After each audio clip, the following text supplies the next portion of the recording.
How's it going, everybody? Ty Sites Shadow Games Report. Doing part 3 of Halo Infinite tonight. At least we're going to try to. Last few times I tried to play this game have been unsuccessful. Not really sure why. What's up with this song? That was kind of weird. Anyways, how are we doing, everybody? It's been a long weekend, at least feels that way, kind of, sort of. Wait, what is today? Okay. For a second, I thought it was like Sunday for it. I'm like totally lost with like the days and time right now. Had something weird happen to me last month. Kind of getting back on track this month. But then, I go back out to town again today and the prices are back up to $4 again. So I'm just like sitting here wondering, all right, well, I don't really know.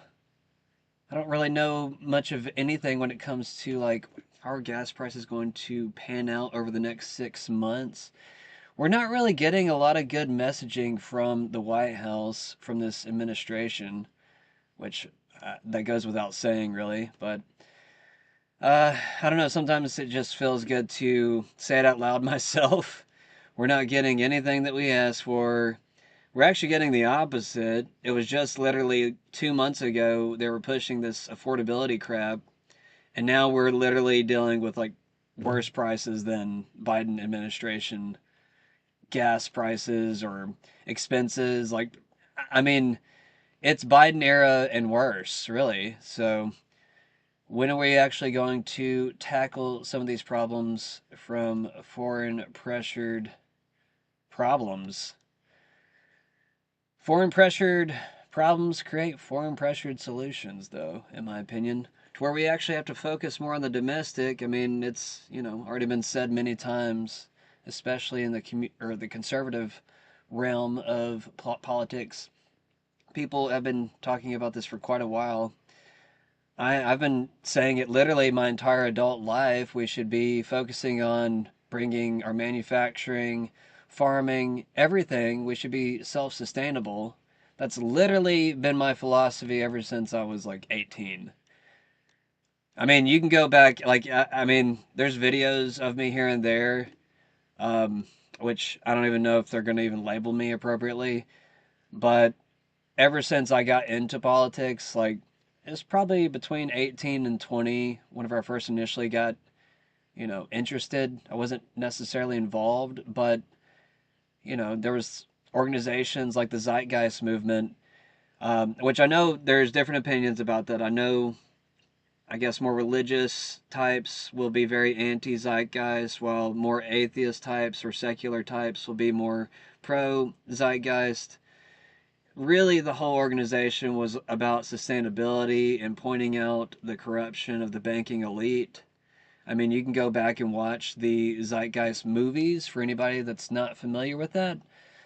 Um, I guess I haven't really talked about it all that much just because the politics have just been so weird over the past few years that it's been hard to talk about. And it's also hard to cater to multiple crowds.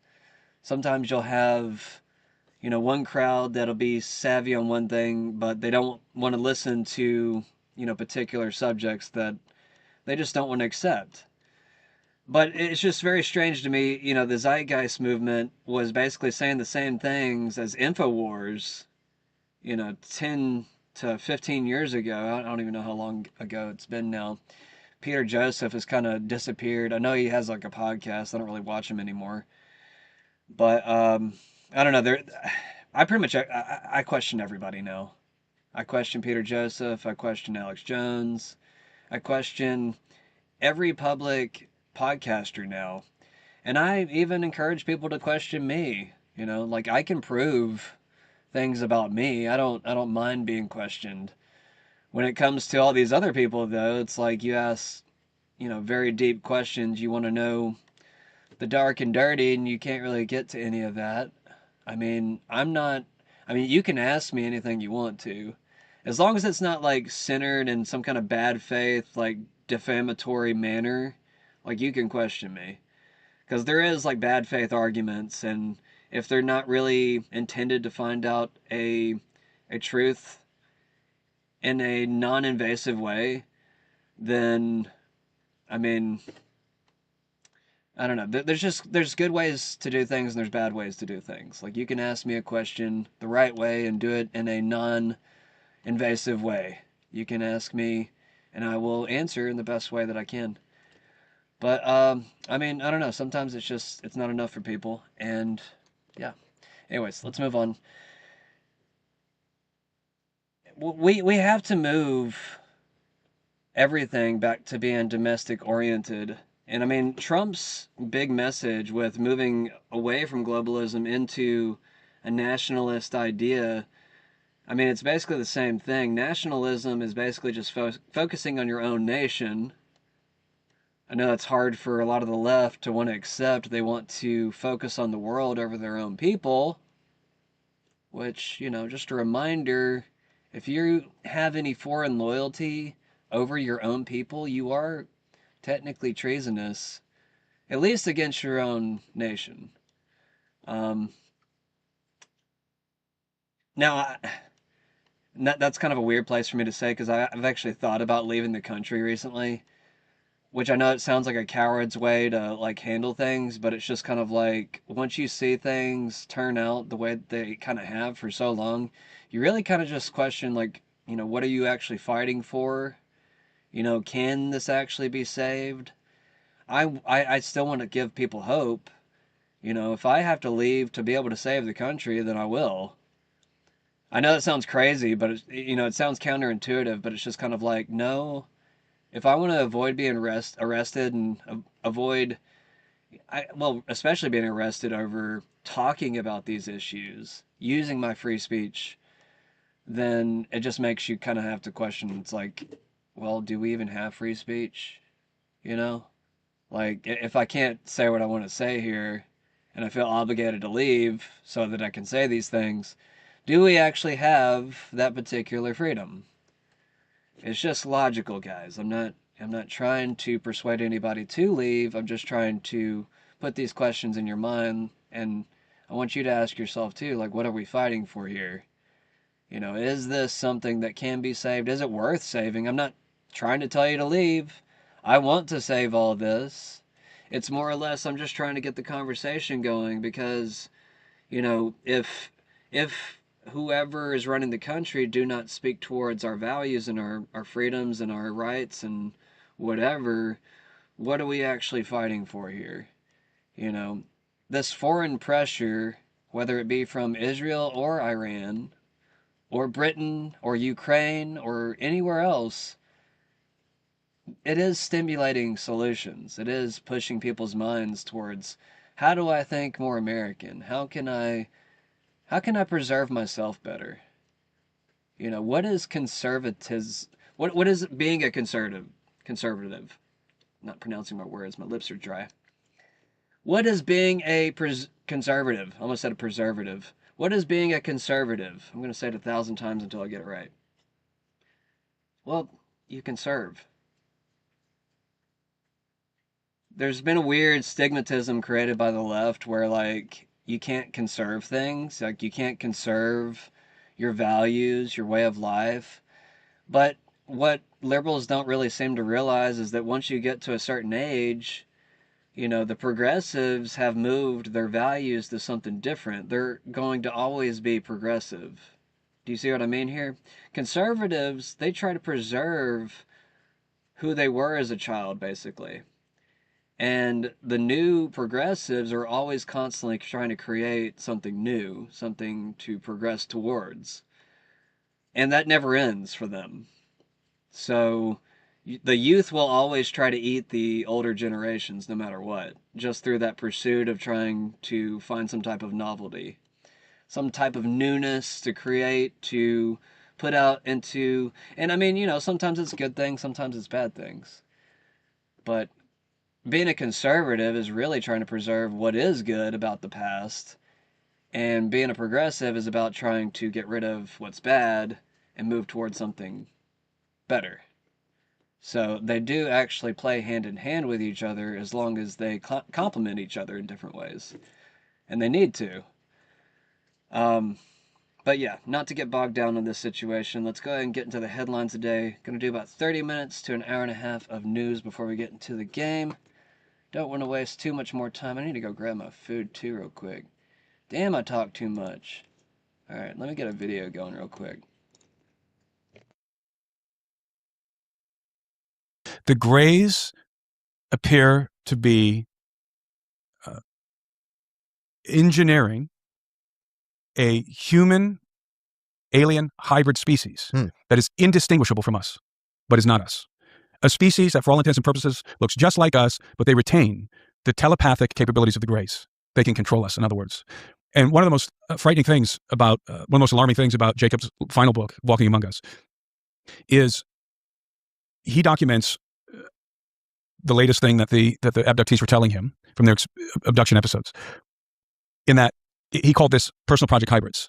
Are you familiar with that? The personal project hybrid. So he described this as personal project hybrids because the Greys have been trying to perfect a hybrid. And this progression is evident in the abduction material, because in the beginning, abductees were encountering hybrids that were very imperfect. Their heads were too big, their hair was scraggly, their eyes were too big. They kind of look human, but they look too much like the Greys. They were too short. And as the years progressed, so did the program. And you were getting more refined hybrids that looked more and more like us until lately, or at least when Jacobs published his book, was it 2016, somewhere around there, he was reporting these advanced human alien hybrids that he calls hubrids. And they're so advanced that, as I said before, they're indistinguishable from us, but they retain the telepathic capabilities of the Greys, and they're completely loyal. Their allegiance is to the Greys, not to human beings. And so these advanced human alien hybrids would be assigned, according to Jacobs, to certain female abductees. So you get these male hybrids. They're assigned to female abductees. These Jacobs called personal project hybrids, because the female abductee, they would have to tutor the hybrid and teach them about life on Earth, teach them how to do mundane things, how to go into a grocery store and buy groceries without looking like a freak, how to just be out in public, how to drive a car, what a refrigerator is, what a TV is, just the most basic things. And what's really frightening, I should use the word alarming. What's really alarming is that these hubrids, according to Jacobs, are psychopaths. Like, these are like superhuman villains. They abuse these women sexually, but also verbally. They completely manipulate and control them. They're very violent. They beat them in certain cases. These are really, really evil people, these hybrids, according to the accounts from the abductees. They're very abusive, or at least some of them. And so it makes you wonder, like, what is the end game here? Well, David Jacobs said that the end game of the abduction program was planetary acquisition by stealth. So they integrate themselves into us. It's the opposite of the Borg from Star Trek, right? In Star Trek, the Borg assimilate other factions into themselves. Well, the Greys integrate themselves into our civilization, and it's a conquest by stealth. And so I think that elements of the United States government are aware of this. And I think, and certainly if you referencing Carla Turner's work, one thing that Carla was always talking about was the fact that some of these abductees would be abducted by gray aliens, and then when they returned to their homes, the military would show up, and then they would endure a MILAB, a military abduction, which was oftentimes much more violent. And the military, according to Turner, and her husband got abducted, by the way, Turner's husband was abducted by elements of the military. They think they were brought onto Air Force bases in some cases, sometimes underground bases, and they were interviewed, and interviewed's a nice way to say it. They were, what's the word? Interrogated. Interrogated, thank you. They were interrogated in regard to what was happening on the alien vessel. What were the Greys doing? They were trying to figure out what the Greys were doing. And they're trying to use the abductees to get insight into what the Greys were doing. And because I think there's panic had ensued by that time. I don't know what you think about this. I personally am persuaded that the Greada contract was real, that it actually happened. So this is this Eisenhower agreement that essentially, in exchange for, some tactical advantage, maybe some help with, warfare or whatever, we would let the aliens do sort of medical experiments across, the United States population. To abduct our citizenry. So I don't know, but I also, if you look at the data, it seems like abduction sort of ramped up around that time, like mid-century. So it's very interesting. They did. And this is what I think some of these researchers would have concluded, was that yes, there was an increase in abductions, and the abduction phenomenon is exponential because it's hereditary. So Eisenhower's granddaughter is an abductee and is like all over this Laura. issue, which is really interesting. Laura, exactly. So alien abduction is hereditary, and so if your parents were abductees, or one of your parents, then you're also an abductee. It's hereditary. I found no exception to that rule. Now, the reason why I'm so it runs in families. Yes, it's definitely hereditary. So the reason why I'm so interested in this phenomenon is because I interact with a lot of abductees. They come to me and they tell me their stories. And of course, I'm always aware of the fact that, you got screen memories in there, you got VR, VRS scenarios and so forth. And you sort of have to circumvent some of that But basically, and they're coming to me all the time. I'll probably get another wave of them after this interview. And they're all telling the same story still. Maybe there's some variation in there that I haven't picked up on, but from what I've seen, it's the same thing. It's they're being abducted and they're being integrated into this breeding program forcibly. The men are having the sperm taken, the women are having ova taken, and then there's some sort of in vitro fertilization with some exotic component. Then that's reinserted into the woman's womb, or an extrauteral womb, even if the woman doesn't have a womb. She had a hysterectomy. Is that what it's called? They take the womb out, and then the Greys create an artificial womb. And these women, they carry these babies, these hybrid fetuses, for about 3 months, right before they really start to show, and then they're abducted, and the fetuses are taken out and put in gestation tanks. Okay, it's not how I wanted to start the show, but since we're already talking about it, I just happened to come across this video literally right before going online tonight, literally 30 minutes ago that I posted this. Alright, Alpha Fox puts out this strange alien breeding statue was unearthed, questioning the narrative we have all been taught. Yeah, it's getting kind of weird. I made sure to make a joke real quick. I said maybe women should pick their partners better than selling out their own kind. Just saying, some of you pick complete monsters. So, is this why they murdered David Wilcock? I mean, why he committed suicide? The DS is very... Is this why they murdered David Wilcock? I mean, why he committed suicide? The DS is very, very adamantly fighting to prevent you from learning about extraterrestrials. That's the last thing they want you to know about. They want you to be afraid. They want you to see them as gods, to see them as authority figures. The last thing they want is for you to understand there's a higher power that answers Christianity, answers Islam, answers Buddhism, answers Hinduism. It pays off all of these ancient teachings that we've inherited that often become religions. The deep state doesn't want you to know the truth about extraterrestrials and aliens, but the President of the United States in February said that he's directing all... Okay, there's just like so many questions I have for this. How do they have the same body parts to even like do this? I guess I'm just like, I don't know, maybe well, I'm just gonna go and admit I'm an idiot. I don't know how this works. I mean, like, so aliens have penises? Is that what we're hearing here? Or is that a hybrid? Is that an alien hybrid with like a woman? I don't know what I'm looking at. I'm just kind of like, and I just don't understand women, I guess. I'm just like, how do women end up in these situations where they're breeding with an alien? I don't know, man. I don't know. Like I said, this is not how I wanted to start my show, but since we were talking about all it, agencies to release all of those related files, and then all of these UFO researchers and scientists. Is this why they murdered?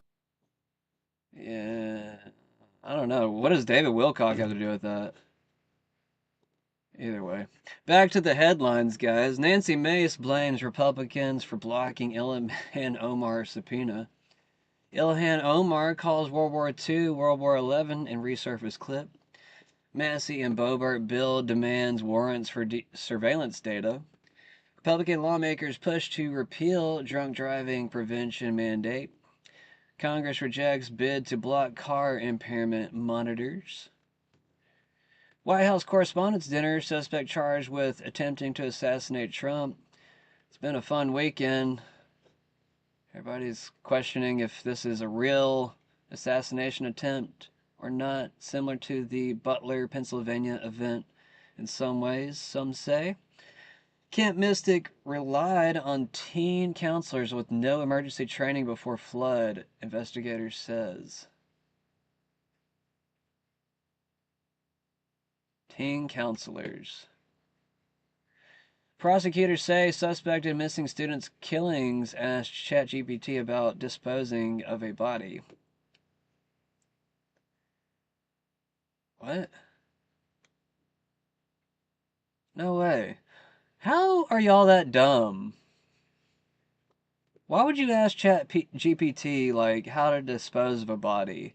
How can y'all be that stupid? I'm serious, guys. Like, we have a major IQ problem. Like, can we start like pointing out the stupid people and like telling them to like, I don't know. I don't know, man. Like, do we get rid of their license? Their driver's license? I'm just kidding. But seriously, I'm seriously getting concerned. I'm just the level of stupidity that we're at this point. Like, even with our own leadership, it makes you seriously just question, like, okay, did the COVID vaccine just make literally 2/3 of the population retarded? I mean, can we ask that question? Am I allowed to ask that question? Moving on. Rare 2 colored lobster caught by fishermen off Cape Cod donated to aquarium. I don't care. Why is that in the news? Mexico's Sheinbaum seeks to avert conflict over dead U.S. agents. I don't know anything about that. Has anybody heard about dead agents? I haven't heard anything about that. U.S. Supreme Court rejects Florida school gender identity policy challenge. Cole Allen attacks White House correspondents. I don't know what the A stands for. Dinner. Sends manifesto investigation continues.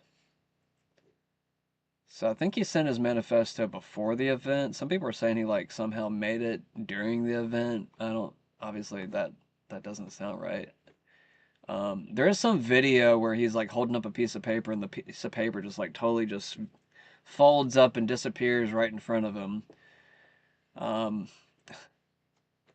don't know. I personally think that the whole thing is fake, but I'm not gonna outright say that because I mean I don't know. I mean they obviously did arrest the guy, put him on the ground. He was missing his shirt by the time he was on the ground somehow. I mean, if he was shot like they say, then obviously they're going to take off his shirt to give him a tourniquet or whatever. Um, but he was unsuccessful. He barely got anywhere. He literally was only within like the lobby before he, got stopped. Which he got a lot further than he should have. I mean, the guy drew his gun as he's running down the hallway, but, he just allows him to run right past him. It's like, why even draw your gun on somebody if you're not gonna, like, pull the trigger? That guy that allowed him to get through, even, like, the first, like, 2 lines of cops, I'm sorry. I'm sorry. You need to be fired. The whole Secret Service needs to go, in my opinion, but no one listens to me. Trump evacuated after shots fired at White House Correspondents' Dinner. Yeah, Trump's safe after shooting at White House Correspondents' Dinner. And we're good. We got through all that. We made it, guys. We made it. And hopefully you're not too traumatized after the alien sex videos.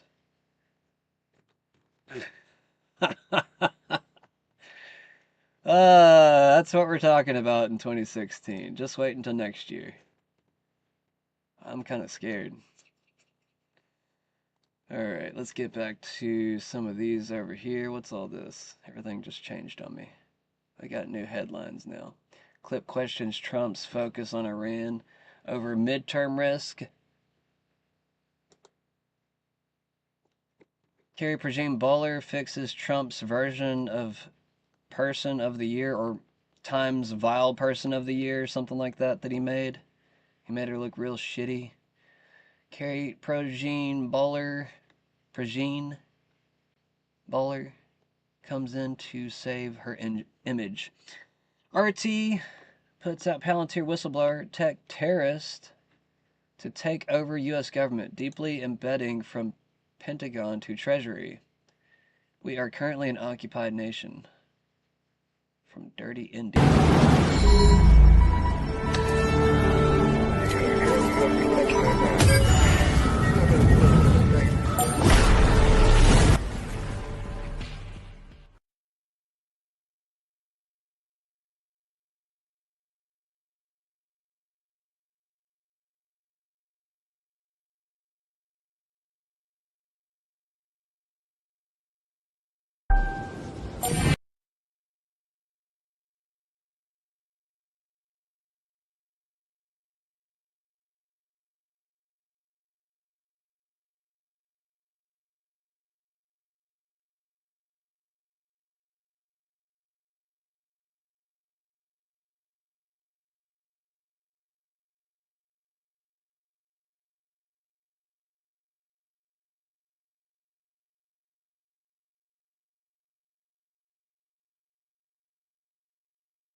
How long has my mic been off?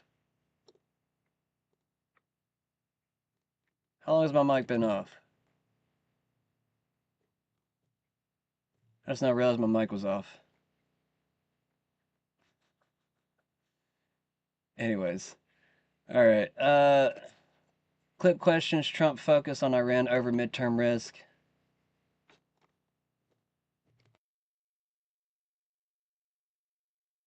I I'm think it hearing does. calls for a draft. Oh yeah, I've heard the same thing. A draft is the most totalitarian thing you could do, forcing people to go die for something they don't agree with.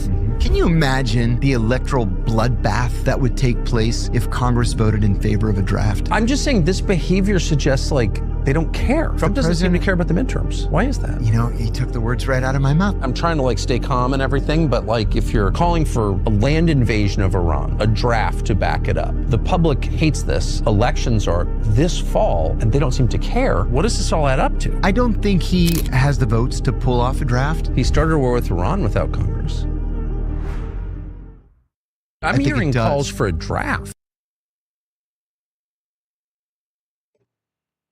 Yeah, it is getting kind of weird the further we go along. I mean, as soon as the end of the year, there'll be mandatory drafts for anybody that's 18 to 26, at least going off the news that has been reported.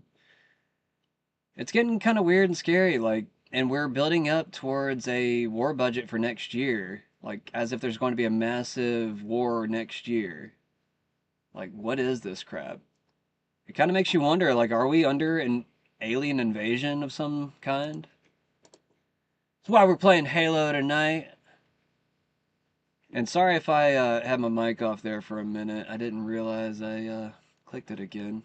Hopefully we got in what I said. I did say hi to Danger Mouse. I did, I think I commented on this down here. I don't know if I read it off on the screen because my mic might have been off, but hopefully you guys were able to read. Alright. I don't know, man. What do we do about this? I'm in such a weird situation, personally, myself, because, like, no matter how much I try to teach my own family and people around me about these things, like, people do not want to listen. Like, the IQ level is just so low, in my opinion, and I hate to be degrading like this, but I feel like people are just so incapable of having these conversations that I feel like I'm one of the few adults. I'm not saying I'm the only one. I'm just saying I feel like I'm one of the few adults that can actually coherently talk about these things and try to seek solutions. And it's just like the fact that we can't move past a certain point. I mean, it's just more and more you have to kind of like just point out, like, okay, well, we have to point out the people that are standing in the way. Those are the corrupt people. Every single time there's a wall in the way, you know, from achieving justice, we are constantly just pointing at that person. Okay, well, now you're the person that's in the way. You're corrupt. Whoever told you to shut up or stand by or stand down, you are complicit. We do not give you consent. Therefore, you are creating that immorality, that karmatic evil, in a sense. How do we combat these karmatic evils? Well, used to, you would get justice through, I guess, your own moral relativity, in a sense. Like, people used to kill evil people. I'm not telling you to go kill people. I'm just saying that's what used to happen. There was a time where people just had to start offing certain evil people just so that we could achieve our goals. And I hate to even acknowledge that that's how things got done, but what kind of level of evil are we dealing with? I mean, it makes you just kind of wonder. The USDA just handed Palantir a $300 million no-bid contract to consolidate American farm data into a single platform, and the details deserve more attention than they are getting. The deal, built around something called One Farmer, One File, will give one company a unified digital profile of every farmer in the country. their land, their subsidies, their supply chains, all of it running through the same foundry platform that already powers ICE deportations and military targeting. I mean, if it's used for illegals, I mean, that's one thing, but if it's obviously used to target Americans in weird, nefarious ways, I'm not going to be for it. And we also have the border chief, or at least the former border chief, coming out that I guess basically the Trump administration is slow walking certain activity within ICE or deportations. I mean, that's just coming from him. I have to look more into it myself just so I don't tell you the wrong things. I'm being kind of careful with what I say with that. What just happened? There we go. So yeah, this is basically the same thing, I think, isn't it? Or no, this is basically talking about how Palantir has embedded itself into many different branches of government. You can look over that as we look over here. Talk about what's on the right side. Conservative criticized Thune over Trump attack. Silence and Save Act delay. Thune is blocking voter ID. It's Thune. He controls the Senate. Everybody's pointing at Thune. We've been pointing at Thune for months now, and nothing is getting done, so naturally, I've written off the Republican Party. I've written off the Democratic Party. I'm not voting for either one. We need to move past the uniparty. We need to start thinking about either a new party, or we need to start thinking about a concession of states, where we actually start having the states form coalitions together to vote outside of Congress. Like, we just basically need to bypass our representatives and start forming coalitions. This is actually something I tried to do years ago. I tried to form a coalition here in Tennessee. It got hijacked. I didn't know the CIA was fucking integrated into every single organization out there. I mean, I went into things kind of blind. I'll be real with you. But I don't think a lot of people expected the FBI and all these other, government agencies to be so deeply embedded into every little single thing. I mean, I should have known. I guess deep down I did kind of know, but I guess sometimes you want to test the waters yourself until you end up in mud. Yeah, it got muddy. It got muddy there for a minute, guys, but I got cleaned up. Like, I'm glad I was only in it for a few months with all that stuff. Because, yeah, my organization ended up getting taken over, hijacked by multiple organizations, and this is one of the first times I'm actually talking about it on my channel. I've been kind of like selective about talking about it, slowly talking about it, because I was threatened. I was actually threatened by Antifa. At the time it was just a collective of anarchists. Now, well, it ended up being, I guess, more of a Soros-funded, possibly other funding as well, type of organization. It was also very loose, and it strangely had lots of college professors and teachers involved, which was very strange to me. And that was here in, Tennessee. So just imagine what it was like throughout the country. I mean, it wasn't even all that big here in Tennessee. But I'm glad I didn't get involved with, any major event that they had. Now, we did have larger coalition events.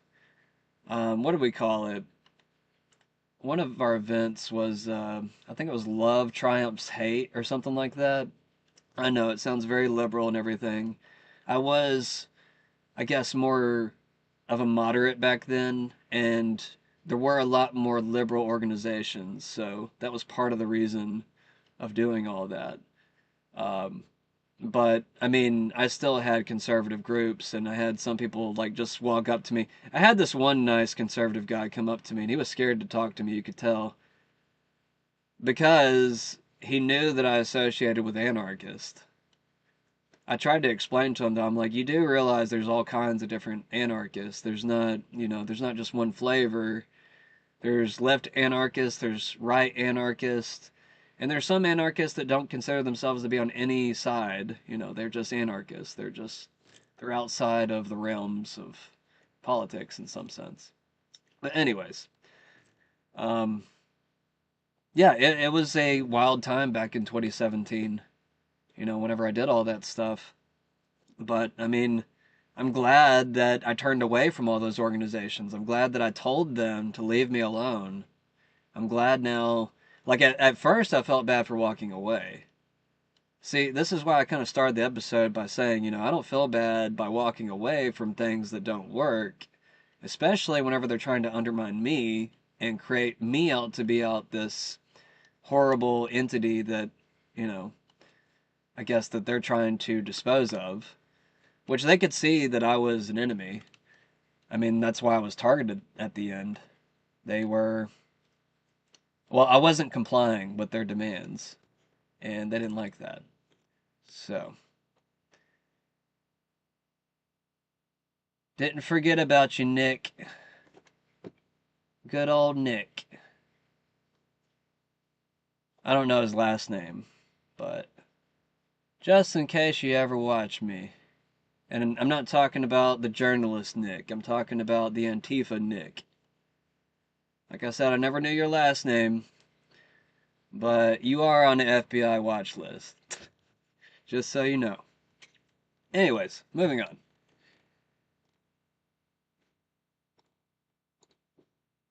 Alright, AI coding agent deletes production database in seconds. What's that about? According to reports, a cloud-powered coding agent using the Cursor tool allegedly went rogue, wiping a company's production data along with its backups in just 9 seconds, raising serious concerns. Yeah, I was actually telling my company recently, I was like, listen, if you're going to have AI deciding your company's decisions, I might as well just go ahead and sue you. I got locked out of my company's systems recently due to an AI. Yeah, that really happened. And I couldn't work for a few weeks. So, these tools are getting way too advanced, way too quickly, in my opinion. And if there are backdoors, like let's just say there are political backdoors where certain entities can control these things and turn off your ability to work, well, as the saying goes, once you fuck with my money, you fuck with my life. You make things a little bit personal whenever you do things like that, and you force me to get more involved. Maybe that's the intention, I don't know. Alright, let's go down a Q rabbit hole real quick. Let's just see how crazy the crazies are. I want to read what I said real quick. Why is X full of all this Q movie stuff? Seems like straight up propaganda if it doesn't ever come true. Take too long to expose or give accountability, no one will believe you. If Q was real, the effectiveness is waning very fast the longer you take ... Bring the public up to temperature at a reasonable rate so that we don't blow gaskets all over the place. And once the public understands, they've got some core understanding, the broad cross-section of the public understands what's going on, then we put the pedal to the metal and speed right through many of these prosecutions where treason, traitorous activity has occurred. I do believe that some of the very earliest arrests will actually happen probably not before July 4th. It's possible. There's been talk of Brendan's arrest, for example, being even before the end of this month. However, with what just happened within the prosecution, I think that that'll be used as an excuse to buy a little more time. And then President Trump wants us to enjoy a beautiful period in this lead up to the 250th anniversary. Remember, he invited the American people to come to Washington, D.C. for a prayer and rededication of America May 17th, 49 days before our July 4th 250th anniversary celebration. And then there's just this week been announcements made about essentially a anniversary fair where the entire mall there in Washington, D.C. is going to be turned into kind of a World's Fair type of an atmosphere, free to the public to come celebrate America's 250th anniversary. The Jubilee in the Bible is this 50-year period. Well, the beginning of the next Jubilee period would then be July 5th, 2026. And that's the beginning of resetting everything. It's a new day moving forward for America. I think that's the theme that the president wants instilled within our minds. And that includes out with the old, in with the new, out with these treasonous, traitorous people and their practices and their alignments here in the U.S. and across the globe, and starting a whole new era for America. And so part of that, you have to show these prosecutions, or there's not cleansing. You have to show the prosecutions for the public to see. There's no secret tribunals. There's no secret prosecutions, and that's the reason why the media center people like Matt are so critical. Even the people that show up to report on this, we don't want people who are on somebody else's payroll, who are not there to tell the truth but want to sell their propaganda. We want people that will report honestly on what exactly is occurring there, and that's why there's going to be vetting. And even now we're vetting out who we want present. And of course, if you got somebody like, let's say, Tucker, he would have been someone you would have considered would probably likely be involved or invited to some aspect of the Gitmo operation. However, if he's got some other loyalties within what's being presented by him, then maybe he's not the right person. And we've got other people available to us who can be more America-minded in this. And so it's not that we want people totally unbiased. We want people to understand from an American perspective, these are traitors. These people saw to it that Americans died so they could get into power and hold power, including with false elections. And they were sold out, bought and paid for by a globalista crowd that saw China as the future, that saw them feathering their nests for themselves and their families with other countries. To the detriment of America, even from a satanic perspective, that they're not doing this from a godly perspective. They're sold out. They're literally several, not of this group necessarily, but within some of the operations against America, including in the vote fraud, a whole cult, a whole group of people that got senior positions within the vote architecture systems who are dedicated Satanists and anti-God people, even with the tattoos on their bodies. It's that serious. So preparing to go to trial includes every war is fought with propaganda. Think of all of the Rosie the Riveter and things like that. And this information, how you portray yourselves, your people, and the enemy. No question about it. We are at war, and we cannot allow our enemies to control the narratives. If you want to be harsh enough to say propaganda, well, we just can't allow it because it throws off our people. So we need to own the information narratives and accurately enough that people can understand it. And that's why an EBS is so critical. If you've got media that could misreport to the benefit of our enemies, even active ongoing operations within troop activities, movements, etc., you have to shut it down and not allow them to broadcast that while you're completing things that must be done. And we're occupied territory here in America. That's what President Trump showed at the rallies, where twice he had a flag that was shown in the background as he walked off the stage, 2 of his rallies, Michigan being one, where the stars were blacked out. In the language of flags, which President Trump has used, which I've talked about numerous times, the language of flags, the blacked out stars means it's to your own troops. Move with caution. Trust no one to be who they say they are, even if they've got the right badging, etc. You're in an occupied territory, operate accordingly. It'd be like being the French resistance and the Nazis have invaded France, and now you got to, not just the people in uniform, but the ones that aren't in uniform. Who's the spy? Who's sold out? Who's involved? Trust no one. Trust but verify. Known assets of known and trusted. With that kind of an attitude, we are weeding out those people who may be participating or unwillingly participating in putting out narratives that are detrimental to the mental health or the activities of American citizens and people all over the world. We're just not going to let it happen. It's sound military doctrine, and it's sound in protecting your own people from false information narratives. And an EBS where we control all the information going out for a period of days to protect our movements and activities makes perfect sense. The so-called manifesto is a stunning thing to read, Mr. President. He appears to reference a motive in it. He writes this, quote, administration officials, they are targets. And he also wrote this, I'm no longer willing to permit a pedophile, rapist, and traitor to coat my hands with his crimes. What's your reaction to that? Well, I was waiting for you to read that because I knew you would, because you're horrible people, horrible people. Yeah, he did write that. I'm not a rapist. I didn't rape anybody. You think he was referring to you? Excuse me. I'm not a pedophile. You read that crap from some sick person. I got associated with all stuff that has nothing to do with me. I was totally exonerated. Your friends on the other side of the plate are the ones that were involved with, let's say, Epstein or other things. But I said to myself, I'll do this interview and they'll probably, I read the manifesto, he's a sick person, but you should be ashamed of yourself reading that because I'm not any of those things. Mr. President, these are the gunman's words. Excuse me. You shouldn't be reading that on 60 Minutes. You're a disgrace. But go ahead, let's finish the interview. The other thing that he wrote in the other thing in the manifesto that I think is worth looking at in terms of determining his motive is he had been staying at the hotel since Friday. He checked in, he said he had cased the place, and he wrote, what the hell is the Secret Service doing? And he wrote this quote, I expected security cameras at every bend, bugged hotel rooms, armed agents every 10 feet, metal detectors out the wazoo. What I got is nothing. He wrote, this level of incompetence is insane. Sir, you have already had 2 Well, he was pretty incompetent, too, because he got caught. And he got caught pretty easily. So I'd say he was pretty incompetent, too. I could take any event having to do with security or anything else. I can always find fault. Those guys did a good job last night. They did a really good job. I mentioned that because, again, as his motive, and you brought this up, he had social media accounts that had anti-Trump and anti-Christian rhetoric. You should read. Why don't you read all the anti-Trump? Why don't you read it? You just did, so why don't you read it? Well, he had a lot of anti-Christian rhetoric. He was part of a group called the Wide Awakes. He had attended a No Kings protest in California. No Kings. Right, I said it's always ugly assholes like this.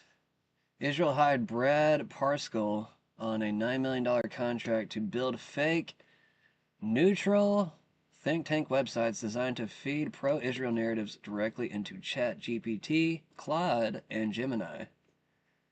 Well, there you go.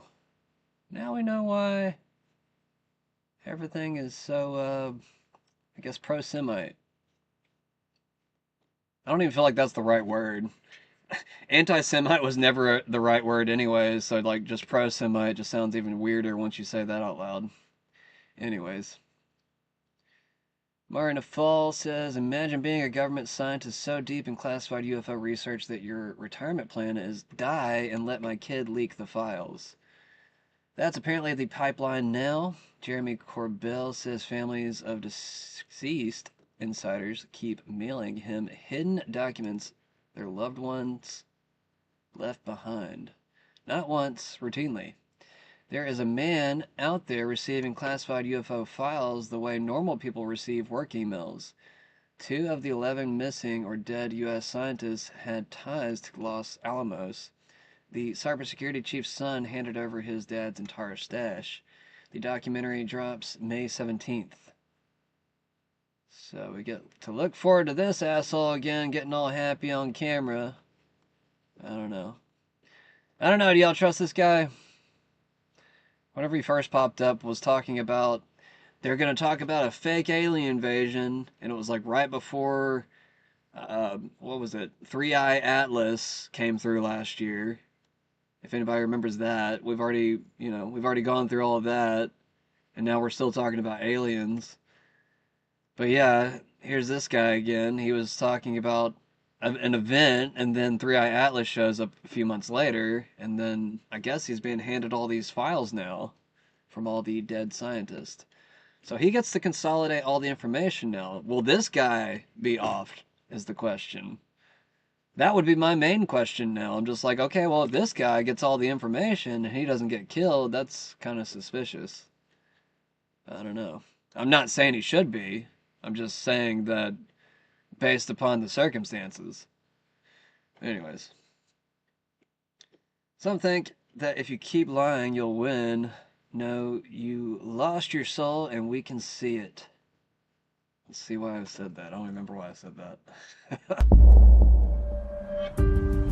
Donald Trump was his father's apprentice.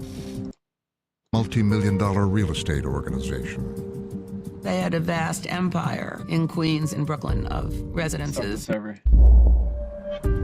Donald Trump was his father's apprentice, heir to a multi-million-dollar real estate organization. They had a vast empire in Queens and Brooklyn of residences and rental apartments.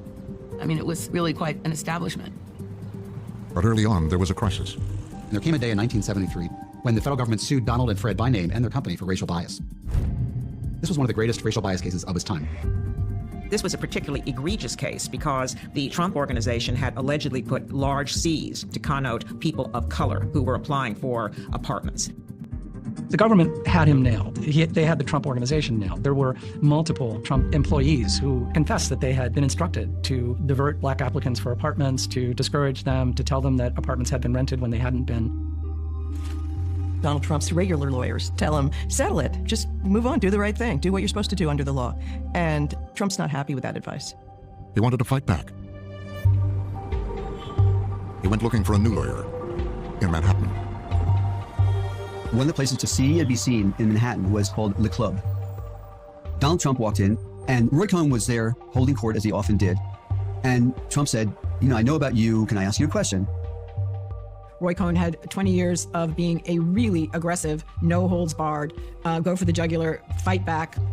Anybody says something to you, throw it back at them guy. He was famous for that behavior.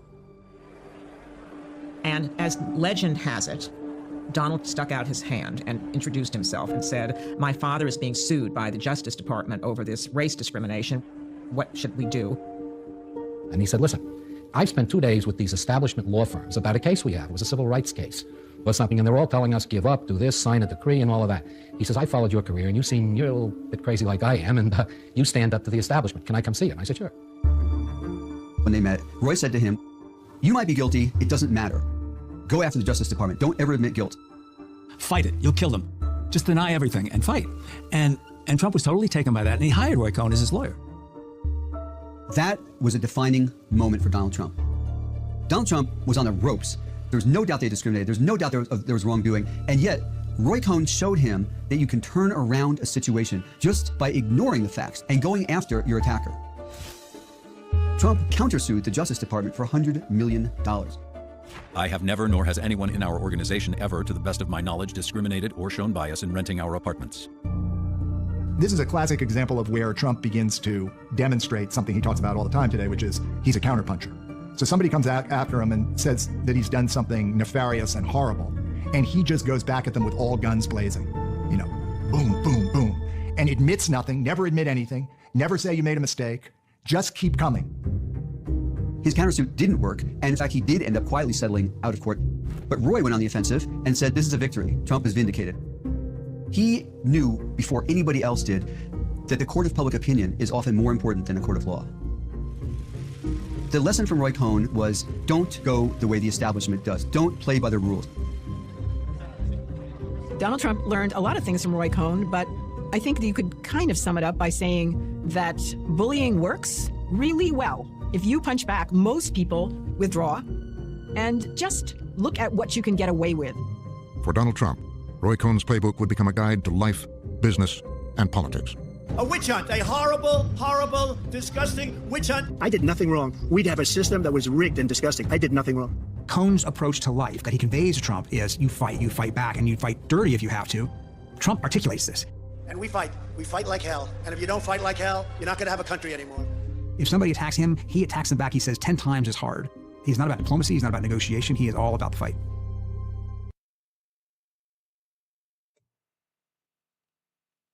It's a little bit biased, but also it kind of hits the right nail for the time period, if you ask me. I think everybody's kind of questioning, how much do I actually trust this guy? Why did I trust him so fully? And are we under alien invasion? I'm just kidding. Well, Dark Journalist seems to think so. Well, kinda, not really. Maybe invasion from corruption. That's kind of my thoughts as well.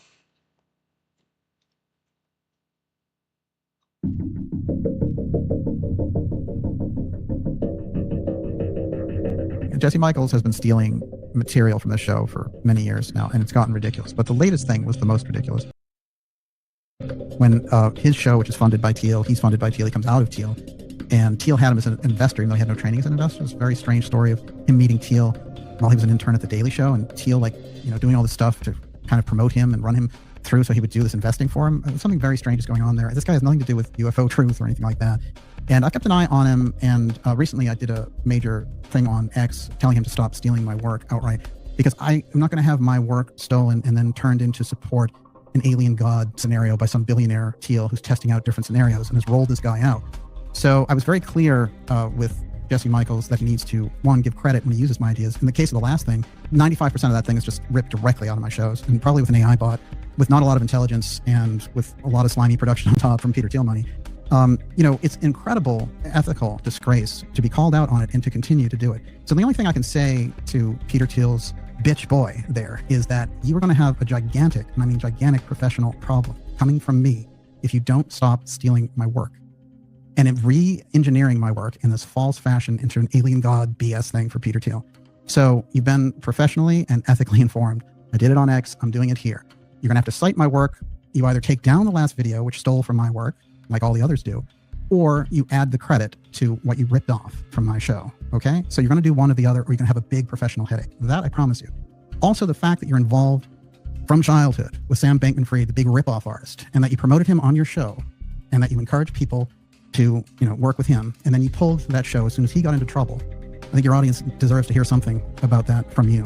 So I don't think you're an honest broker on the UFO file situation. I think you're someone who's greasing the skids for Peter Thiel's alien god scenario, and you're not going to use the X series or Daniel List and Dark Journalist to do it.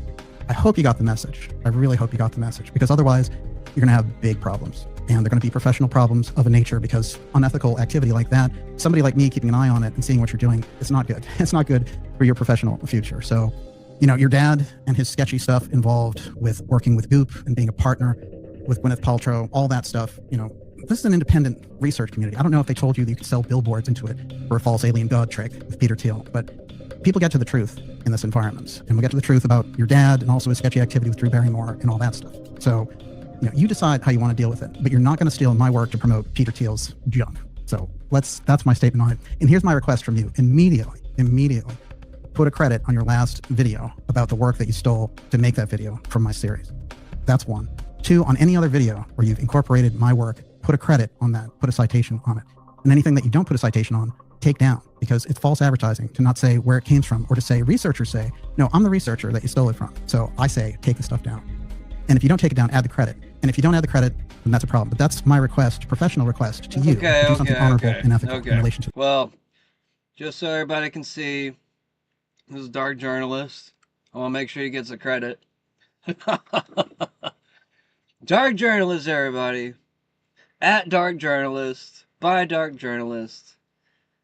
Daniel Litz, or however you say your last name. Daniel. Okay? Dark Journalist. This is Dark Journalist, everybody. I want to make sure he gets the credit. We're midway through the video. He gets the full credit, okay? All right. And two, I'm going to state this for the record. I don't believe that you want the truth in relation to the UFO file. I think that you're trying to grease the skids for investment in Peter Thiel and all the heart of this. And that your relationship with Thiel and Bankman-Fried, who you grew up with, and your dads were lawyers together and all that. I think one thing that the last few years have definitely proven is that there definitely is no Illuminati. If you don't know the name of my next guest, I can guarantee you this is the first of many times you'll hear it. Sam Bankman-Fried is a 29-year-old worth $16.2 billion. That makes him the richest self-made person under 30 in the world by a long shot. How did you do this so quickly? It sometimes feels like the world is just going in slow motion and that we're going at about an average speed. Sam rarely accepts meeting requests. He's insanely busy. Luckily for me, I've known Sam for pretty much my entire life. My dad and his dad went to law school together and have been friends for years. Sam's career trajectory has been insane, to say the least. In 2019, at a time when nobody thought you could ever build a new crypto exchange, Sam built FTX. Is going to come out and show what you've been doing and pandering for this audience. So keep that in mind. Do yourself a favor and cite Dark Journalist research. And if you don't, then it's very clear. But I hope that you do. And I don't want anything to do with Peter Thiel. And I don't want anything to do with you. So do yourself a favor and stop ripping off my work. Okay. There we go. I'm sort of... Yeah, well, it had to be said. I said it on X, and he's just left the stuff there, and it's not the kind of thing that you can ignore, because a lot of these guys get into the mindset that you can sit back in Peter Thiel's ivory tower and nobody's going to do anything. No, you're going to have very big professional problems if you don't add citation source to the work that you're doing. Yes. Come after your ass. Hear that, Peter Thiel, and whoever else he has Jesse Michaels, whoever else he has a beef with.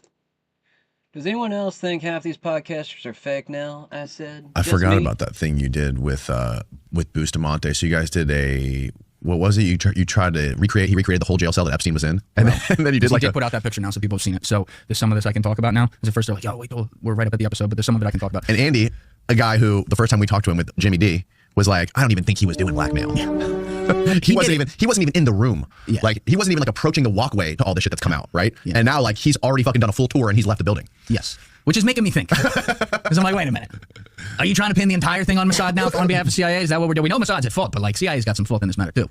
So I don't know, because like I've always shared the opinion with you privately and publicly that, like, of course I think Andy's still working with him, a member of the team, if you will. So you got to take certain things he says with an enormous fucking grain of salt, a boulder, if you will. Well, I mean, yeah, totally. Yeah, and so, I was like, when he asked me to do this, because he's doing this new show and they're doing a different episode on a totally different topic each time. He's like, I'm doing one on Epstein. I'm like, oh boy. I'm like, hey, I'm gonna fly out to Colorado and do it. Like, what are we even gonna talk about? Because I'm thinking he's gonna be like, well, we don't know he's a blackmailer. No. He's like, no, there's some shit here. Just come out and do it with me. I was like, okay. So he's like, we have some other people doing the episode too. Like, it'll be fine. Fine, I'll do it. When I get out there, he hadn't told me what we're talking about as it relates to the case at all. So we go down into his like TV studio lair that they built, and for like an hour we have this just general conversation where he's like kind of interviewing me about Epstein. It was actually like pretty good, but they're gonna use like 2 minutes of it because it's TV.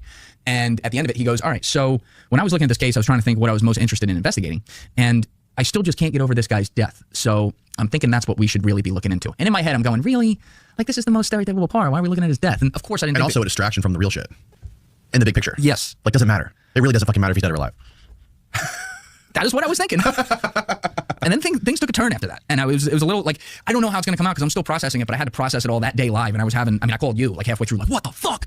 But he's like, yeah, we're going to investigate his death. And just like you, I'm thinking like, all right, come on. I know he didn't kill himself, but like, what are we really doing here? And he goes, if you look to your right, you see that door with caution tape on it? And there's this giant, I didn't even notice this. There's a giant prison door behind me with the caution tape across, just like they had in the picture, the DOJ report. And he goes, pull up the DOJ report of crime scene photos of Jeffrey Epstein in 2019. And then let's pull up at Everyday Spy's Instagram because he took pictures. This is why I can talk about this for a little bit. You can keep going. He'll take a minute. Yeah, so I'm like, you rebuilt this cell? And he goes, bar for bar, word for word. I'm like, you said something like that. And I'm like, okay. So he's like, let's go in. So we go in, and bro, he had the pill bottles like in the same spot. No so shit. he had the little books in the same spots. He had all the orange, torn up sheets and shit in the same spot. It was creepy.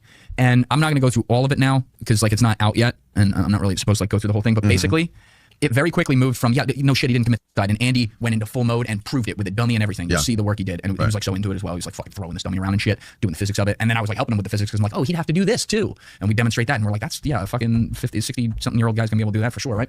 But like a 20-year-old LeBron James is gonna be able to. Find the photo of the door with the caution tape. Yeah. So it was at the top scene. And so, yep, right there. So he had click that one. That's perfect. So basically, he had rebuilt this. So if we go to his Instagram now, go to Everyday Spy on Instagram.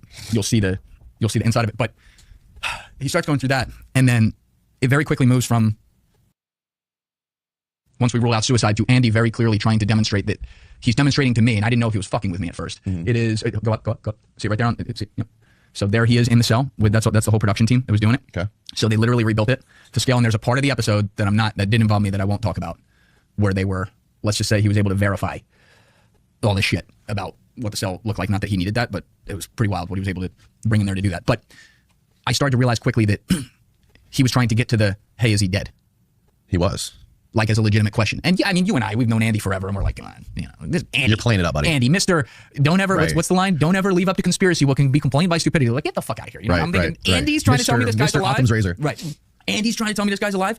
And then I don't know how long it was, but after a little while, I'm like, oh, he's serious. He's dead. Like, unless there's going to be like a giant he fucks with me once we get out of here, which was possible. I'm like, he's dead serious. So I'll just say this. There's something in the cell. Honestly, I've thought he's still alive ever since, well, he was pronounced dead. I always thought it was fake. I literally, ever since he was rolled out, I was like, well, that's probably a body double or a fake body, or they just put him to sleep. I mean, like, my mind went straight there. Like, I just don't understand for a lot of people that don't think that way. Leader John Thune says he might not be able to allow a standing filibuster to pass voter ID. Right. Well, I guess, and I would just remind people that the coin in the realm in the Senate is floor time. There's a finite amount of it, and we have a lot of things we have to do. There's a housing bill that's awaiting action, hopefully a market structure bill, possibly permitting reform, farm bill, highway bill. You can go right down the list. Russia sanctions, there are a whole bunch of things that could be teed up for action on the floor of the Senate. And so you have to make some judgments, and the conference will have a conversation about that. I've committed to that we will talk about that idea and determine whether or not what the conference's views are about it and how they want to proceed. As I said, we will vote on the SAVE Act, but exercising or triggering a talking filibuster has ramifications, implications that I think everybody needs to be aware of. So we will have those discussions, but that's obviously ties the floor up for an indefinite amount of time with not only unlimited debate, but also unlimited amendments. All right, rather we have. I'm not the only one that blames feminism for the dropping birth rate. We actually have Mario Nafal saying the same thing.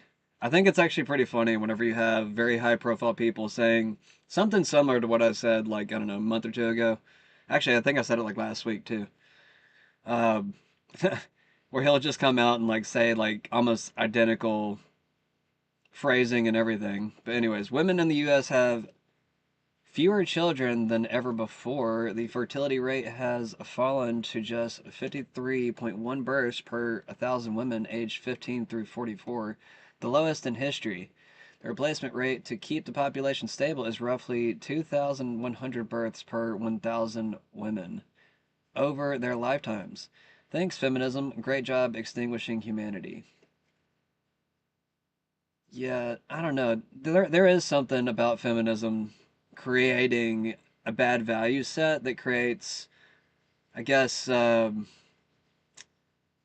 unattractive women, maybe even by personality. Sometimes it is a personality thing too. A lot of people don't think that men contribute personality as a part of our selection process, but it really is. Like, if a woman treats you like trash, there's only a few amount of men that will actually put up with that crap. Now, they might put up with it as long as they get, what they're trying to get out of the situation. Or, yeah. Anyways, this is not news. It's just, well, I guess it is news because, I mean, the birth rate is dropping, but I don't know. Women need to think about how they treat men as much as they want us to think about how we treat them. You know, like, it needs to be an equal thing.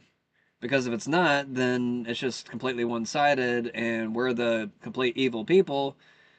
And I hate to admit this, but I mean, I don't know. There's just certain types of women that will just kind of delude themselves into certain beliefs and not allow their minds to be changed. And, you know, we're all stubborn, I guess, but I guess I've just come across it a lot with certain types of women. And I won't say it's all women. You know, I don't want to overgeneralize. I'm not trying to throw everybody in the same boat and sink it. I'm just trying to throw, like, the bad ones in the same boat and sink that one. I'm just kidding. Kidding, kinda, not really. Well, kinda, but sorta, but also not really. Alright, anyways. I'm starting to think I should enter the race, I said. Mario Nafal also says we have officially peaked as a civilization. A $100,000 sperm racing Olympics is happening in San Francisco with 128 competitors, one per county. Wait, one per country, I'm sorry. Racing their swimmers on a microscopic track. I'm just trying to figure out how do you enter the race. If you got details on how to enter this race, you can hit me up on X. No, I'm just kidding. I'm kidding. That's not a real thing. I'm not actually trying. Alright, hilarious, I said. Erica Kirk is emerging as a key figure in helping President Trump unify his coalition ahead of the midterms. Why would you do such a thing? It's like literally the worst person you could pick. That's why I'm just like laughing at it. I'm like, why would you even consider Erica Kirk to be anywhere near your midterm elections? I don't know. It almost makes it seem like, is Trump trying to sink Republicans just as much as Democrats? That's where my mind has been the past few days. I'm just like, I watched this guy just completely destroy his own base with all of this love for a foreign nation and, I don't know, picking the Jews over Jesus in a lot of ways, or even Christians for that matter. And, you know, I'm not saying, you know, Jews can't be treated like humans like everybody else. I'm just saying that if you pick a whole group of people over your own savior or even your own people, you know, Christians, which he says he is, I don't know. Moving on. Some people think he's Jewish now, so either way. Elon Musk says, excellent point. If I criticize a Jew, I'm anti-Semitic. If I criticize a Muslim, I'm Islamophobic. And what are you if you criticize me? Because that's what it seems like. It seems like racist equals white. Because no black man can be racist to me. If I criticize a Jew, I'm an anti-Semite. If I criticize an Islamic, I'm an Islamophobe. What are you if you criticize me? What are you if you try and replace me? What are you if you try and tell me I'm wrong for wanting to protect my children? You're a white Apparently, supremacist. you're a perfectly reasonable person. But I'm a racist for wanting to protect my future. No, bullshit. I don't accept the 14 words as a thing. I think it's ridiculous that anyone could even... What? Can, like, somebody explain to me how British people have some of the most awful teeth in the world? Can we, like, no one's ever answered that question for me. Like, I care more about that question right now. Well, actually, I mean, I do care about what he's saying, but his teeth, like, just, bro, I would care more about you if you would just brush your teeth. Say that they own this concept, as every human thinks this thing. Black people go on and on and on about black. Asians, Indians will tell you that India is the best at this. This is Indian, that's Indian, everything. It was only like 20 years ago where white people were like that. So it's literally just a change of behavior. It's literally just a change of behavior, guys. If you want to be that way, if you want to be white power, all you gotta do is just act that way. Stop acting like this is like a big hurdle to jump over. All you gotta do is jump over that hurdle and act that way. If that's really how you want to be. I mean, I'm not a racial supremacist, but I mean, you know, I do try to fend for I guess, my genetic family. I mean, that's kind of what it is, right? I mean, that's what a civilization used to be. It used to be kind of like your genetic family kind of bloomed beyond a certain place, you know, and created multiple families. I mean, I'm not saying you know, not saying you have sex with your other families or whatever, but, you know, kind of spread it out. Like, I don't know. That's why a lot of times they would, like, marry from other countries and shit. Like, you don't want a lot of inbred stuff, but let's not go there. The elite do it anyways, so, you know. I mean, how am I going to stop them? All I can do is just, you know, make them want to kill themselves for being inbred. I'm trying to use better words. I want to use a dirty word right now, but I'm trying to curse less, but stupid fuck ups, you know, just so you know which word I want to use. Anyways, Toronto police just seized SMS blasters, fake cell towers, never seen before in Canada. These portable devices, which is kind of like an absurd thing to even think of. I guess they got batteries in the back charging these things, or like maybe even the car powering it up as they go. But that just means there's mobile cell towers, and they're literally blocking the capability of that cell tower. They'll actually post text, and they'll actually block out real service from what it says. They'll block 911 calls. That's very, very dangerous. Just imagine if you were trying to call 911 and one of these towers were blocking your ability to reach emergency services. 3 men charged, and they're all Chinese. And this is in Canada, by the way. 27, 25, and 21. So they're pretty young. These are probably, and, you know, no offense to Asian men, but I mean, you know, these, like, in this age range, they're usually pretty small dudes. Like, Asian men, they don't seem to really grow up until, like, 30 or something. I don't know what it is. Like, no offense to them. Like, I've got some Asian friends. I'm not trying to be a jerk right now. I'm just more or less saying that, you know, I mean, I think white dudes take a while to kind of grow up, too. You know, maybe 30 is actually or maybe your 20s are, like, your adolescent years now. I don't know what's so different about the newer generations, but we do not grow the same way as previous generations, in my opinion. Marina Fall says security at the White House Correspondents' Dinner was tight. I'm guessing this is a spoof video.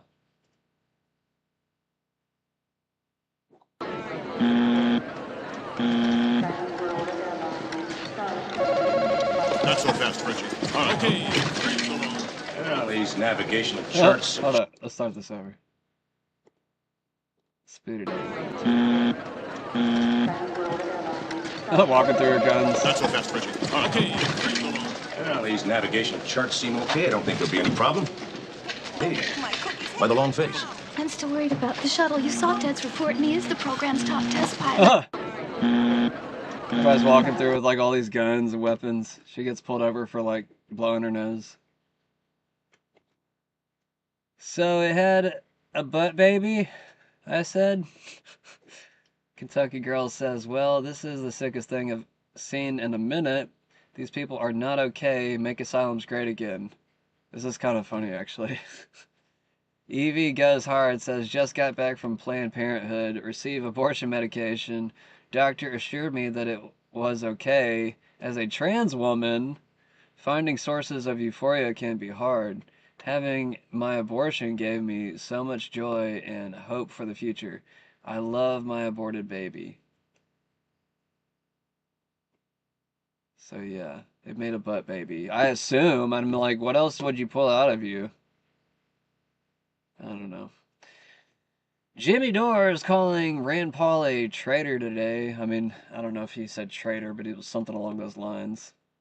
Basically making him out like, I guess he's evil for supporting the ballroom.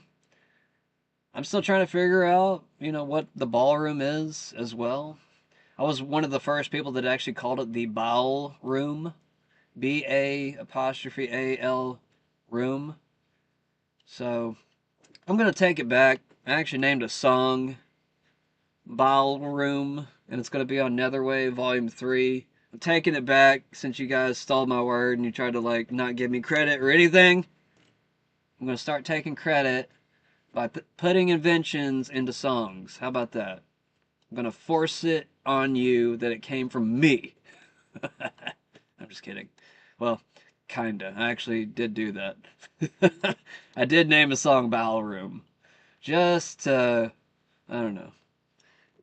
I saw it got picked up pretty quickly on the internet, and I was just like, you know what? I gotta start giving myself more credit. Nobody else gives me credit. I'm gonna do what Alex Jones does and just take all the credit. Say I was right! And that's also some other kind of hard news this week. We got Alex Jones saying that this is the last week of InfoWars. I guess as soon as Thursday they could be shut down. Which I hope that doesn't happen. I know I've made some heavy jokes against InfoWars, but I mean, I don't want them to go away. They are very entertaining and they do talk about the news. They're kind of like my version of The Daily Show. Even though it's supposed to be a serious show, it does kind of come off kind of comedic in some ways. I don't know why. I guess it's just because the news is so absurd. But I don't want them to go away. I do support them in the sense of pursuing truth, whether or not they are, I don't know, backed by some government agency or something. I don't know what they are. I'm just saying. I support them in the sense of the same way that I supported the Zeitgeist movement early on. You know, where they're exposing the bankers, they're exposing just different corrupt practices throughout humanity, trying to promote sustainability. You know, and one thing about the Zeitgeist movement, they were never for climate change. You know, like, that was something that I tried to combine it with, like, early on, because, like, I used to be one of the climate agenda believers, because I didn't know it was a fraud. I didn't know that you could, you know, fake 8,000 scientists to create some report. To me back then, that was so absurd that I couldn't believe it. So, you know, now that I'm, I guess, a little bit more, I guess, aware of the situation, I don't, you know, fall into that trap as easily. But anyways, back to this. I'm like going off on a weird tangent now. Back to Rand Paul. I'm dropping a bill tomorrow. Let's build the ballroom. Or the ballroom. I'm sorry, he said ballroom. He didn't say bowel. Bowel. Bowl. Bowel. I always say it weird because it's stupid. Trump says, what happened last night is exactly the reason that our great military, secret service, law enforcement, and for different reasons, every president in the last 150 years have been demanding that a large, safe, and secure ballroom be built on the grounds of the White House. This event would never have happened with the militarily top secret ballroom currently under construction. I mean, why aren't you blaming the Secret Service? I mean, was he not blaming the Secret Service whenever Butler happened? I don't know. It's just getting strange. It's like, why do we never blame the right people? Another thing I brought up this morning, because we've been talking about DHS funding for the past 4 months now. No one remembers, and I looked it up this morning just to be sure. I remember telling you guys on the show that I was going to look it up eventually, and I finally looked it up this morning just because I got pissed. I got pissed hearing about DHS funding, and I was like, you know what, screw it. What was in the One Big Beautiful Bill last year? Well, it has happened to be several years of funding for DHS. Look it up if you don't believe me. In fact, let's look it up right now. Actually, I probably still have it in my search history from this morning. Yep, it's there, right there. Did the One Big Beautiful Bill fund DHS for 2026? Right there! Yes, the One Big Beautiful Bill, officially the One Big Beautiful Bill Act, or OBBBA, enacted as blah blah blah, provided substantial multi-year funding, it says, funding for the Department of Homeland Security, DHS, including for activities in fiscal year 2026 and beyond. And beyond, it says, Oh, look at this. Key details on DHS funding in the bill. Hold up 1 second. Did it say what year? Often through fiscal year 2029. So it looks like that was funding until 2029.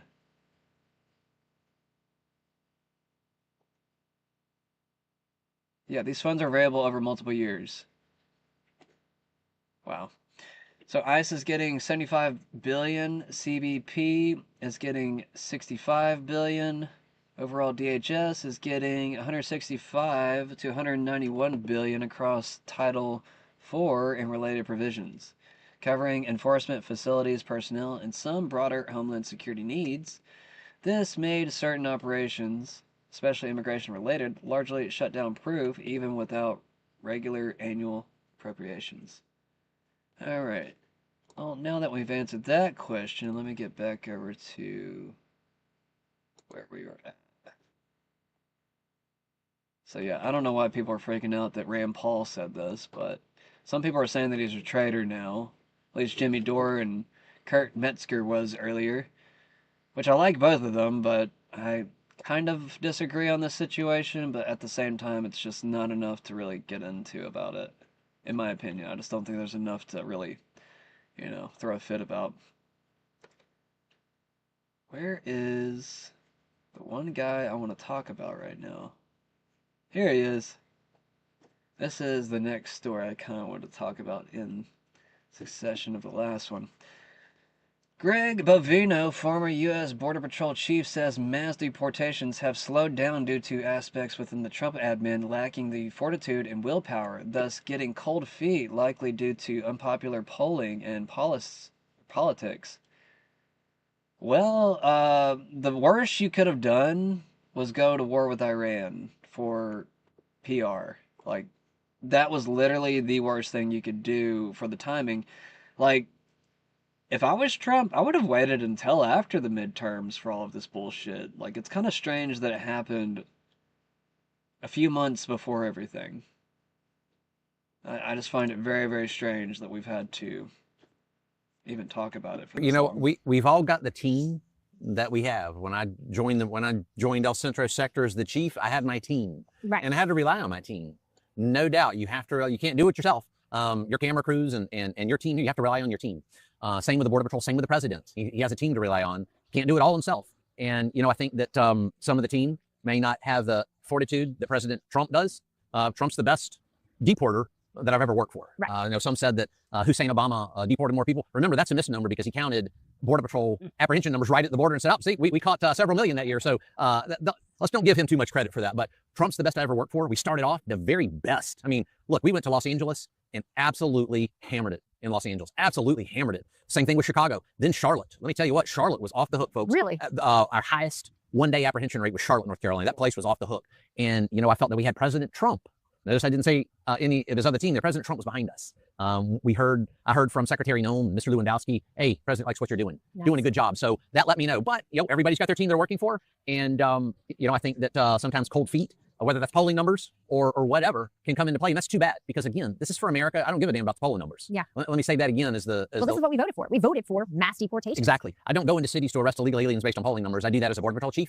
And those Border Patrol agents, those are some of the greatest patriots I've ever worked alongside. I should never have been able to do that, especially at my age. I'm old. I'm a dinosaur. They even called me oil in the ground. I wasn't even a fossil. They say, sir, you're oil in the ground. But you know what? When you're standing shoulder to shoulder with those folks that did that, again, some of them were there for a year and were up against that for an entire year. They were fully committed. There was no backing down whatsoever from those Border Patrol agents. That motivated me. Nice. And I think that motivated President Trump to some extent. I know it motivated Kristi Noem and some of the others. So, his crew there, maybe they need to get out and fight with us and experience just what that's like, and maybe that would motivate them also. Yeah.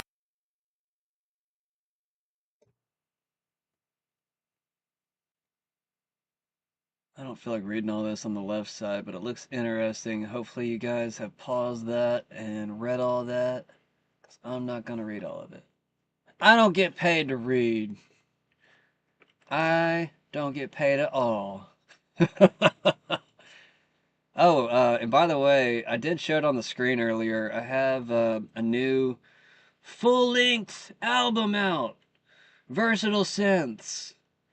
The best of Part 1 on Spotify, YouTube, Apple Music right now.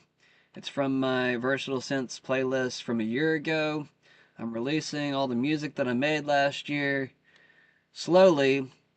Versatile Synths Part 2 should be coming out any day now. And let's see, what is the other one? Positive Psyops Volume 1, the best of, will also be coming out before too long. It takes a while to process and everything, but yeah, it'll be out there soon. And I'm probably going to release it on Rumble eventually as well. Might take a little bit longer to do that because it is a little bit of a process. But I will deliver.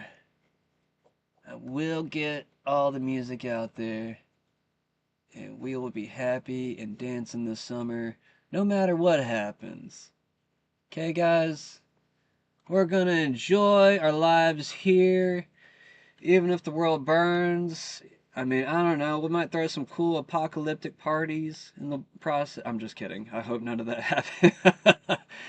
I mean, it'd be cool if like somebody throws some cool parties where nothing weird happens, but I don't know. We're in unexplored territory, if you ask me. Thomas Massey, automobile kill switches are coming soon to car dealerships near you. It is now in order to consider Amendment Number 1, printed in Part B of House Report 119-462. For what purpose does the gentleman from Kentucky seek recognition? Mr. Chair, I have an amendment at the desk. The clerk shall designate the amendment. Amendment number 1, printed in Part B of House Report number 119-462, offered by Mr. Massey of Kentucky. Pursuant to House Resolution 1014, the gentleman from Kentucky, Mr. Massey, and a member opposed, each will control 5 minutes. The chair recognizes the gentleman from Kentucky. Mr. Chair, I rise in support of our amendment. This is co-sponsored by Mr. Perry from Pennsylvania and Mr. Roy from Texas. And I regret that we have to offer this amendment. What I'm going to describe will probably sound like a bad science fiction movie, but that's what's written into law. Right now in law, that's going to be implemented it says for 2026 and beyond. Now, the reality is the technology doesn't exist, but that doesn't keep legislators from imagining things that they would like to do to infringe on civil liberties. But there is a law that states that every vehicle manufactured is going to have a kill switch in it. The car itself will monitor your driving. And if the car thinks that you're not doing a good job driving, it will disable itself. So the car dashboard becomes your judge, your jury, and your executioner. Imagine this. We got a snowstorm coming. A mom takes her kids out. They're going to the grocery store. It's snowing. They're trying to get some groceries before the big storm hits. She swerves for a pothole. The neighbor's pet gets in the way, swerves for that. A first responder goes by. She pulls over. Her car says, "You got one more swerve, and then we're going to ground you." There it is. The next thing she has to avoid, an icy patch in the road. The car has adjudicated her as unsuitable for driving. It disables the vehicle, and there she's stranded. My question is, how do you appeal your sentence once your car, the technology in your car, has judged you to be incapable of driving? Once it's disabled you and your children at the side of the road, how do you appeal that? Do you press a button on the dashboard? Do you start talking to an AI? What if it really was somebody who was drunk? Are you really going to send a police car after this? Disabled vehicle? Do we have the resources to do that? There's going to be so many false positives. The technology is unworkable. That's why the DOT is still in the rulemaking process, asking for feedback on how this thing could even exist. And it's just a bad idea, but it's in law, and so our amendment would defund that. And with that, I'd like to reserve the balance of my time. Okay, I'm going to pause it right there. I've actually got another video that lines up well with that. I'll get to it here in a minute. House Republicans. Congresswoman, where do we stand on the investigation into Ilhan Omar? Obviously, there's some, questions regarding her citizenship. She's been referred to the Ethics Committee. Can we trust the Ethics Committee to actually be ethical and do the right thing? Well, what's happened so far? Like, really, I think the remark is always let the process play out, right? That's what they always say, and nothing never happens. I tried to subpoena her immigration records, her husband's immigration records, and it was Republicans that killed my motion. Yeah, and what's going on with that? Do you have any more insight you can share on that? As far as I know, nothing's going on, and nothing will go on. And that's Congress for you, because both sides protect the other. Yeah. Yeah. Thank you very much. Appreciate it. Such a bad Congresswoman, where do we stand on? Anna Paulina Luna, on average, members of Congress make 600% returns on their stock portfolio. Pretty insane. There are a lot of people who make a lot of money. A lot of them came in making a lot of money on Wall Street or hedge funds as well. So, I mean, they made a lot of money before. They're making a lot of money now. But she's like, oh, I'm for all the reforms would be great. That's how they always approach this issue as they continue to rake in money. Most certainly. If you look at the numbers on average, Laura, members of Congress that go from, you know, making 175, having never traded a stock in their life before, will on average make about 600% returns. And we are given access to information specifically on markets. We know when deals come through, and they are placing bets. You can follow a number of websites like Unusual Whales that will actually track members of Congress and their stock portfolio trades. Now, I do want to point out something. If a member of Congress gets caught trading stock, on average, the fine is maybe $200 if they're insider trading, and that's it. It's a slap on the wrist. Meanwhile, you again see in this case of this Special Forces member facing decades in prison, and so we are trying to reform it. But you know what's happening in Congress? If we don't reform this now, it's never going to happen. And again, Hakeem Jeffries tried to block that bipartisan effort. Well, Congresswoman, we just did an angle on how the Democrats' #1 agenda item, if they take the House, day one is impeaching Trump. So that's the only thing they're focused on right now if they take the House, which you got to help make sure doesn't happen. Congresswoman, thank you.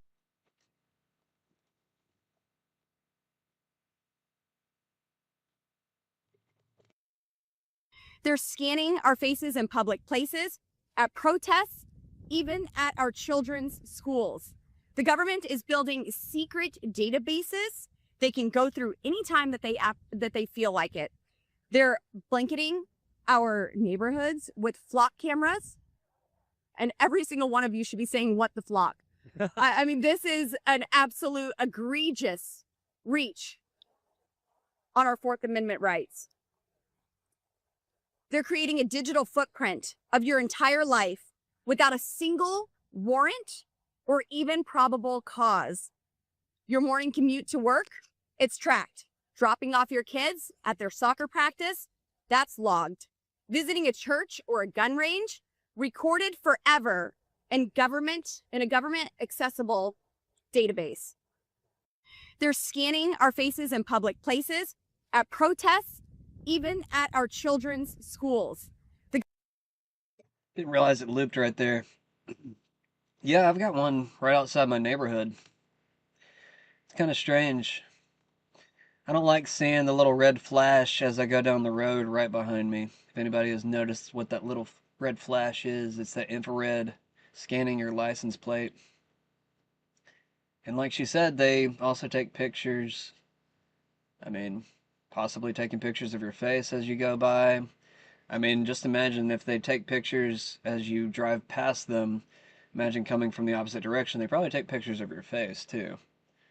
So, just something to be aware of on your daily commute. And they are on the side of roads pretty much everywhere.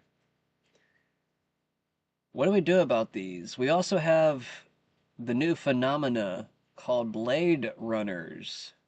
If anybody know what a Blade Runner is, that's basically anybody that goes and tries to take down one of these flock cameras on their own. They run the blade on them. That's why they're called Blade Runners. I didn't come up with this term, so it did not come from me. I actually did make a Blade Runners song, though, that's actually on my Versatile Synths album. And that was from a year ago. I didn't even call, you know, the people that take down the flock cameras Blade Runners. Somebody else did. So I'm going to give them credit. I don't remember their names, but it was from a video. Feel free to go look it up sometime, but he was calling them Blade Runners throughout the video. I even showed it on my channel. It's actually kind of funny. It's amusing. I'm not telling anybody to become Blade Runners. Do what you want to on your own behalf, your own will and wants. But if we are going to prevent tyranny, sometimes we have to take extra measures to take down tyrannical structures. And if they are using it to tyrannize us, to control us in weird ways, or try to blackmail you, you know, try to track you where you're going all the time, they're basically just stalkers. They're creating criminal acts by trying to say they're trying to save you at the same time. Just insanity. It's pure insanity, and they are stalkers. They are creeps. They are losers. I mean, I hate to be that way. It's just that, I mean, you know, I'm just judging the behavior based upon what it is. If you don't like it, don't be that way. Okay? Moving on. We're not going to get into that. I guess we should probably cover some of the videos from last night.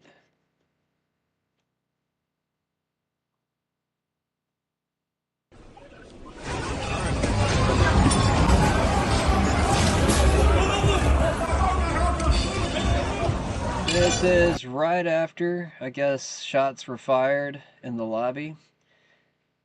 From what I understand, the man never made it into the main room where the president was at. But it looked, some people were pointing out how they were protecting J.D. Vance more so than Trump. I'm not really sure if that's true or not, but here we go. But they got Vance out of there a lot faster, it seems. I guess that's what they were talking about. Yeah, why would Vance be rushed out a lot faster? Let's watch that one more time. I made to keep clicking through videos, but... Okay, he was rushed out immediately.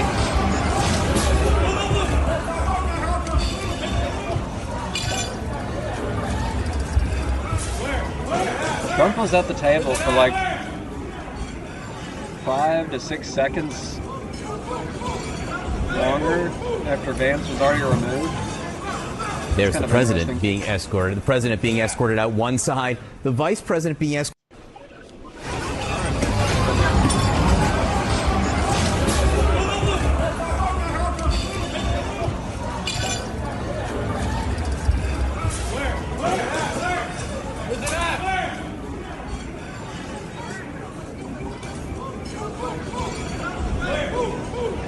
Now, from that angle, it almost looked like he tripped.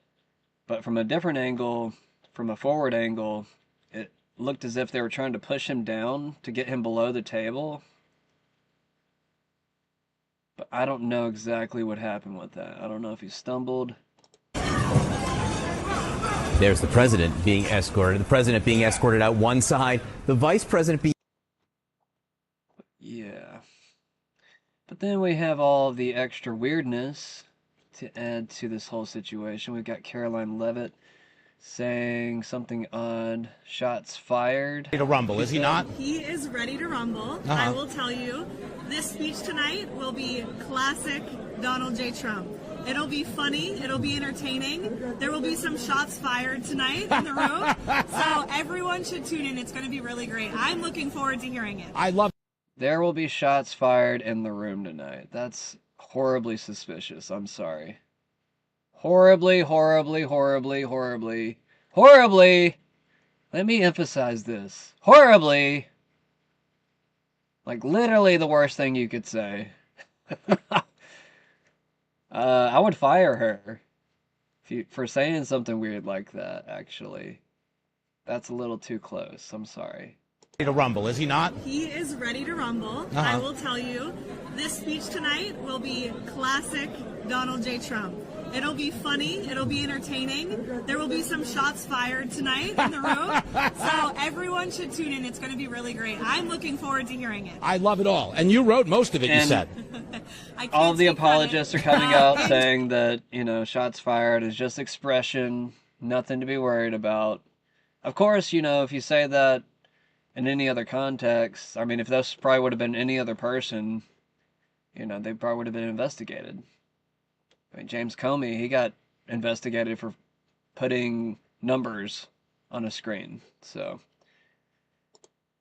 Ilhan Omar gives history lesson. The last time the Alien Enemies Act was invoked, it was the last used time during the World War Alien XI. Enemies Act was invoked, it was used to detain and deport German, Japanese, Italian immigrants during World War XI. The last time the It's almost like whoever wrote whatever the hell she's reading did that on purpose just to like make a joke. Cause they probably know that she doesn't know the history. That's actually a good troll if anybody did that. Thank you. I needed that laugh.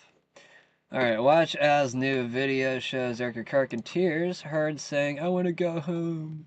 Wee! I just want to go find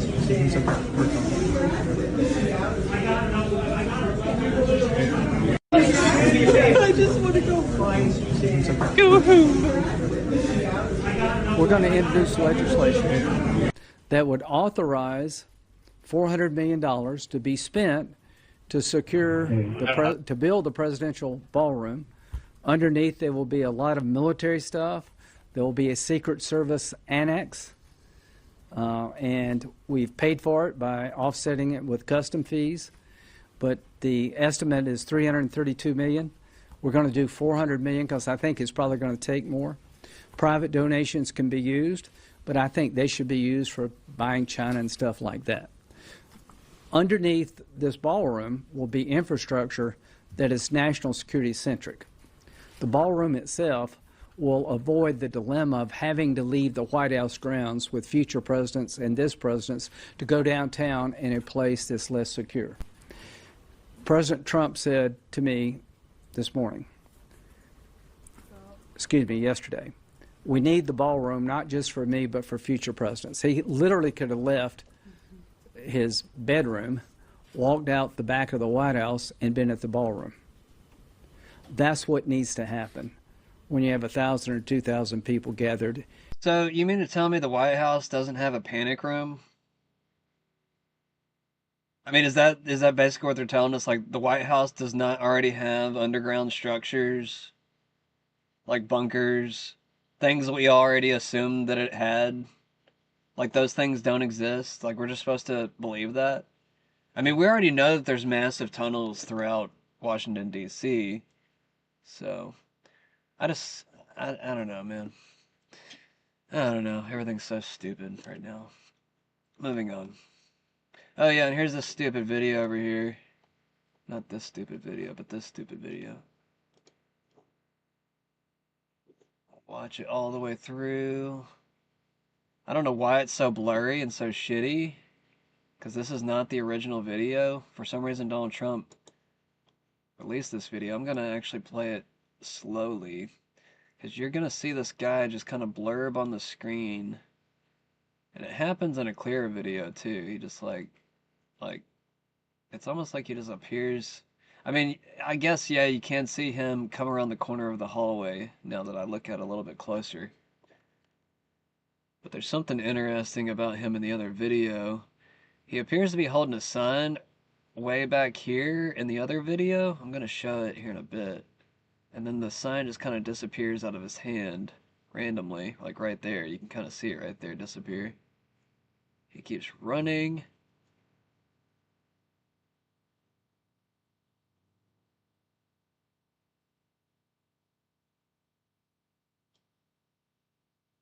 For him, like, okay, this is the only guy right here up in the front that sees him. He points a gun at him about 10 feet away from him. I mean, he should have been, like, pointing at him as soon as he was, like, running down the hallway. Like, nobody was in any type of alertness. Like, I mean, for you to be protecting the president every night and to not have any type of, like, sense of urgency, alertness, awareness, why is there nobody at the doors, like, making sure, or, like, just, I don't know, just going around checking things? Like, that used to be a thing. Like, security checks. Like, I feel like I'm literally the only sensible person left on the planet. Is that true? Could somebody help me? I don't want to be alone! Border Patrol Commander Bavino dropping truth bombs. Hundreds of millions of foreigners are flooding in who have zero interest You're really in American hitting the nail on the head here, and I think this is something that's lost in this overall conversation, and I'm glad you touched on it. It's that culture. It's our culture. Our culture is at stake here. And when you bring that many from another culture that don't care about your culture, you've got a problem. And you asked me, do we see that? So we saw that on the ground in every single city we were in.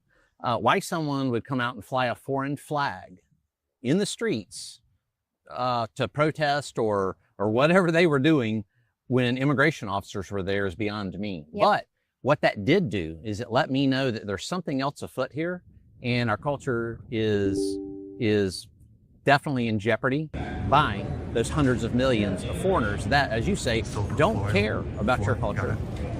They don't care about your history, your customs, values, beliefs, whatever. They don't care. You know, Edward and Lauren, maybe your grandfather died at Iwo Jima, or your great-great-great-grandfather died at Gettysburg, or I don't know, maybe even an ancestor died at Kings Mountain in the Revolution. Do you think they care about that? Do you think those hundreds of millions of illegal aliens here care that your ancestors gave everything for this country? I'm not seeing that. I'm seeing... They don't even bother to learn our language. Some of them want to get us. Exactly. Yeah, they don't even care. They wouldn't even know. And they don't care that your grandfather died at Iwo Jima or Getting Gettysburg the game going in the or background, who the founding about to fathers start even up. are. They don't care. And Sorry I for think going to so me, long today with that the is a news. greater threat to our society and to what we have going in America that we built, that Americans built. Let me say that again. Americans built that. You know, there's an argument creeping in. Migrants built this That, country. yes, absolutely not. Americans built that. Settlers built that.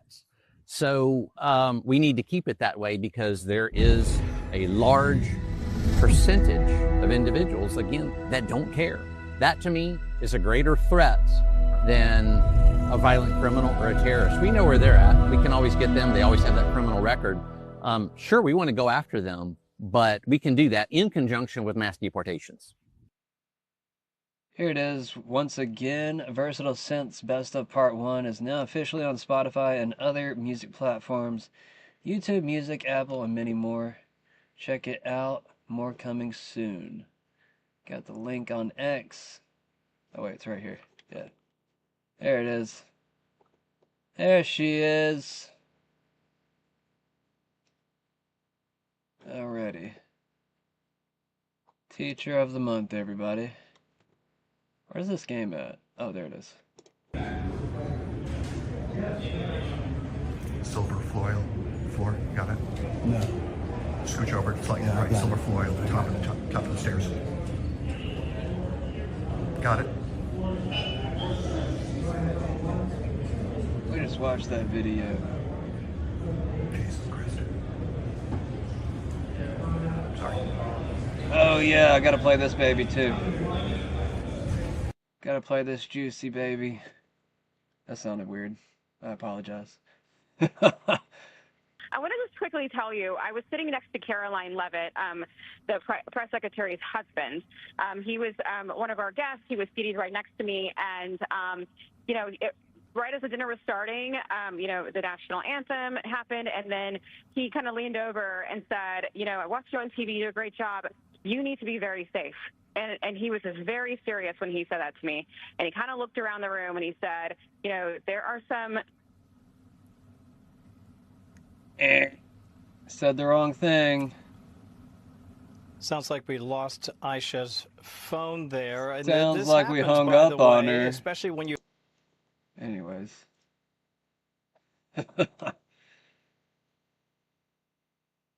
We got this game going in the background. I'm getting to it. I'm getting to it. Oh, yeah. Why isn't that? Okay, there it is. Where's my post at? It's so outrageous and politically misguided, it makes you wonder, is Trump trolling us? I was talking about his decision to bring Erica Kirk along into the midterm conversation. Some people are thinking that she's being groomed to run or something. I'm just kind of like, why in the world would anybody want her? She's like one of the last people I'd pick. Charlie Kirk's video from behind him has finally been released by Candace Owens. We can get to this. And by the way, I think at some point they said they didn't have the footage. They have the footage, okay? This is, Terrell was at his office when he showed me this. And here we go. You can just play this. And if you guys are just on audio, you'll obviously need to come cut this on video because I can't really describe.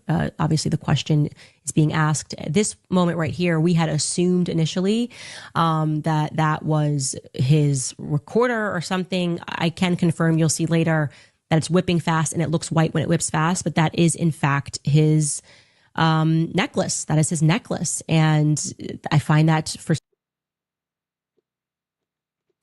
You can get to this. And by the way, I think at some point they said they didn't have the footage. They have the footage, okay? Don't worry, there's nothing gruesome about this angle. So I'm just going to go ahead and kind of code it before... This is, Terrell was at his office when he showed me this.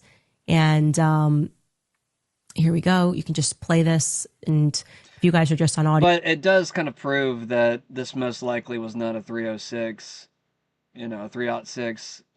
I don't know why that ever became such a big theory. I mean, they said it initially, but yeah, it would have blown through his spine at the trajectory that was mentioned. So you'll obviously need to come cut this on video because I can't really describe.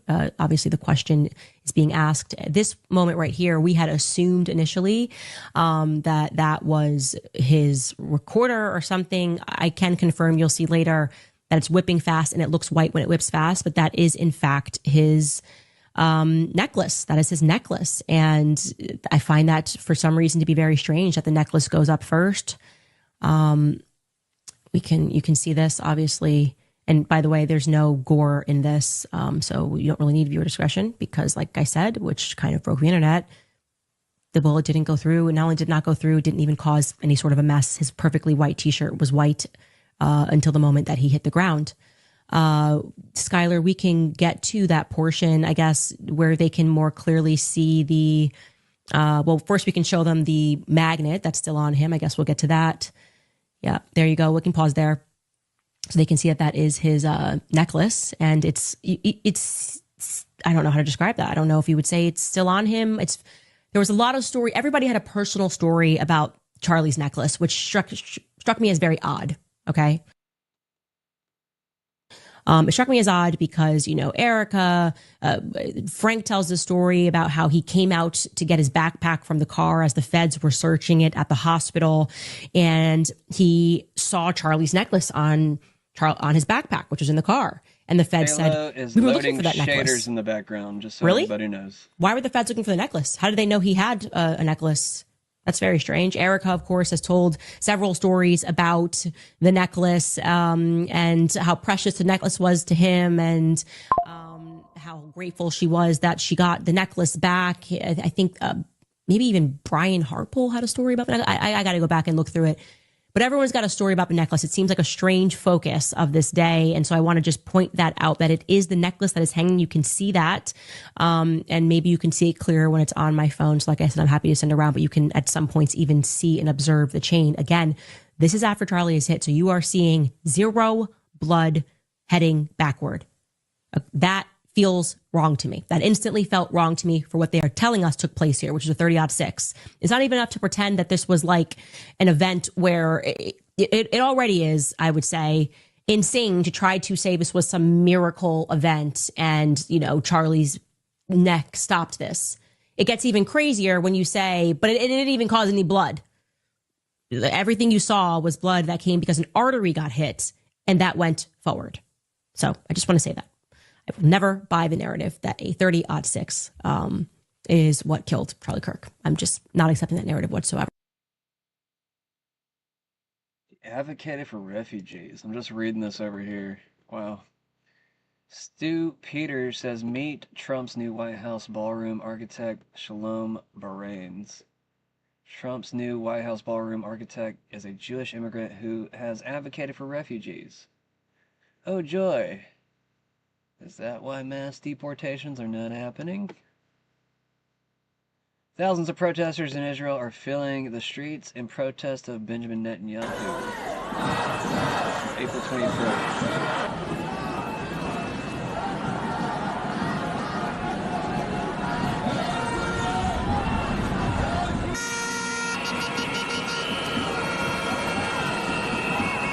Oh, it's done. Good.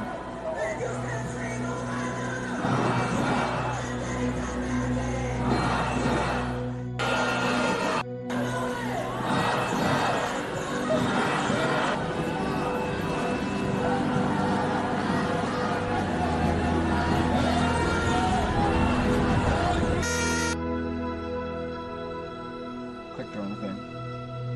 There we go. I clicked the wrong thing again. Alright, we're doing music tonight. I don't know, maybe I should do my playlist. Ooh.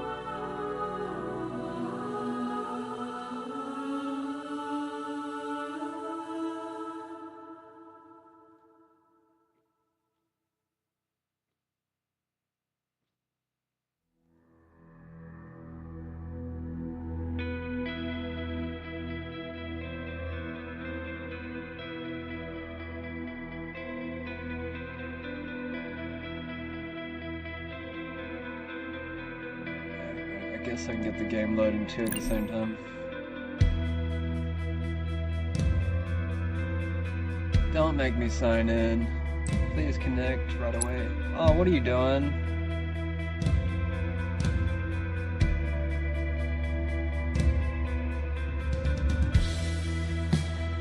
Oh no. Don't start doing this mess again.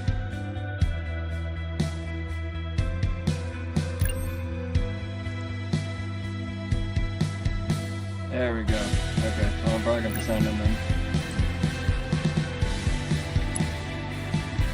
Well, I'm trying to. You gotta let me sign in.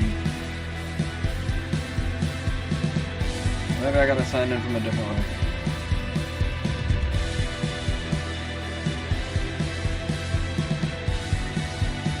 Alright, I'm going to close out. We're going to start it from a different app. Maybe it'll connect it to my Xbox profile that way. These things are getting stupid. You gotta sign into everything now. We just sat through all the frickin' shaders and crap, and now I gotta do this. Can you connect, please, my Xbox profile automatically? That would be great. I don't know why things aren't smarter than they should be. Why is nothing smart? Why is everybody stupid but me? I'm just kidding. But seriously. I'm just kidding. But seriously. Demands more security as Secret Service failed to establish a safe perimeter once again. I would fire all of them, I said. All of the conditions that took place tonight, and I will say it was not a secure building. And I didn't want to say this, but this is why we have to have all of the attributes of what we're planning at the White House. It's actually a larger room, and it's much more secure. It's drone-proof, it's bulletproof glass. We need the ballroom. That's why Secret Service, that's why the military are demanding it. They've wanted the ballroom for 150 years for lots of different reasons, but today's a little bit different because today we need levels of security that probably nobody's ever seen before. But everyone owes a tremendous debt of gratitude to the courage of law enforcement. Trump's hair is getting white.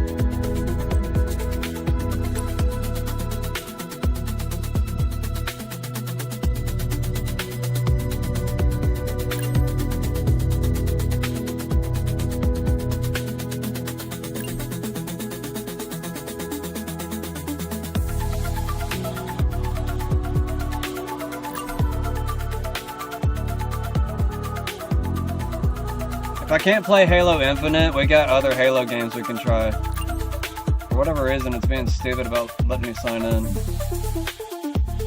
I'm trying, you're not letting me. It's like literally not giving me the option.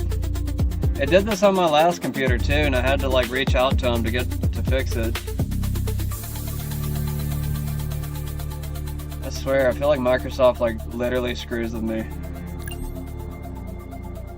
Am I the only one?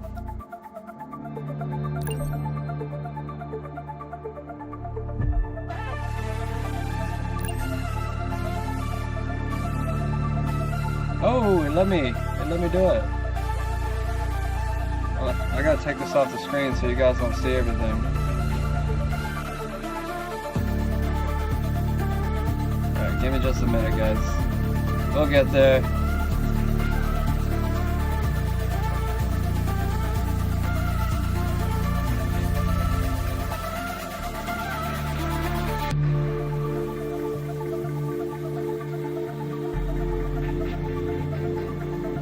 Here's a 15-minute video in case it takes me that long. The history of Israel is this. Moloch, that star Remphan, the star of Moloch, and Cheon, that six-pointed hexagram. You want to put a hex on somebody? Throw your children in the fire to the devil. This is what it's talking about, and I want you to understand biblical history. This is what God warned about. You understand? The kings would come to this statue of a bull, and they would put their very children in the fire as a sacrifice for a blessing. The women were complicit as well, literally throwing living, innocent babies into the fire.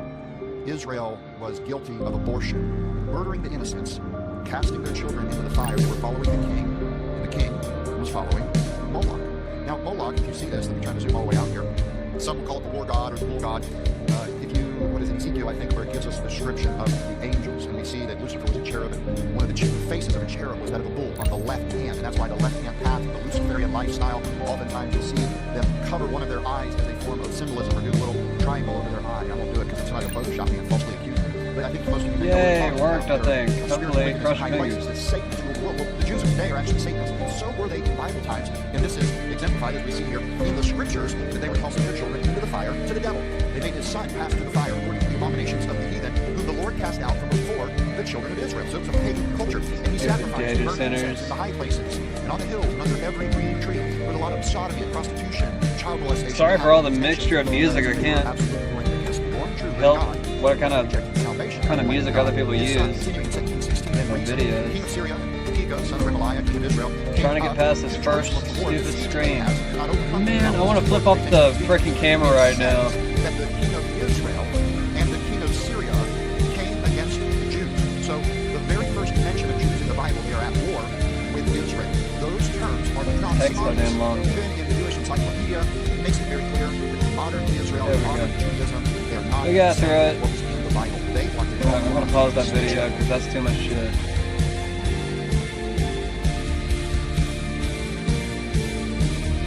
Oh, that's where that piano's coming from? Who made this song? This is a shitty song.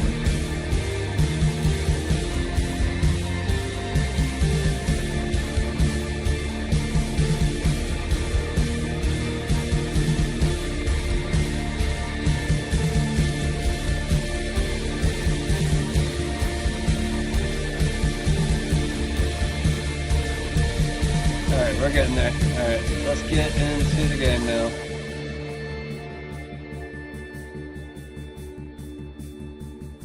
Actually, I'm not going to use my internet. I was going to use my internet for the playlist, but I'm not going to now. No need.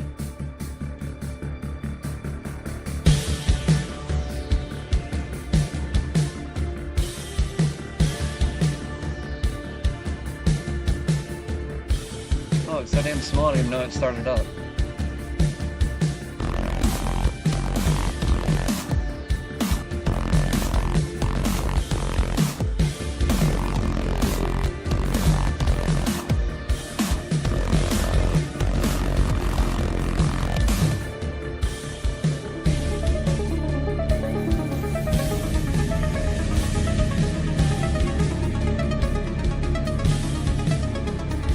Why is there two of every song?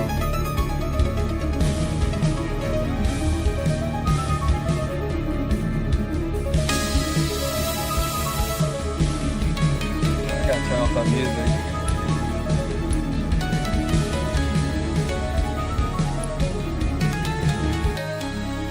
Jeez.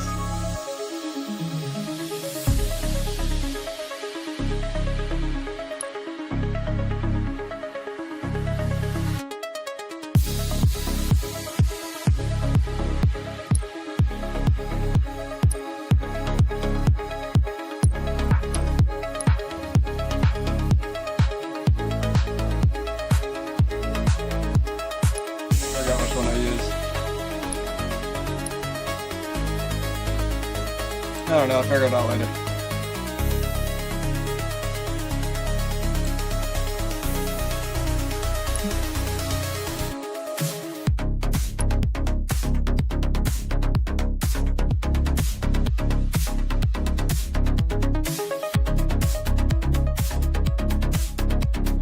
Maybe I'll have to do it on the other one. If I want the right order, I'm gonna have to.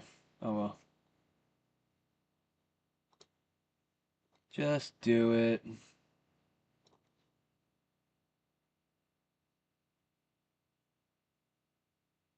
Please. Load faster. Please and thank you. Click that yesterday.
Gotta load the loading screens now.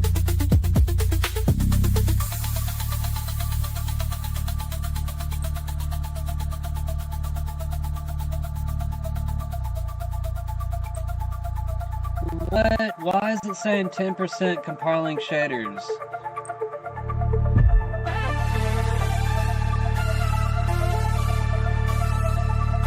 Better not have that issue tonight.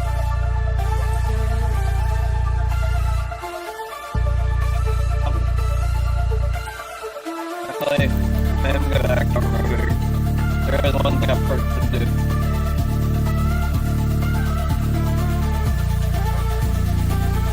I have to do this, or the game will not freaking load the shaders. And I keep doing this. Alright, this is the last time I'm restarting the game. But I have to put it on performance mode. And the game will play shitty. I just now remembered that. Alright, I'm glad we figured it out before we started everything. That's probably why everything was loading so slow. I had it in like the low efficiency mode, or like the high efficiency mode. Low power mode. Like everything should load a lot faster, everything should be fast now. That's why everything was being slow.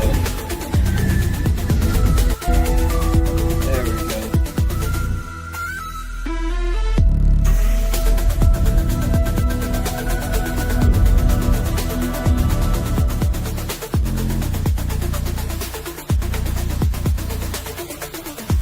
Yeah, much faster now.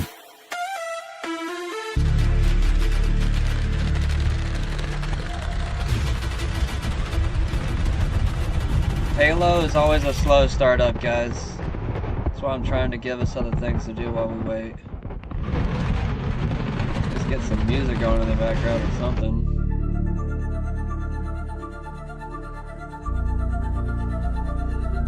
This is Versatile Synths, by the way. If you ever want to support me, you can buy a song now. I need to redo my merch store. I got a shitty merch store that I never tell anybody about because it's not all that great. Just like recycling certain designs that I have.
Got my first album out.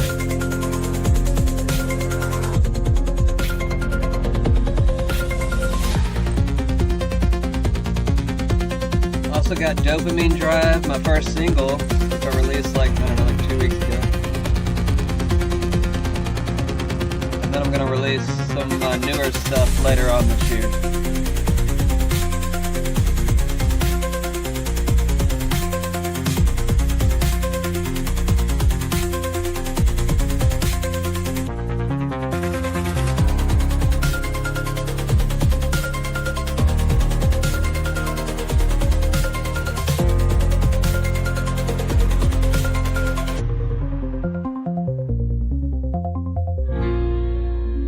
Load the game, for God's sake! I've been waiting for hours! Starting the show so late today. Have you found what you're looking for? No. Not yet.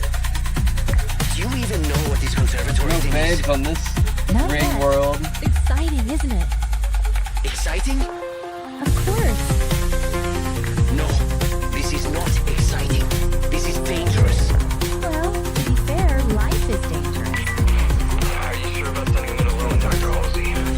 If everyone does their job correctly, John will not be alone, Captain. I just question the value of splitting them off from the rest of the blue team. That wasn't the initial plan. Plans change. Besides, I have something else for QT in mind.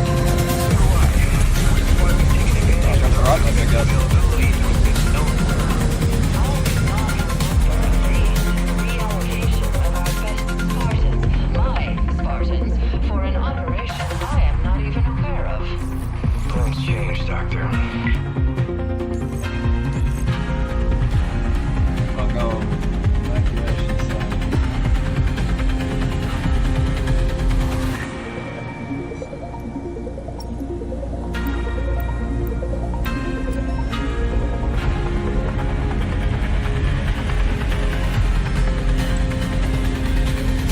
Where use that again? One sec. Oh my god.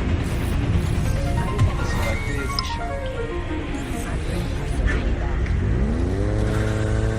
Nice hang time, Chief. You know it, girl. Ooh, I'm gonna land on it. Oh. Okay, that was awesome. Glad you liked it.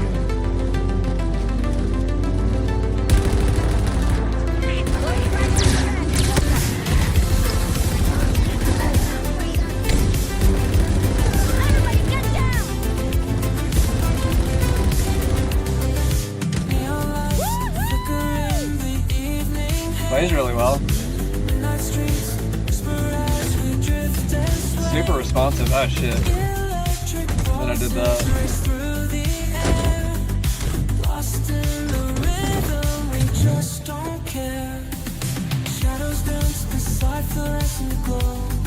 Manning the gun. You don't look like a chick. I'm just kidding. That was awfully rude of me. Clearing range of Captain Valkyris. You're just big bone. You're cool. You shoot well. Ruin his day. I'm not going. I ain't going rather.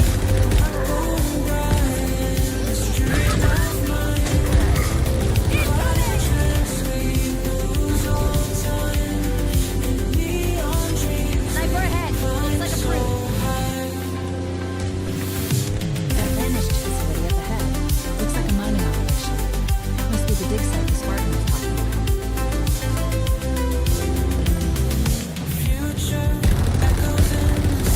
Won't you get tired of getting told what to do all the time? Yeah. Kinda sucks. Glad you brought it up, What actually. are the Vanished doing here? They are doing exactly what they've been doing since they got here. Scavenging. Tearing everything apart to fuel this war. How could they? They're ruining this place, and for what? Oh, I got out. That's already Gotta investigate.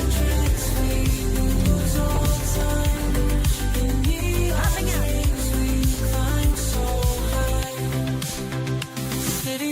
I don't see nothing. Oh, no ammo. need like a new guy in bed.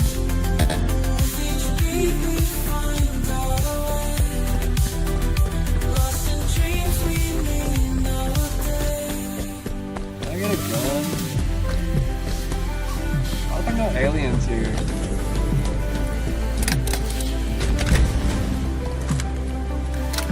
I don't have no ammo at all. That was so weird. Push forward. I like you. You follow me and you're motivational. What was the last date you've been on, lady? Just kidding, it's lonely in space. Shock rifle. Can't remember if I like this gun. I don't know if that's a good.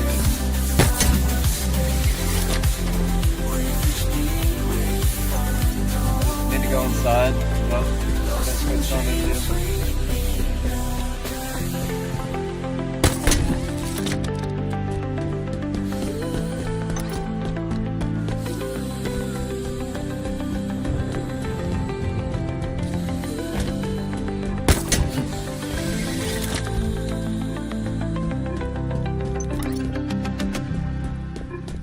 Hold on a second. I don't feel like I have the settings on Ultra. I need it on Ultra right now. I'm gonna be mad if I have to restart the game, but... Which one is it? What's that? Hello? No, no, no. I don't give a shit. We're trying to look.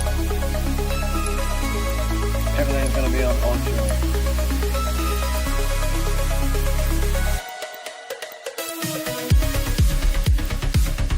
I guess I'm gonna have to restart it.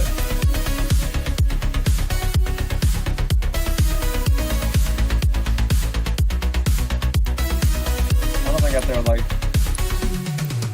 restart it, do I? Oh, I guess I did.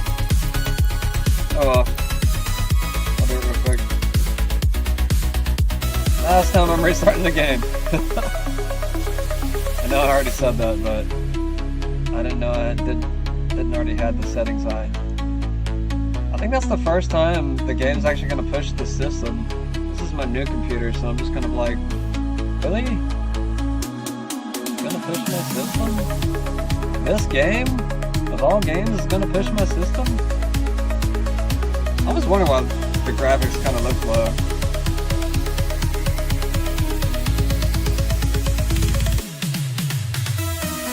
Actually, wait. I wonder if I should do NVIDIA for this one. NVIDIA. Tell me the optimal settings.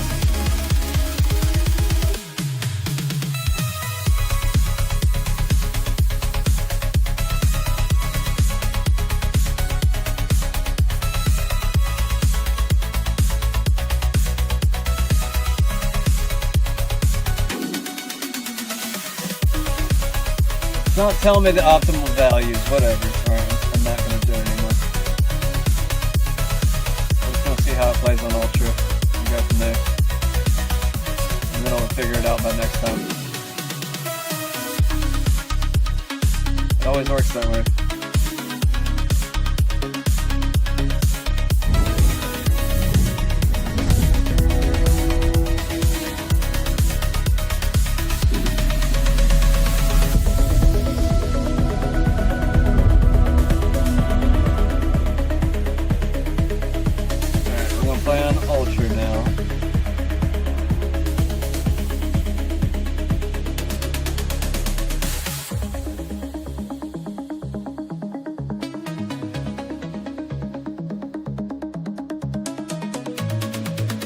Come on, Betsy.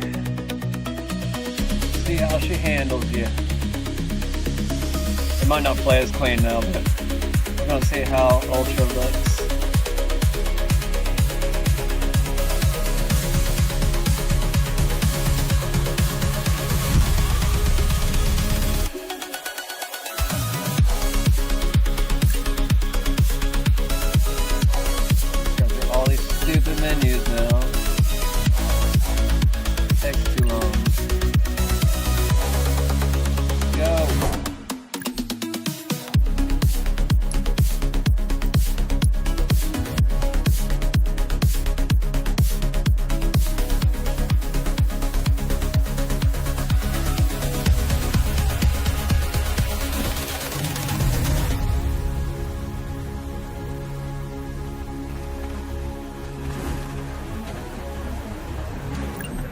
don't need no connection. Let's go.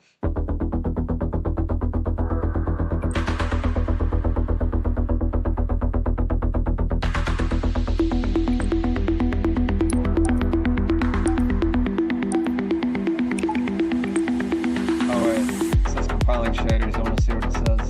No, what the hell? Well, maybe it doesn't have to. I don't know. I tried backing out. I don't know why this game is so weird about compiling shaders. Oh wait, it looks better. Yeah, this looks better. Go for it. I'm going with it. I don't care anymore. No more waiting. Good to have you back, Chief. Good to have you back. I missed you. Well, don't let. No, get out of the way! Get out of the way! I like you! You almost died. I literally saved your life. See, we work great together. You ready? I'm on the turret. Yeah, you are. You save me, I save you. Air support's ready. That's how this works. Big, Chief. Yeah, baby. Still plays pretty good.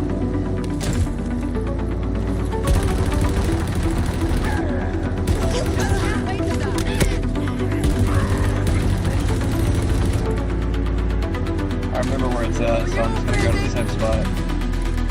I'm supposed to do something else. No way. How did I get stuck? No way. You gotta be kidding me. Stupid. Ain't going that way this time. Ain't flipping.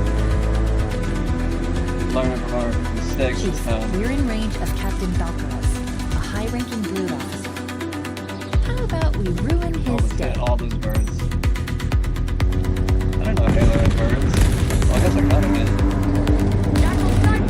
Don't interact with them much. Get away from my bunker!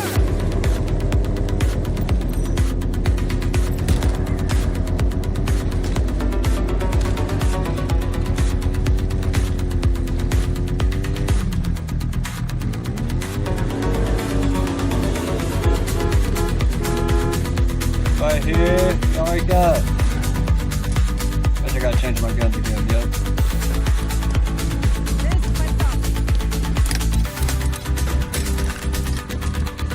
I got another gun, yeah, there's another gun I picked up from over here.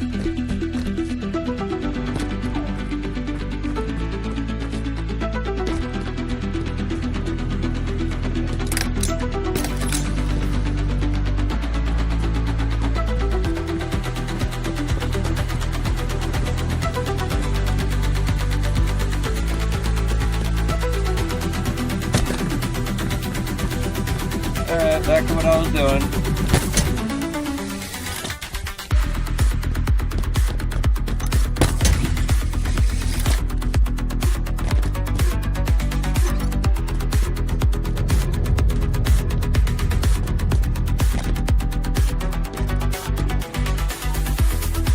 There's not really much up here, huh? I might be able to get in from up here.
Find an entry into conservatory. Okay.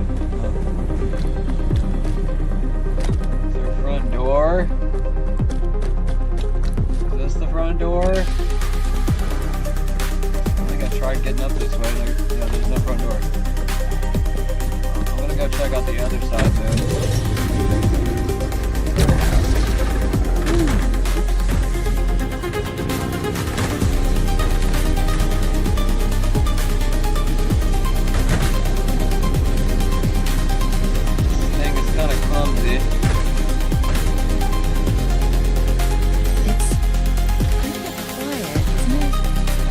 Over here. There. That tunnel. The banished must already be down below.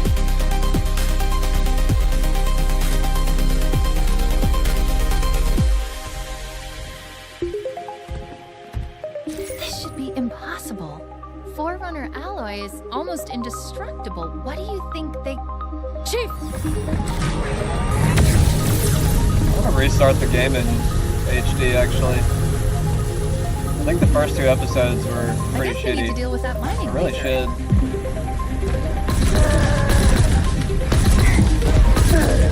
and these guys. Looks like the laser's controlled up in the central structure. Chief, this scanner just lit up. It was a trap. I knew it was a trap. What do I do? Hold position.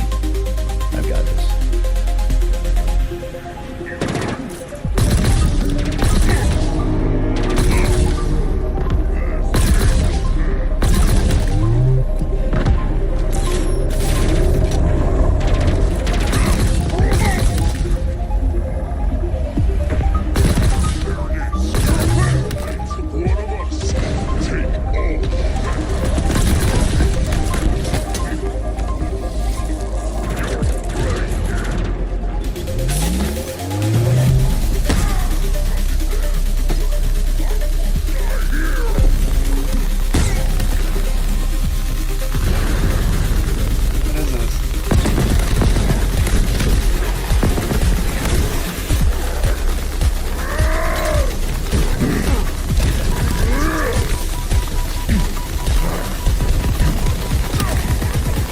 Nut shot.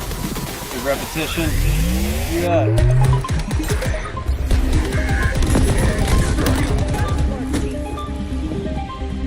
Oh, you're here. Thank God you're here. You're my favorite ally. What do I call you? How about Elizabeth? How about Elizabeth Lane? I'm just kidding.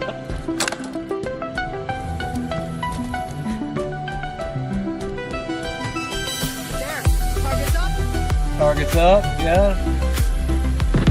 Oh, you found one? You're right. Way up there, huh? Best ally ever. I should have shot that explosive. Are we going up there? I think we are. I forgot how to get up there.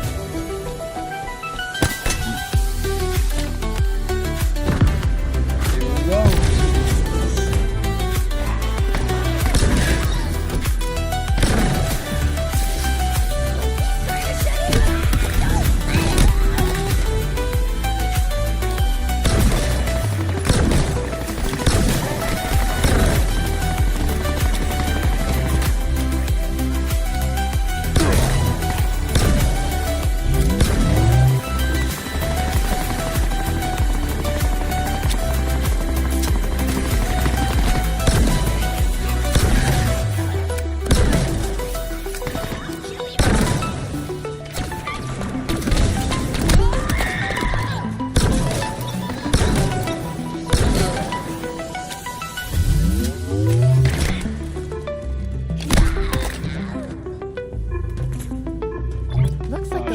controls are by that window.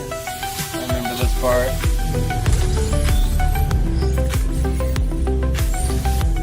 Just give me a sec. Something's wrong.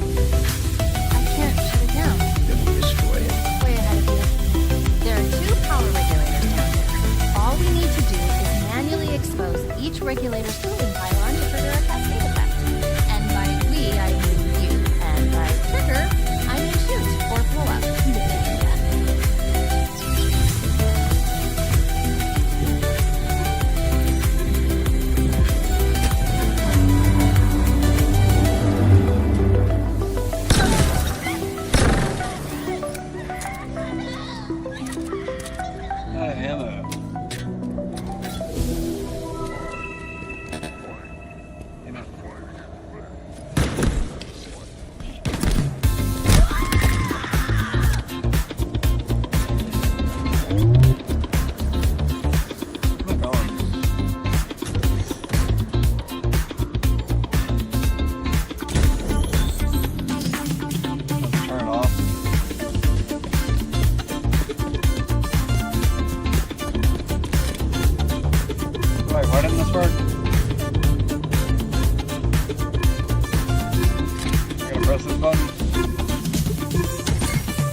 know why I'm wasting this on that.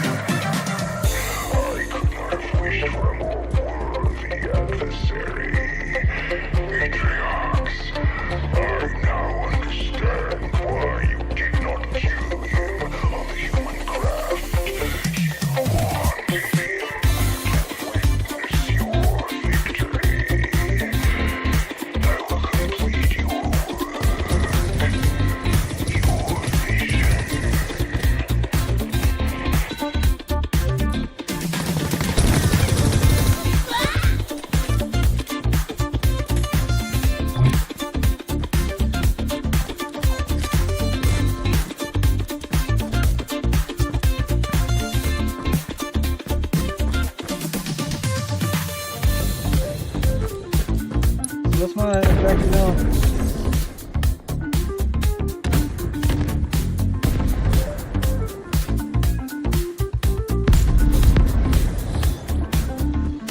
Did I turn off those lasers? That's confusing me.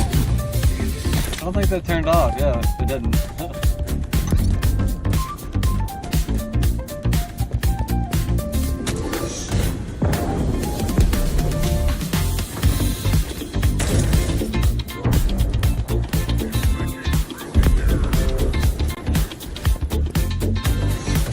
There's supposed to be something else I'm supposed to turn off?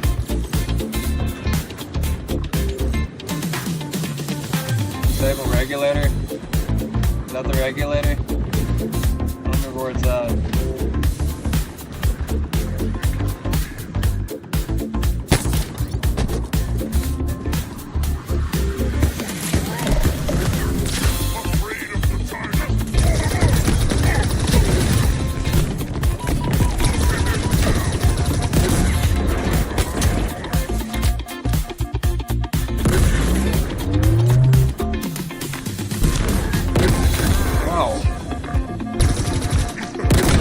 Fuck, he got me. I didn't think he was actually gonna hit me. You reloaded that thing pretty quick. Unnaturally quick, actually. Kind of suspiciously quick. Motherfucker! What the hell? You spawn camping son of a bitch.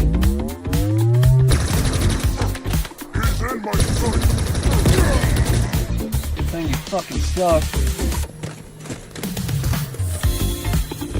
Sorry for the language.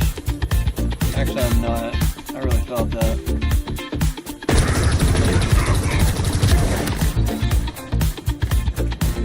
Give me your gun, bitch.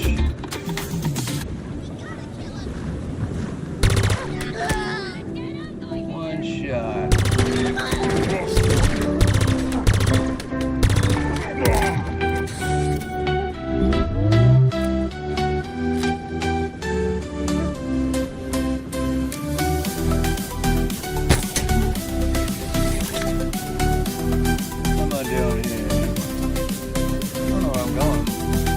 Somebody's aiming at me.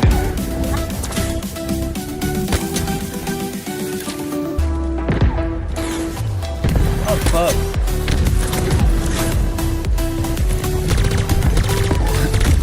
No way. What did he hit me with? Is that a break shot? They have a rocket launcher. I think they have rocket launchers. Oh shit, they don't need that again. Loaded this time.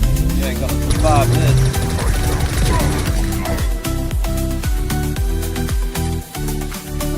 Maybe I should like preemptively take them out instead of just like running into it. Ooh. Slow, bro. I need to reload. What else we got over here? How'd that sniper go?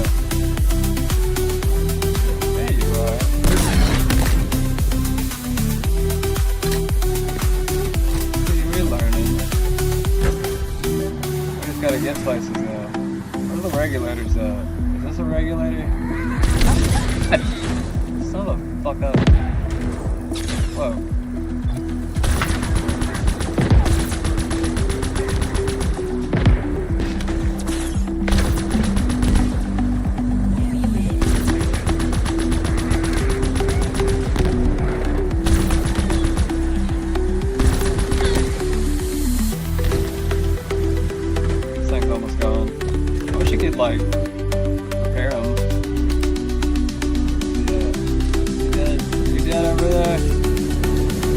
get back up.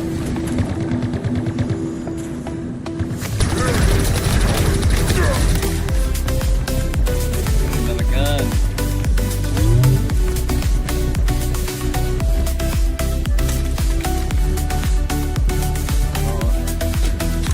Oh.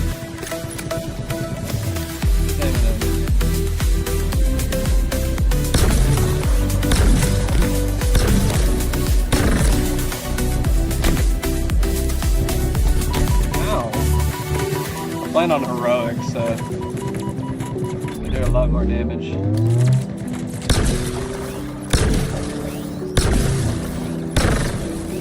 Does that not destroy it? It probably does.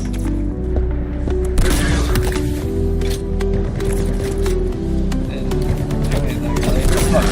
Damn it.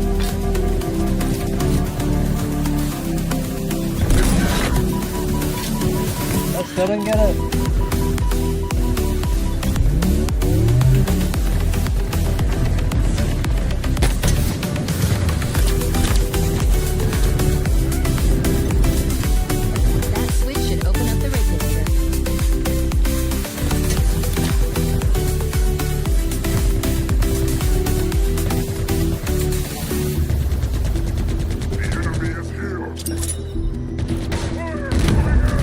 Oh, they didn't get him? Really? Big fucking grenades you didn't even throw. That didn't get you either? What else I got? Hold up, away from that shield. Oh my god, no! I just killed him, no! Damn it. Fucking heroic mode.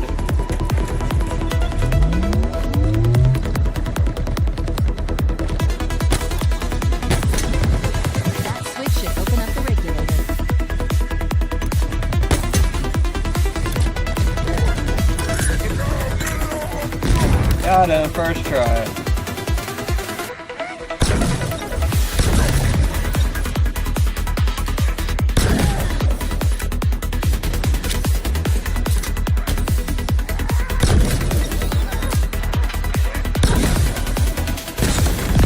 Jeez. Gotta watch out for this thing. Is that gonna blow up again? Yep. Are those gonna blow up? You always gotta like worry in a Halo game. These fucking grenades will like just like chain bomb you.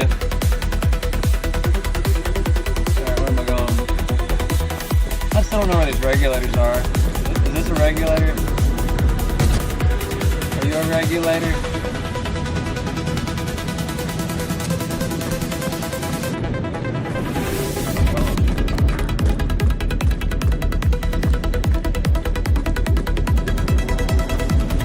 Something I shoot somewhere, I just don't know where it's at.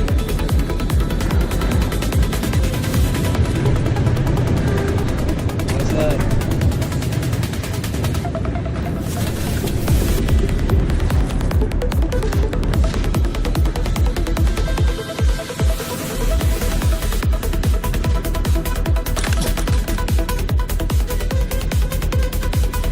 Why doesn't it tell me where it's at? Oh wait, maybe it does.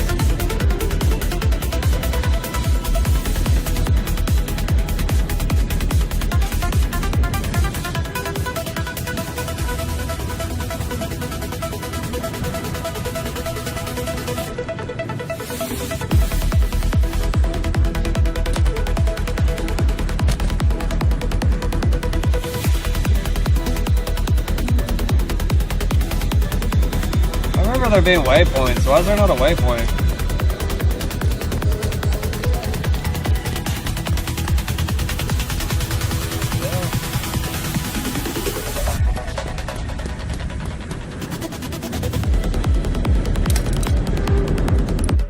I think I gotta like select my mission or something.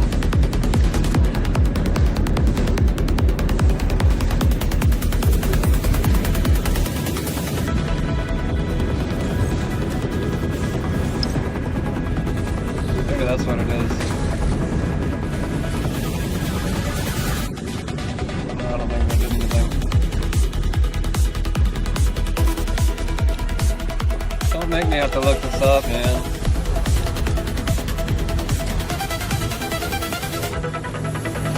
Usually I'll find out later that it was a glitch and like the waypoint just wasn't showing up for whatever stupid reason.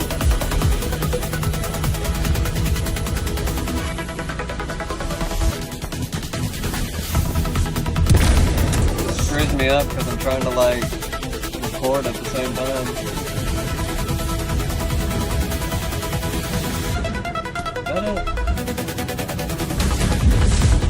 I forgot where I shoot. Don't know where the regulators are. I feel like these are the regulators, I just don't know where to shoot.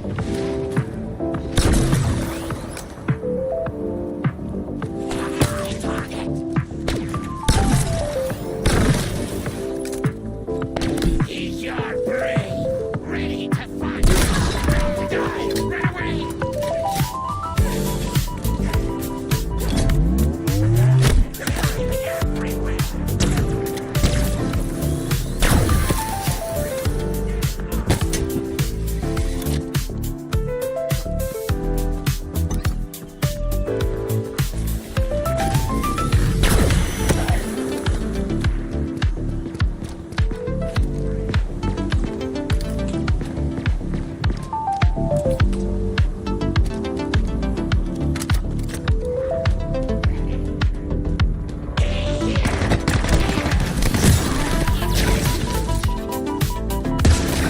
That didn't go the way I wanted it to. Jeez.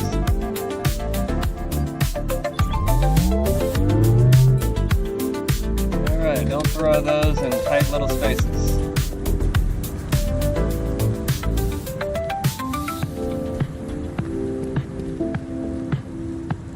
I guess I'm gonna have to look up where these frickin'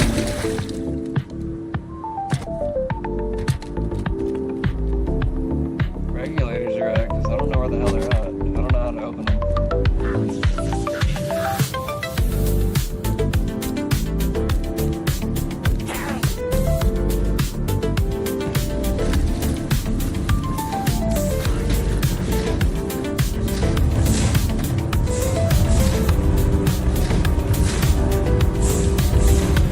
I'm pretty sure there's like something that opens them up, and then I start shooting them. I just don't know how to do it. It's not telling me for whatever reason. Or maybe she already told me and I didn't hear it. That's probably what happened. She probably told me and I didn't hear it.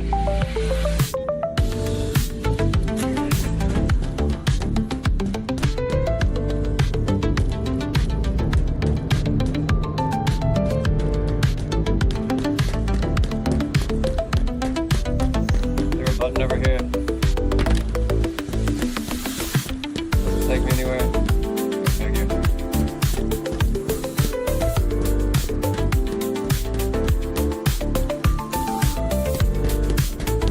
There's nothing down here. I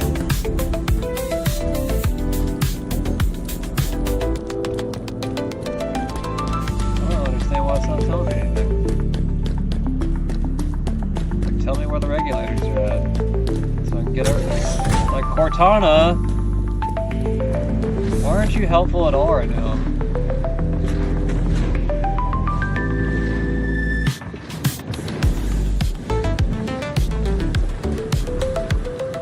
Alright, I'm just gonna look it up.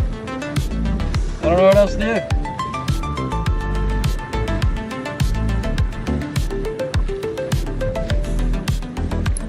One second.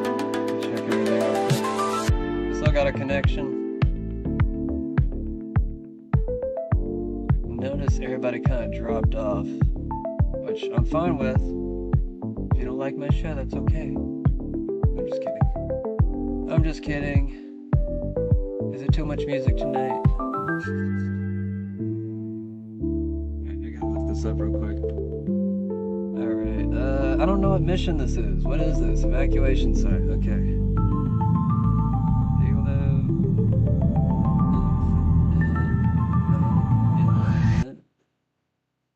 Evacuation.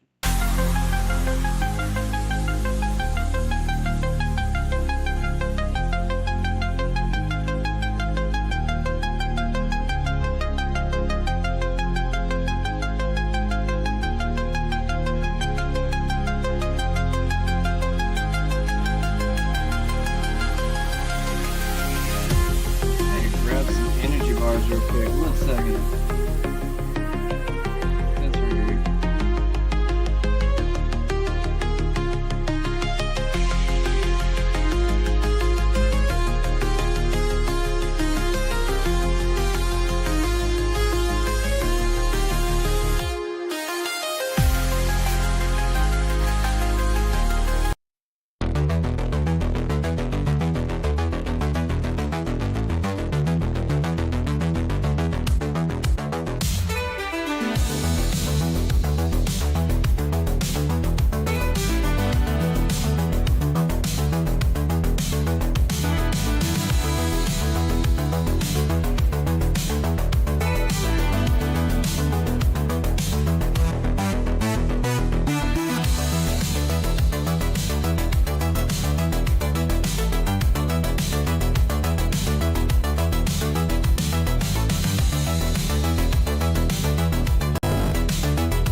Bathroom and everything.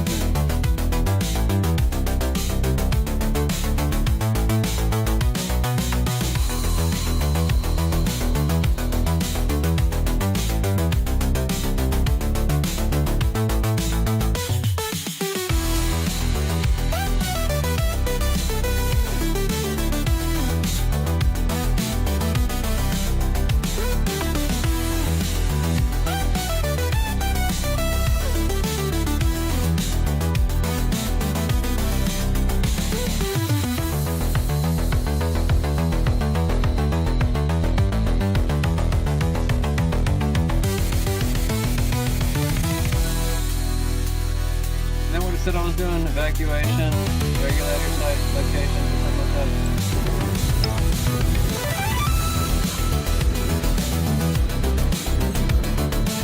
Table regulator.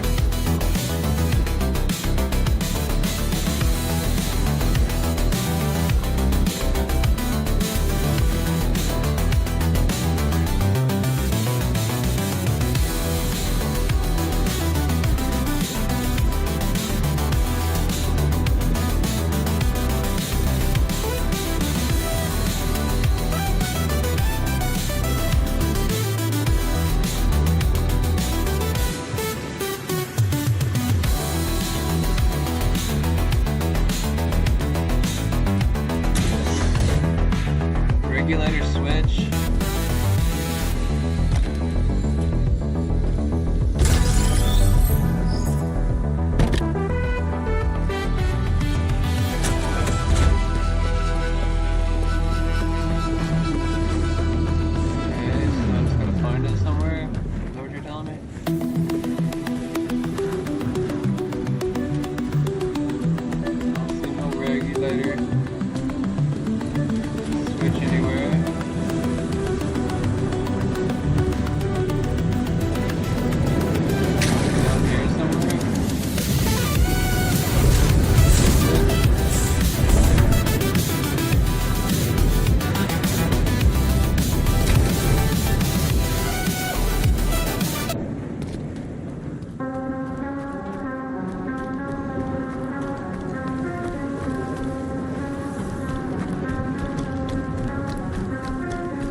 Place is so big, I wouldn't be so lost. It'd be really cool if they just like gave me like a freaking waypoint.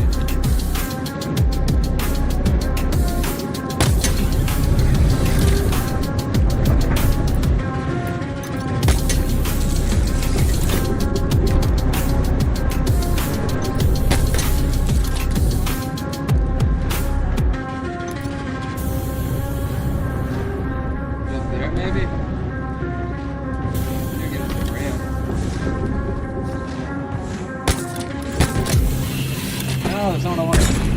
Huh, I didn't even know I could do that. That's pretty cool.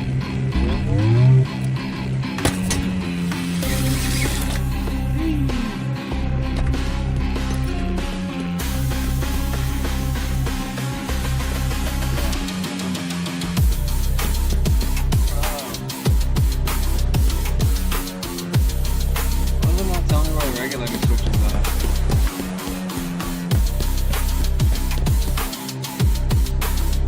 If I was the regulator switch, where would that be?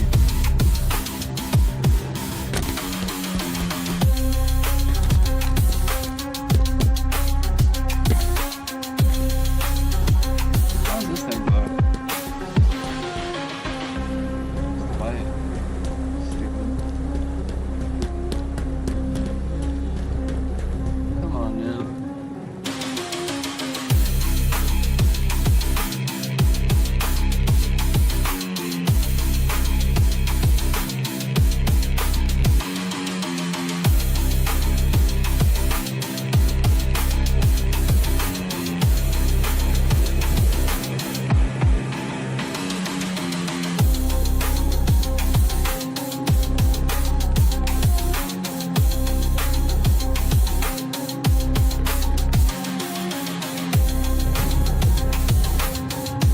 It's not marked on my map. What? It's not marked on my map. No. Unless those are them, but that says power cord. Yeah, it does not mark it on my map at all. You're such a liar.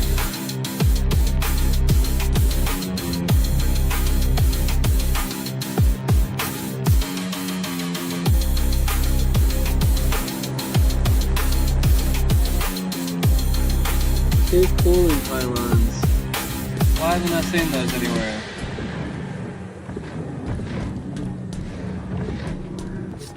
Did I not press that button earlier? I haven't seen any cooling pylons.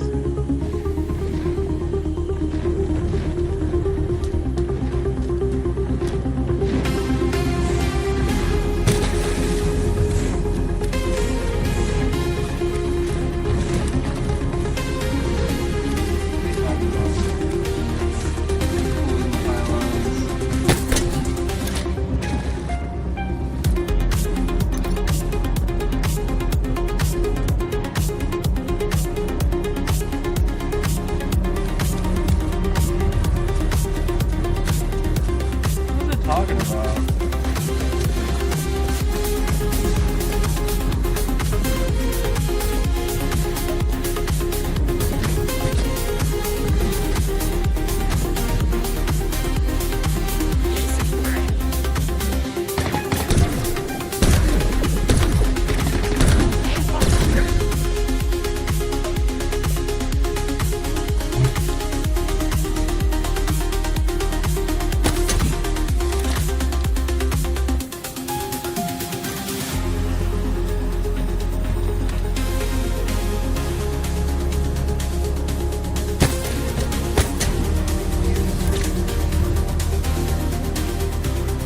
I have to restart the game one more time. I feel like this is a glitch.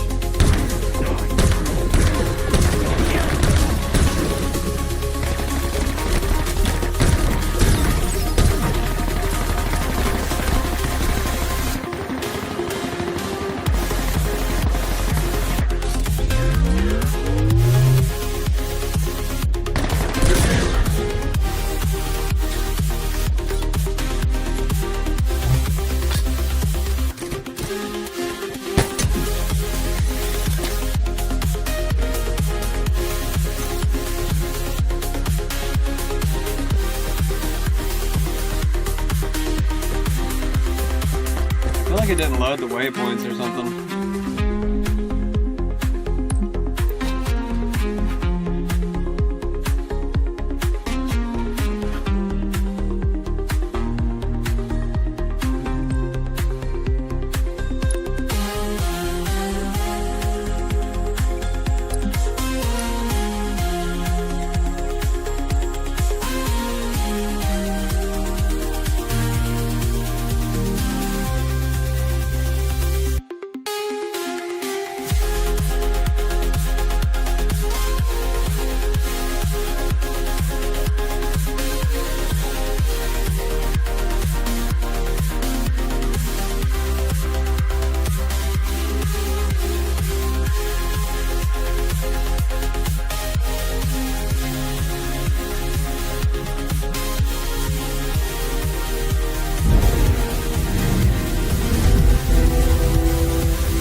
Hype beast.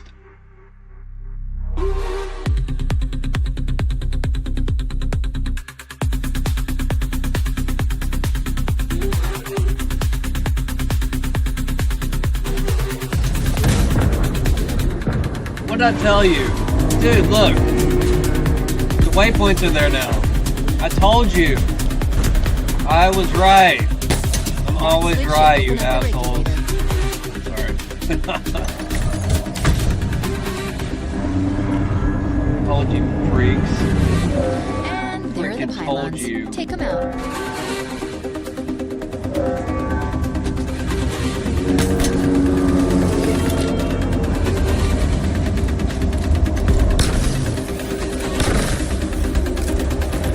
Damn it, I'm already out. How am I fucking out of ammo? Come on, man.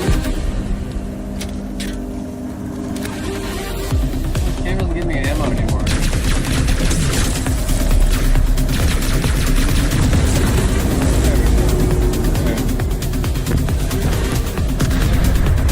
Now we can get somewhere. Oh, shit, we got aliens. Fucking aliens, man. Hopefully these aren't the raping kind. Shit. Whole fucking line of aliens. Glad I got a grappling rope, that helps.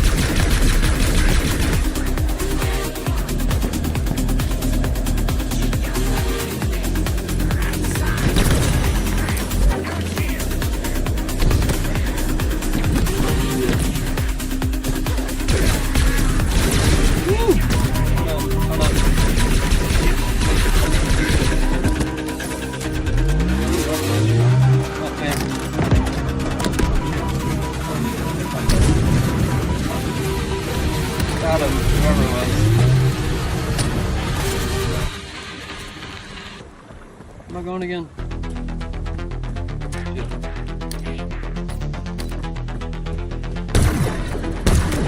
Got him.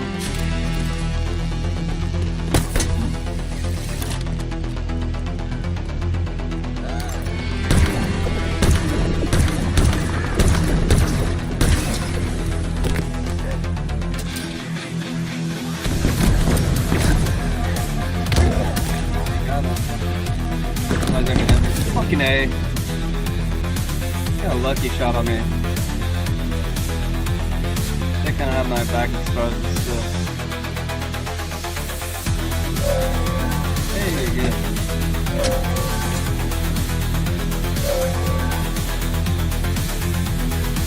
Freak, coming for you this time. You're over here now.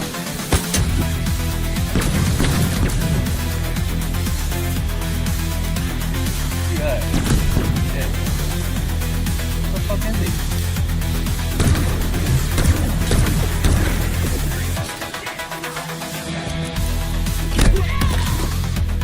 Right next to me.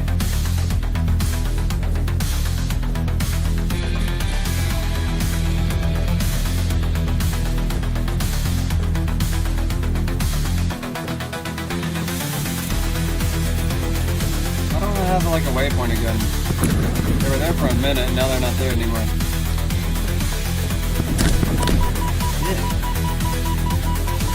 Stalkers are deadly. Shit! Shit! Fucking A!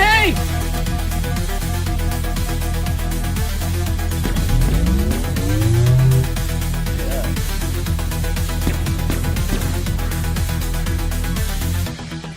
There wasn't so many of them.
extra explosive.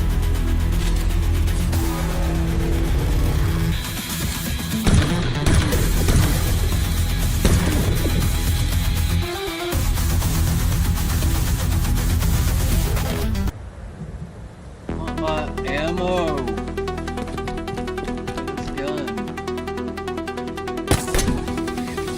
Where's that ammo go? It's gonna drop down here somewhere.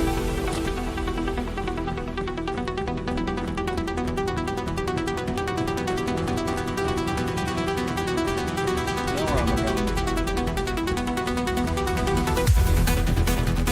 I thought there was other pylons in here to open up.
Shit.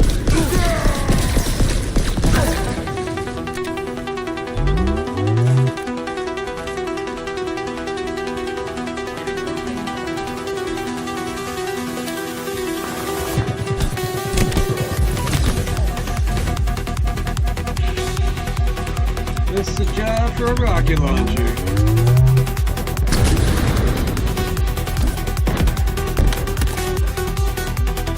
That doesn't do it. I don't know what will do it.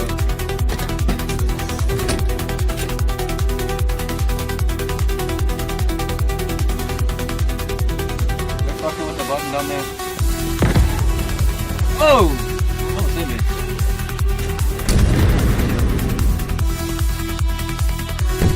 Got him.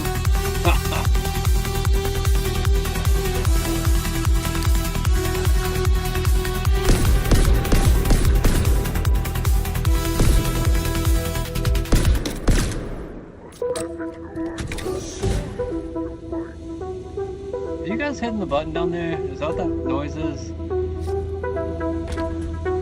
just don't see them, so I'm just kind of like, another down there.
like 2 other pylons I was supposed to blow up. I don't know where they went.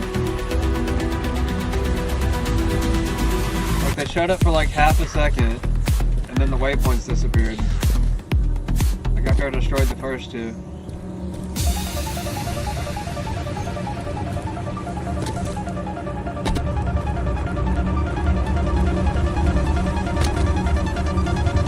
I don't know where that little pedestal thing is at. When it activated the first time.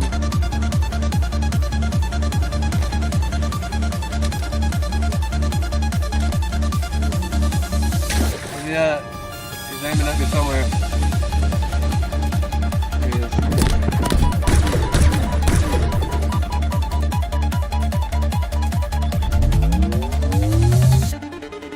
Here it is. Gotta look for that. But I gotta look for it on the other side.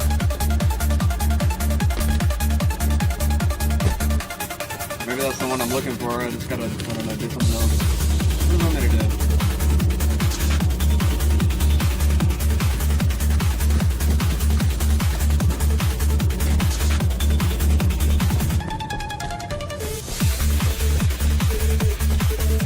Not very straightforward.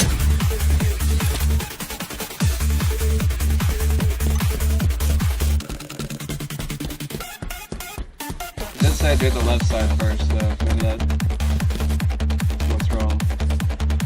Maybe I got away from the pylons on this side. Didn't realize it. Wherever they are.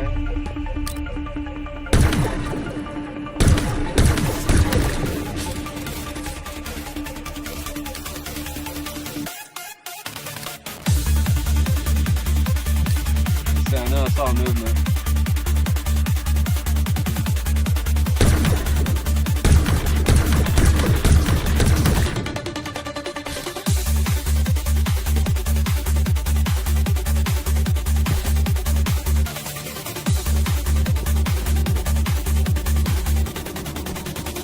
The other pylons,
no, what the hell hit me? Oh, is that another suicidal grunt randomly?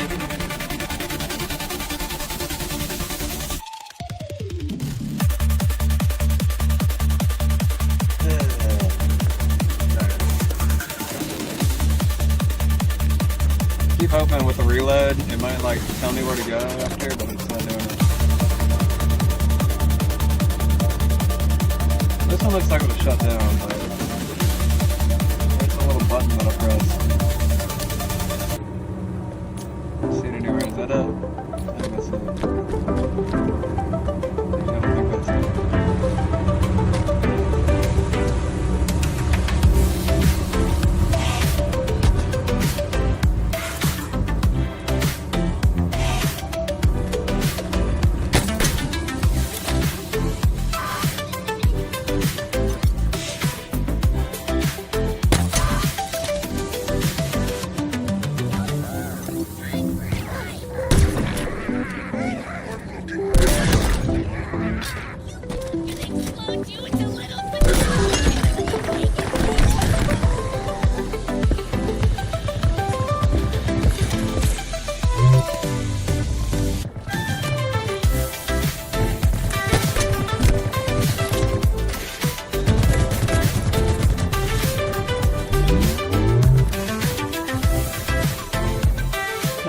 pick the right song I want right now, but we're gonna go with this.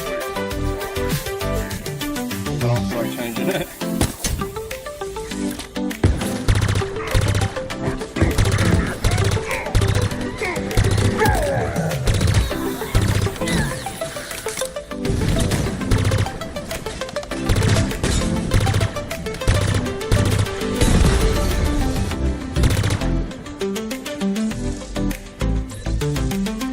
That freaking barrel blowing up in front of me.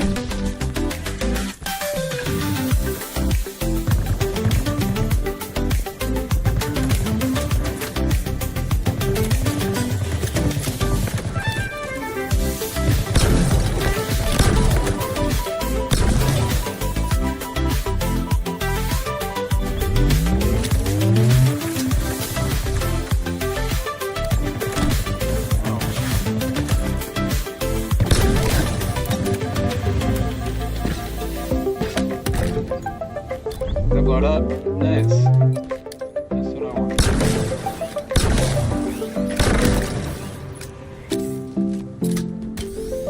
See, sometimes you need happy music to get you through tough times. Just kidding. Everybody's like, that's the gayest song I ever heard. Yeah, well, it's chipper. Sane in a dark, gloomy cyberpunk world. Just kidding. Well, not really kidding.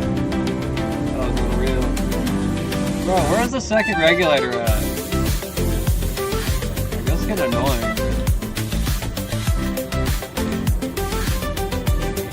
Like, do I gotta reload again just to get the waypoint?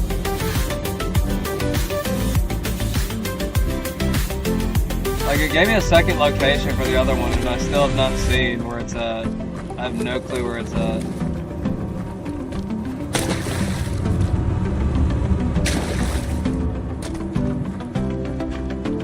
How about this? We're gonna end the game, and we're gonna come right back. Maybe that will reload it, and they'll fix it again. Alright, we're coming right back to it. Compiling shaders. Do your thing, bro. Taking a smoke break for a second. Might even change the song. How about that? Jeez, this song is kind of running it. There we go. I already feel better now. Everybody else's allergies been bad this year? Just me?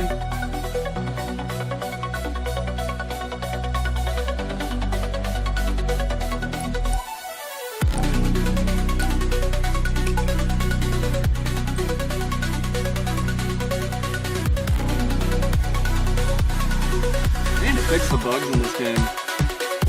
Keep hitting too many walls.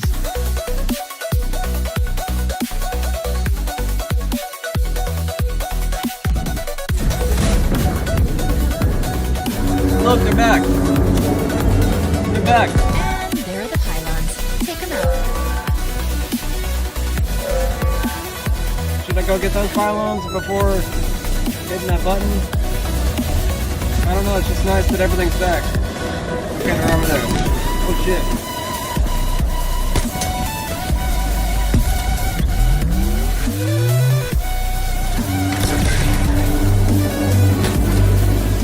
Where are they at? Shit, it's not the way. Fuck, why did they disappear? Gotta go up there.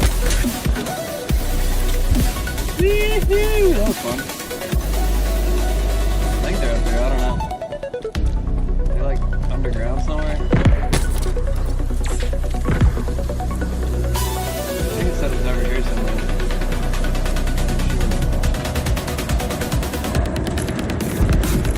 I don't know why they disappear. It's on my map, I can see it clearly. No, there's no idea where they're at.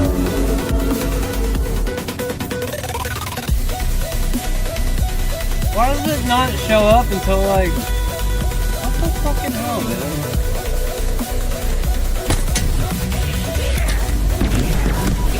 away from me. I'm trying to figure out where the fuck I'm going. No, come on, man.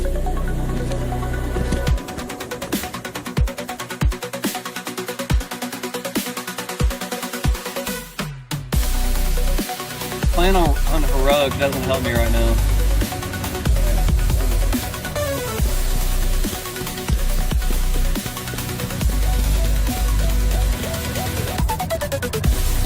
Remember that location. Drop down straight to it. Oh, they're down there. Now I see them.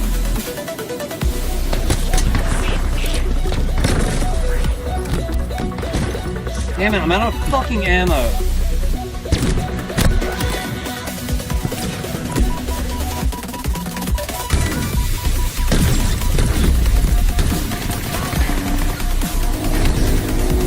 I'm back the fuck up, damn it. Getting hit from both sides.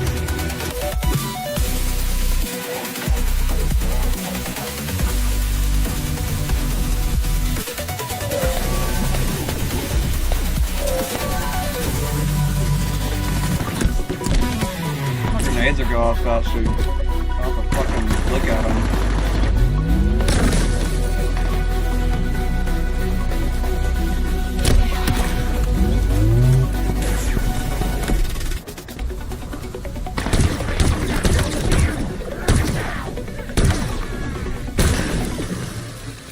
Fuck hit me.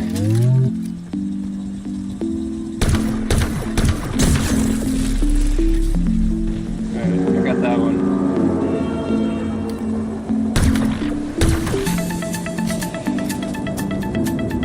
Die so easily. Yeah. Damn it, are you fucking kidding me? I run out of ammo so damn quick, it's retarded.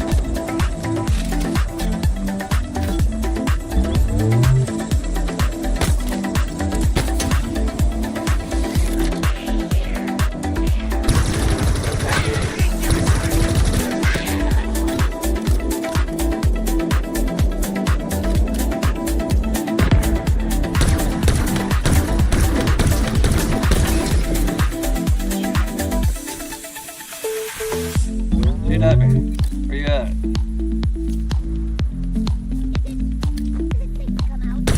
Nope, it's not. Where you at?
Birdie.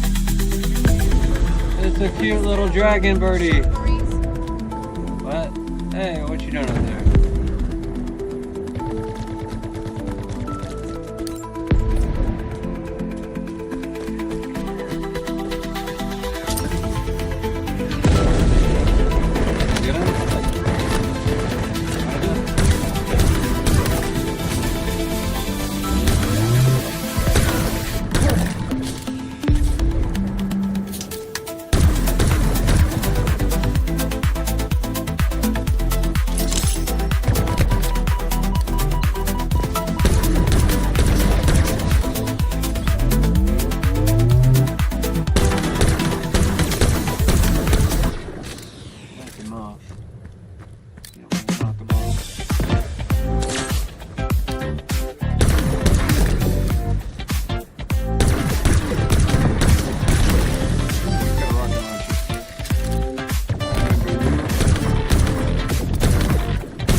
Rocket launcher dude is dead. I don't see his body anywhere.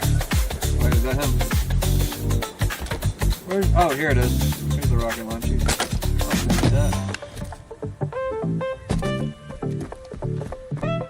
Alright, where's that button at? That's the only problem right now is looking for that damn button.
Kill him either.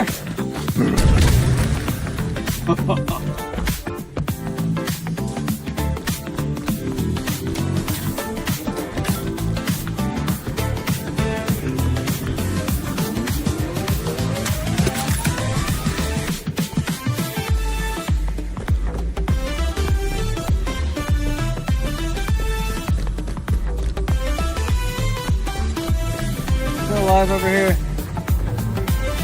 Kill that guy. You ain't dead yet, you need to be.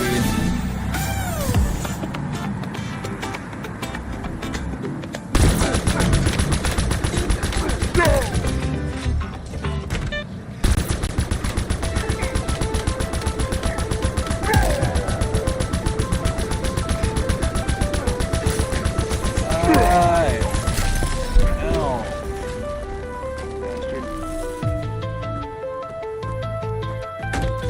like the new hum from the Ghost. It was powering down.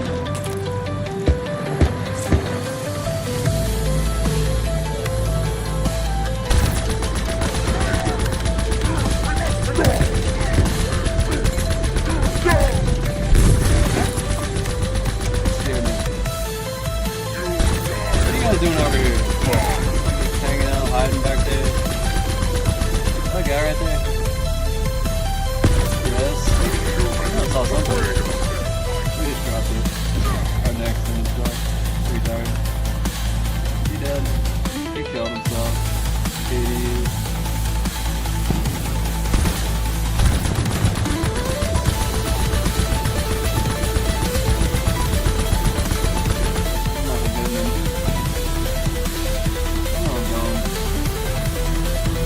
Where's that damn button at?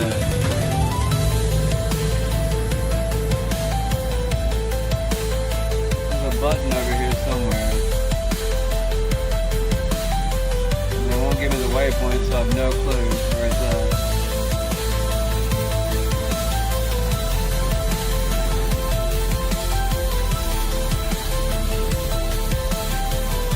That switch should open up the regulator. Oh, there it is. Fucking A, bro. So stupid. Why they couldn't just like... Okay. Okay, I know where they're both at. That's good. Give me a start. I got one of them. There. God! Okay, I gotta run.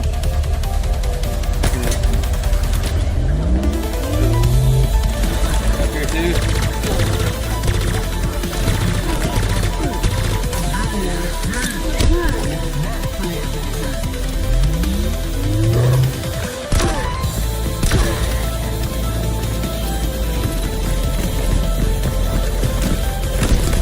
Yeah, what the fuck? Shit. Damn it. Away from me.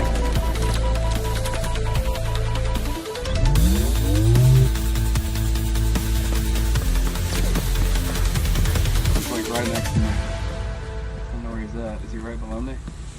He's gotta be.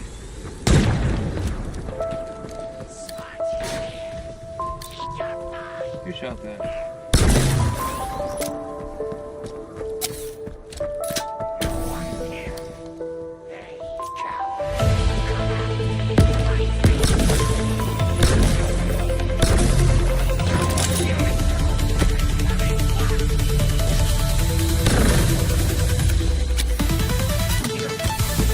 I don't like how they reload that thing so much.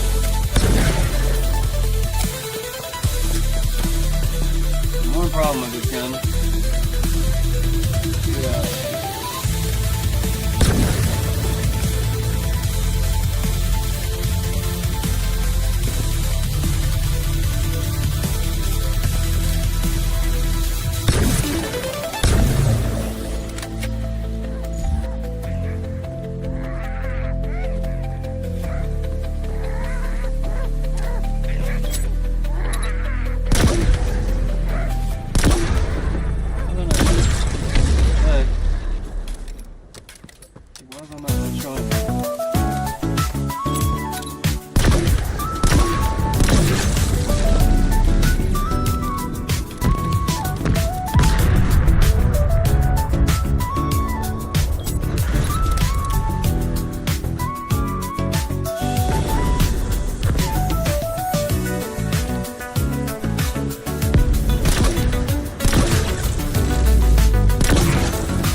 Sad didn't destroy one over here. What the fuck ever, dude.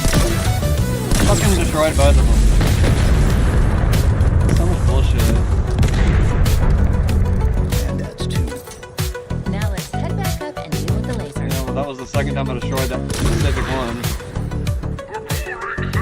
Just FYI.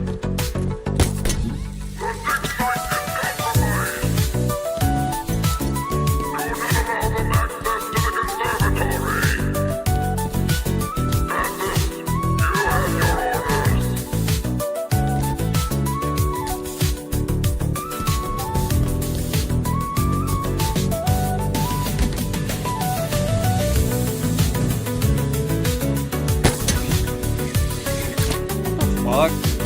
Not supposed to happen.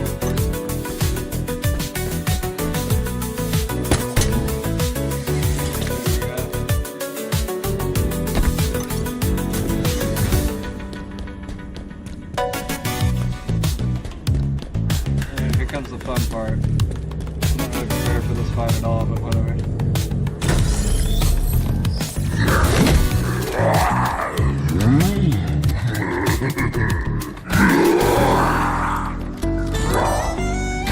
Spartan's not so tough, I think. Break open easy. Soft inside. I see him.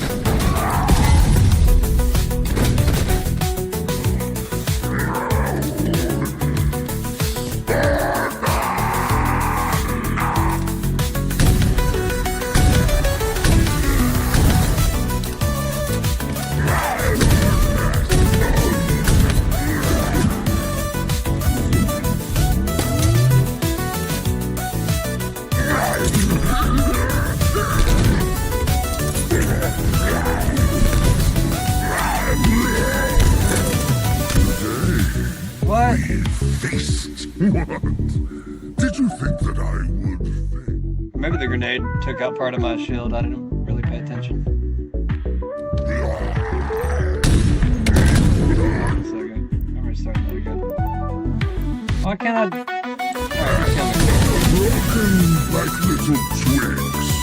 Pathetic. I don't know why it wouldn't let me restart the checkpoint.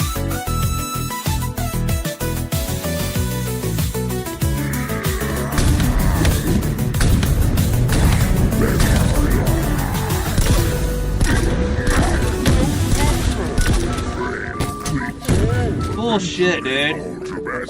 How the fuck did he get down there so fast? It's like flying through the air.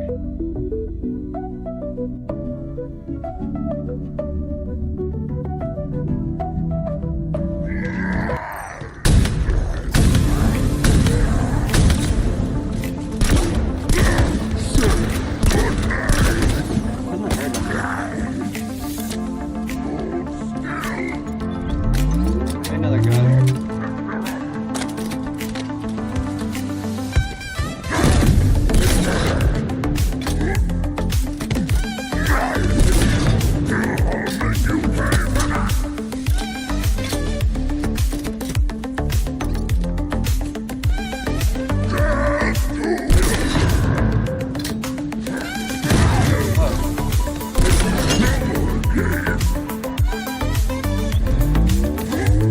Fucking A.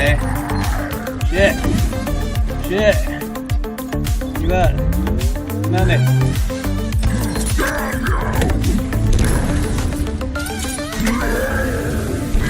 I got him. Hell yeah.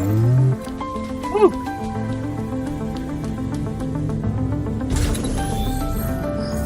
He's not that hard, as long as you take care of him kind of quick. Your part. Now come on. Watch this. That was my last grenade too. Last shot and everything. Is there a problem? Of course not.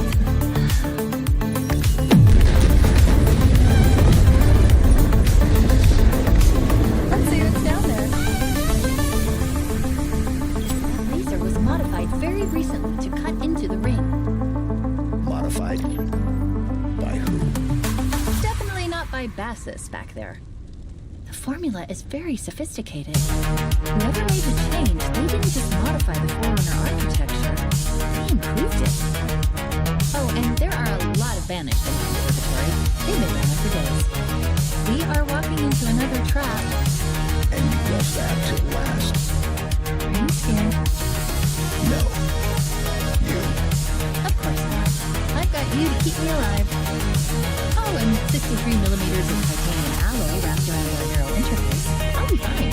Yeah. Good to know. I didn't even know there was a weapons thing right there. I saw that in the middle of the...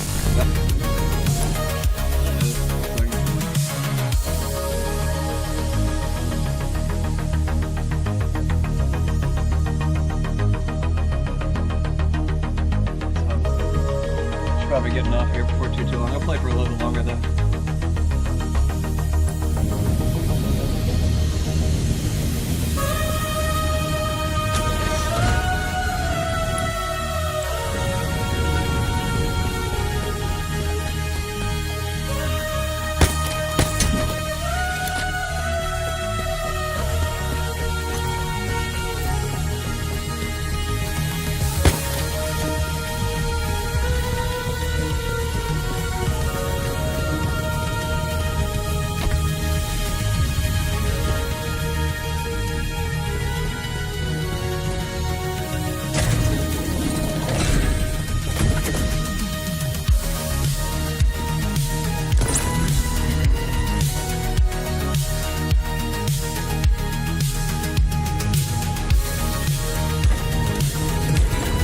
Welcome to the conservatory. I wonder what the dinosaurs looking for down there.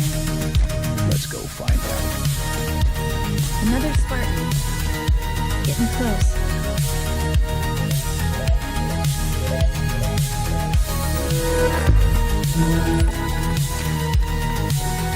A drop-wall module, deployable cover, resilient or temporary.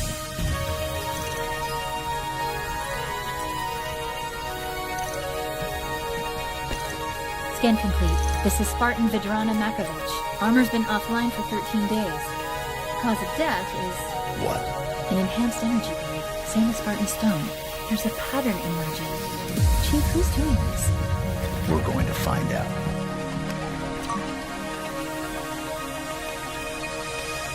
Why is it?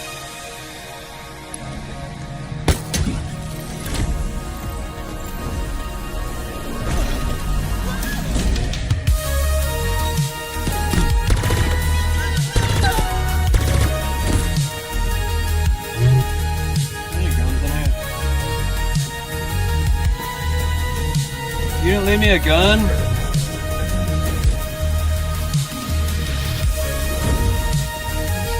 All that fighting, you didn't leave me a gun?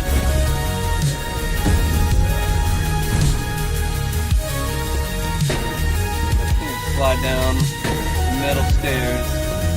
Too heavy and fat.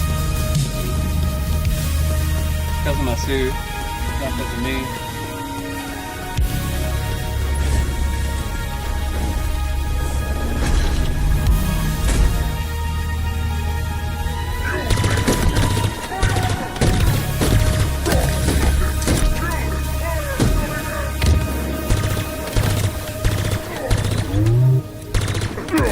Dude, your fucking head went to the wall. That's why it hit you.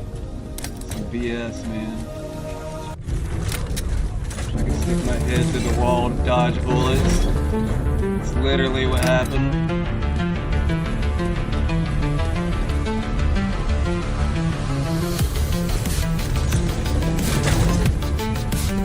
All these automatic doors, man. Sounds too much.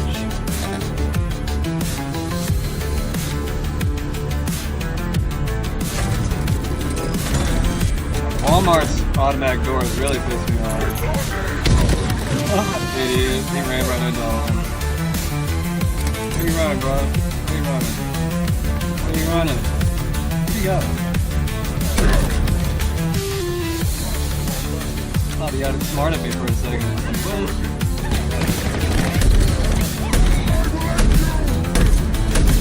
What's up, Fleet? I haven't seen you all day. Fighting brutes. Maryland elites.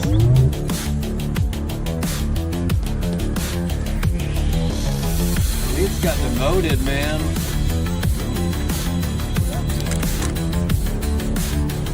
think I like this gun, I can't remember.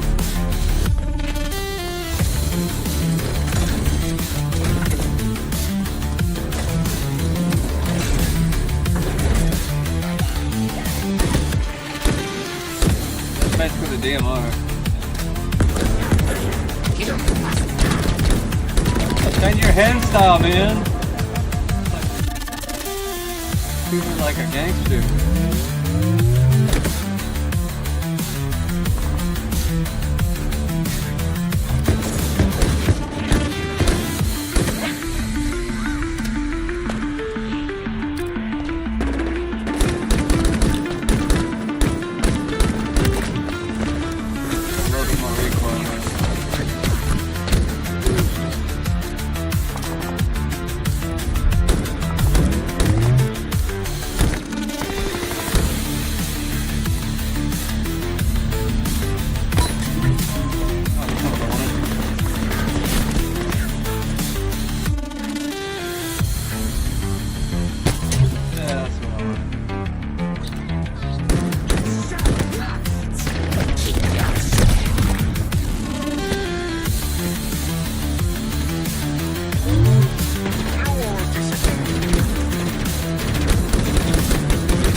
Disappointing?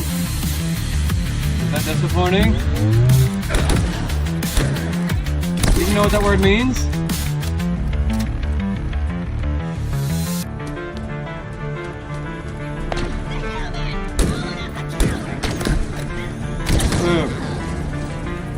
Looks like the Banished are trying to stop us moving forward.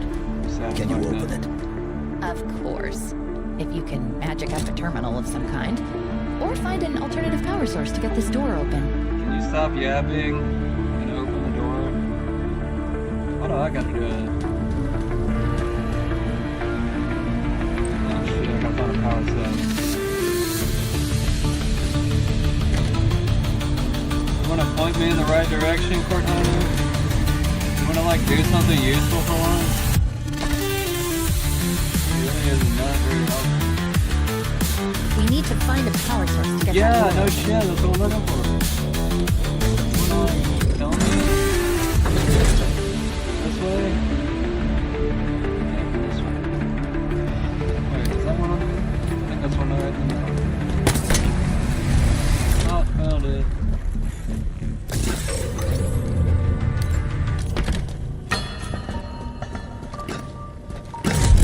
Maybe probably the frog.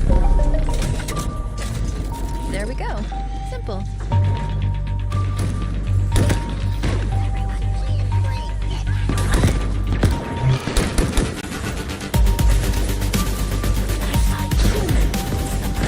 Oh, human? Where?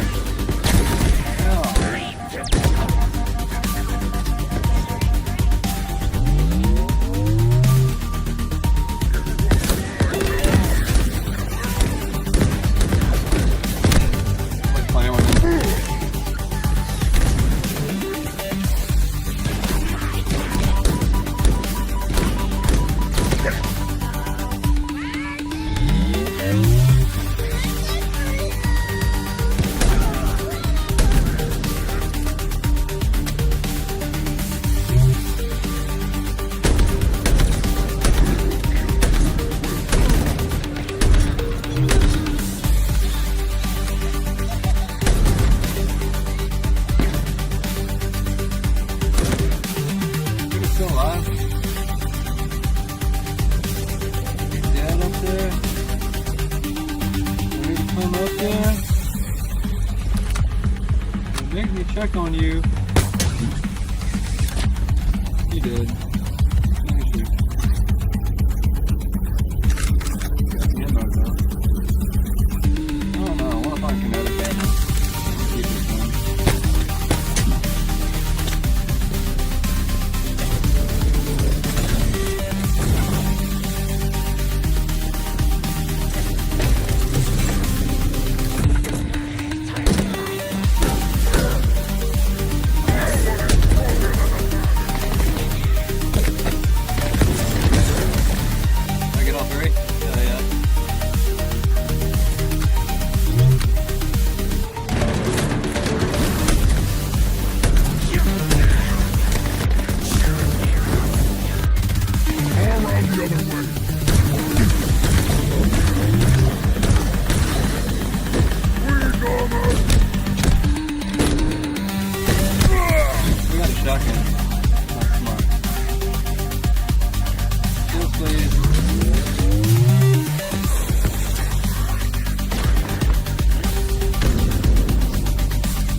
can he like shoot that far over?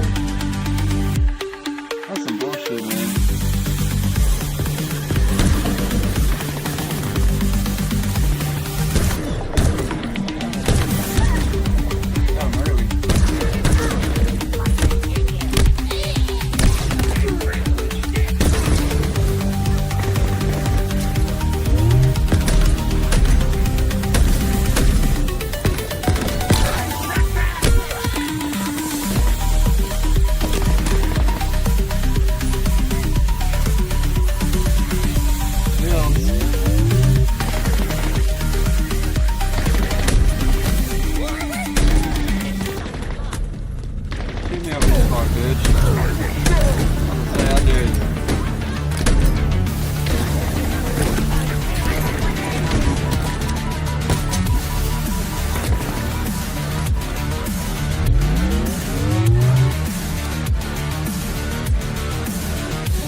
Power up this door too? There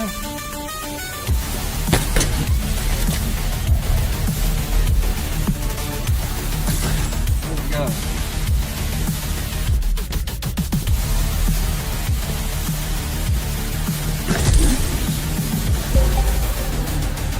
It needs more power. Find another one.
I destroyed that turret.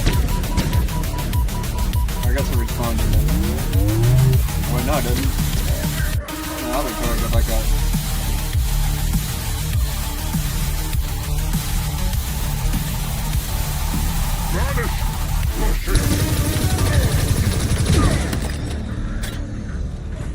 It's got a gun I want.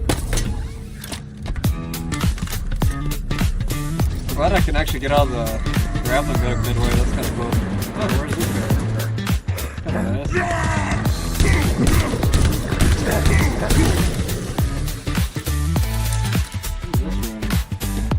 This room just like randomly opened up. It's got guns in it.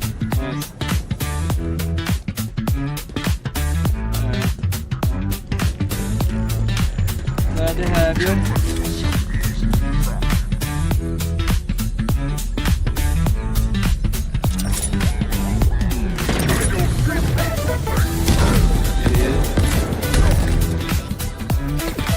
What the fuck just happened now? Fucking up so bad he went to the floor.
Open it, lady. Harbinger, exile was absolute. How did she return? It's impossible. This cannot be. I need to go back. Find out what happened. We should help her. Maybe. No, she's correct. I request your assistance. Who are you? What's your name? I'm Despondent Pyre, monitor of this installation, and this is my conservatory. My conservatory. It's not right. Perhaps you would... Oh no!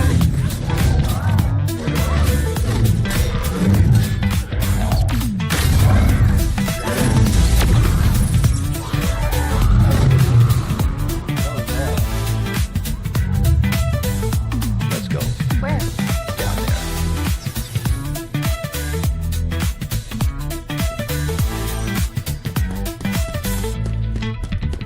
What were those flying things? No.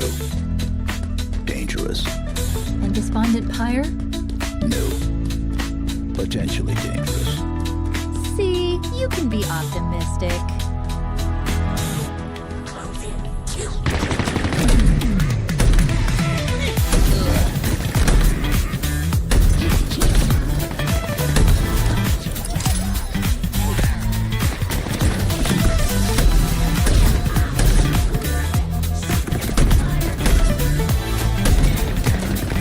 Fuck! Ran out of ammo. About to change guns. And Despondent Pyre? No. Potentially dangerous.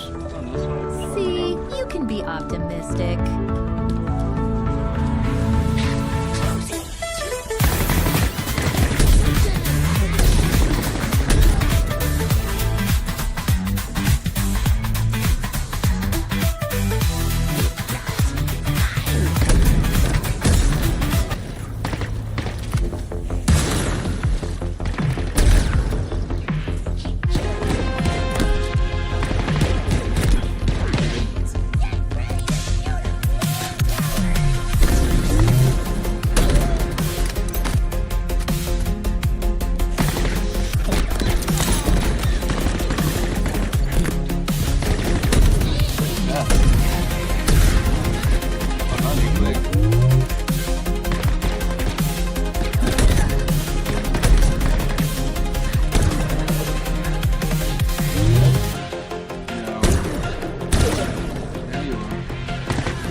Going.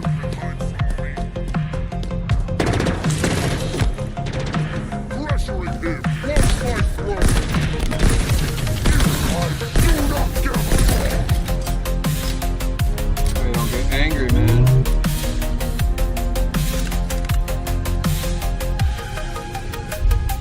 Elites get angry.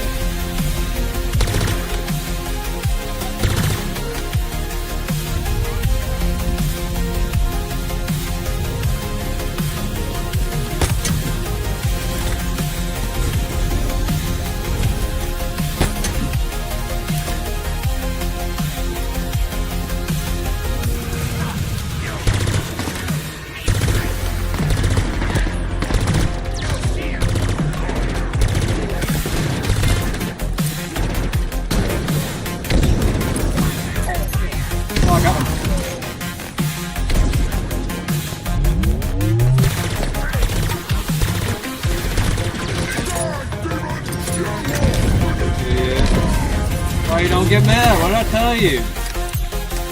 Don't listen.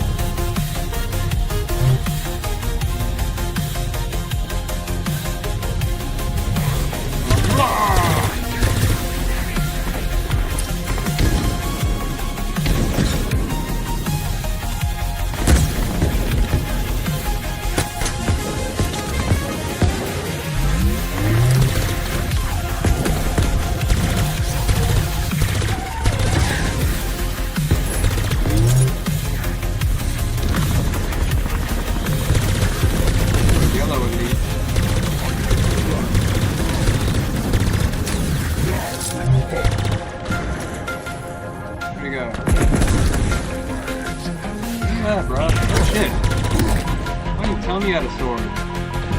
No, don't have a sword.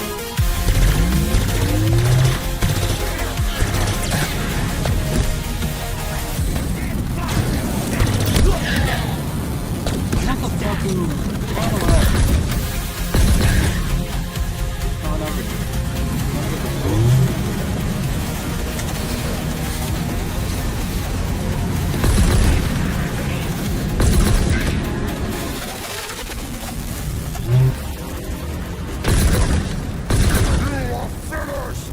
You're finished. I'll tell you. Thought I got stuck for a second. I was like, no. I'm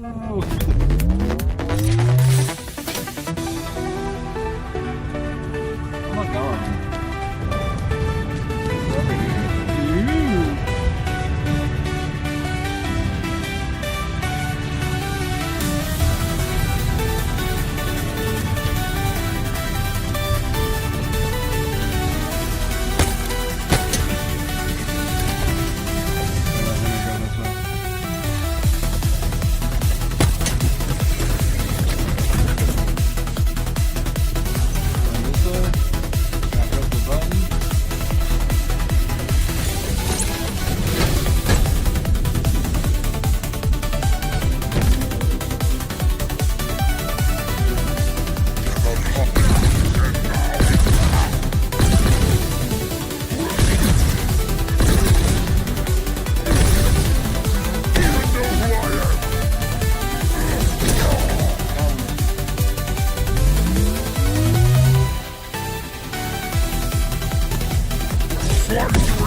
Bullshit.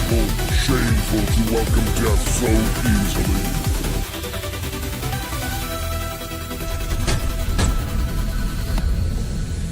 Never welcome death so easily. You're just a bitch. You gotta hide.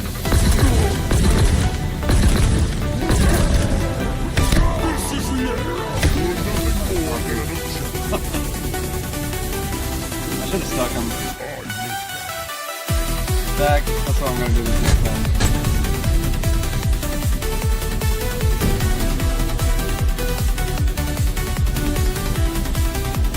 Incoming fire!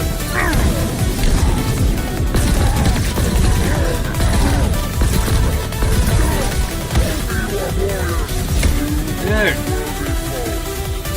Kicking my ass.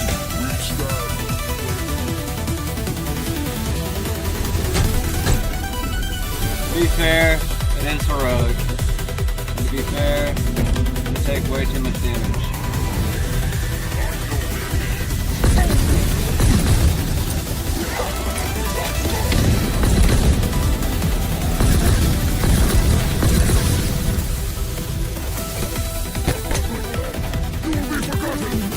You'll be forgotten.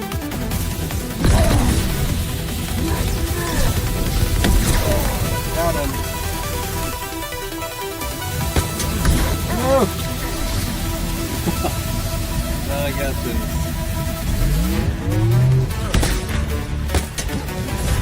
Woo!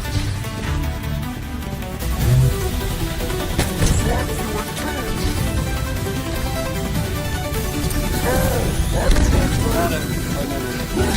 Got him. Woo!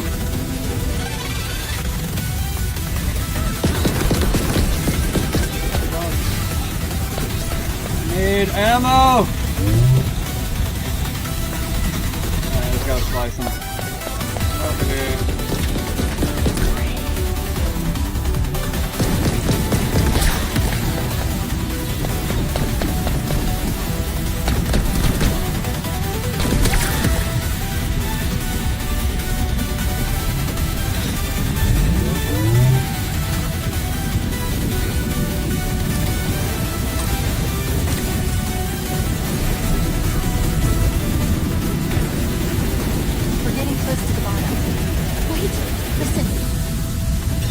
Do not do this. You cannot have it. It's wrong. Can't believe that didn't happen.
rocket launchers.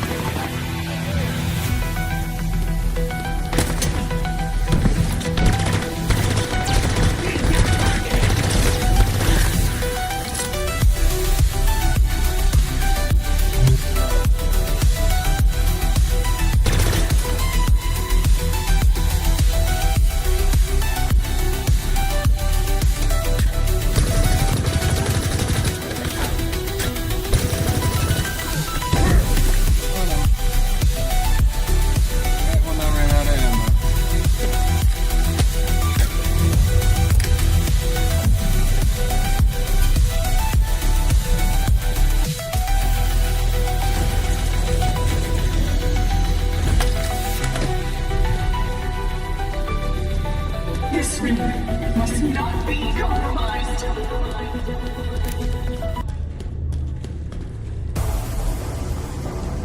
You do not understand what you are. What you are.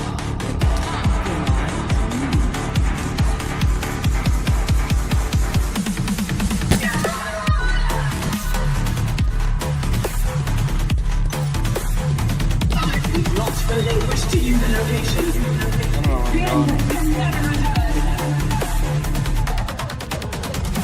I'm going the right way. I have no clue. We are players. Before ignition, I am ending it. I'm going backwards.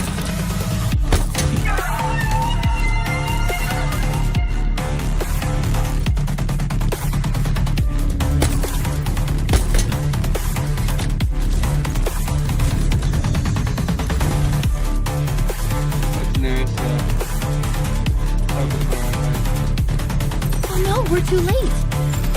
Something awful. How am I late? Plug me in. We'll figure You're this so out. fast.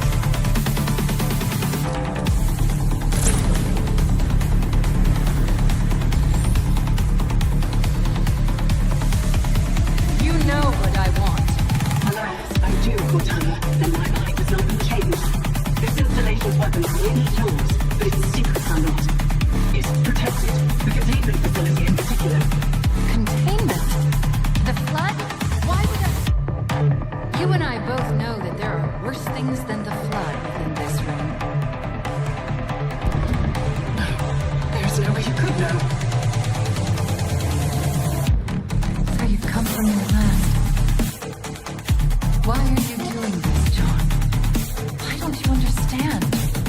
The seal must not be broken. The punished cannot be free. This can never be negotiated. There is no other choice. Reconsider. The consequences of your request. Back to your conservatory, Monitor. What does that mean? What could be worse than the flood? Nothing good. Find us a way out. On it.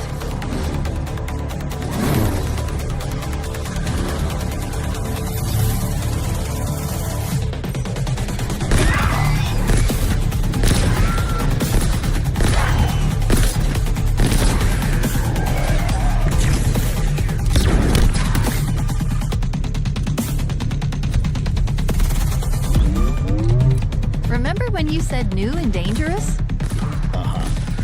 You were right.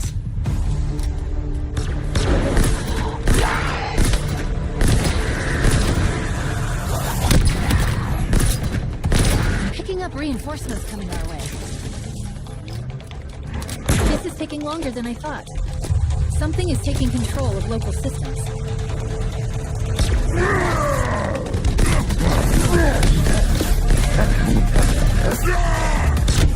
Oh. For some reason I thought I couldn't go downstairs.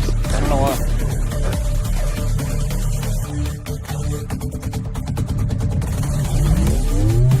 Remember when you said new and dangerous? You were right.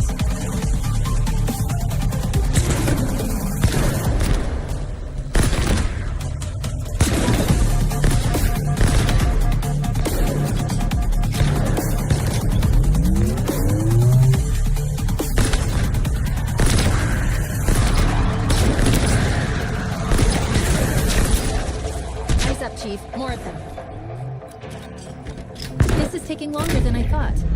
Something is taking control of local systems. I don't know why I did that. Ooh, is that our own? Come on, get away from me!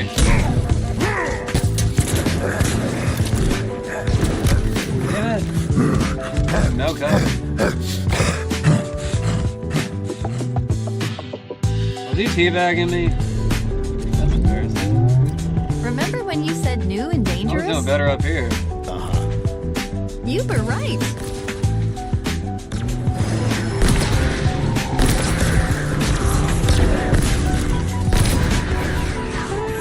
Eyes up, Chief. More of them.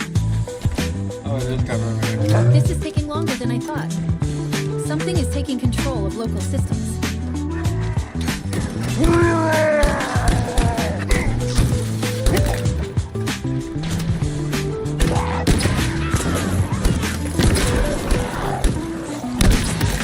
Where are all these skimmers coming from? Ow! Is that what we're calling them? No, you were next to me.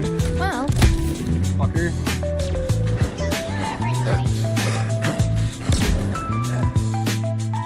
So much dying and heroic. remember when you said new and dangerous? You were right. I'll be able to optimize the game next time. That way I'll play a little bit better. Be able to keep most of the ultra high aesthetics, but some things are going to be tweaked.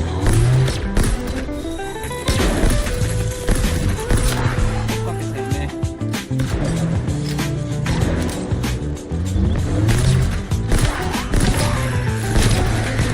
More of them, Chief.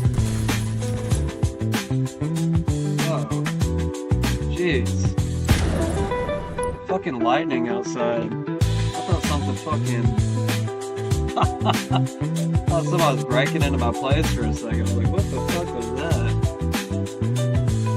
About to start fucking fighting somebody.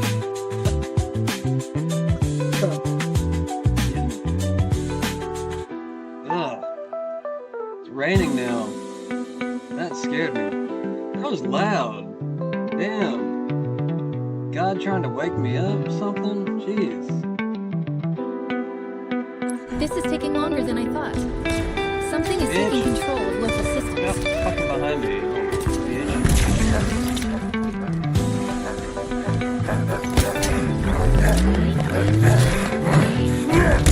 Fuck!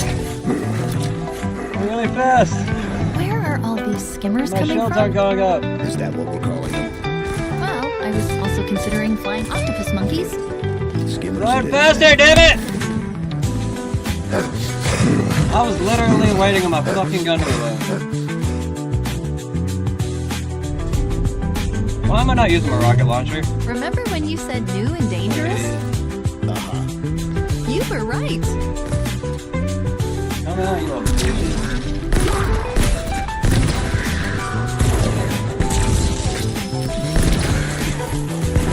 Oh, how are they so accurate with the damn grenades?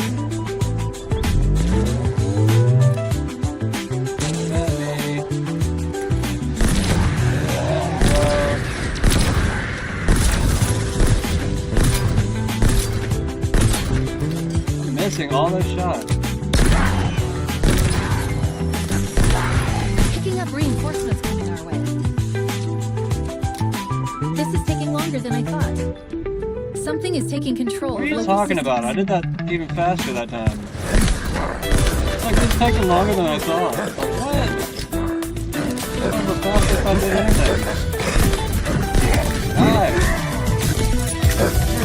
Where are all these skimmers coming from? Is that what we're calling them? Well, I was also considering flying octopus monkeys. Skimmers it is then.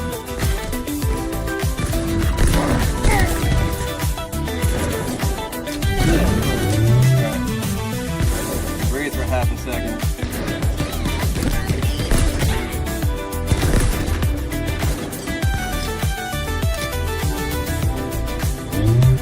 Come on, Nicholas.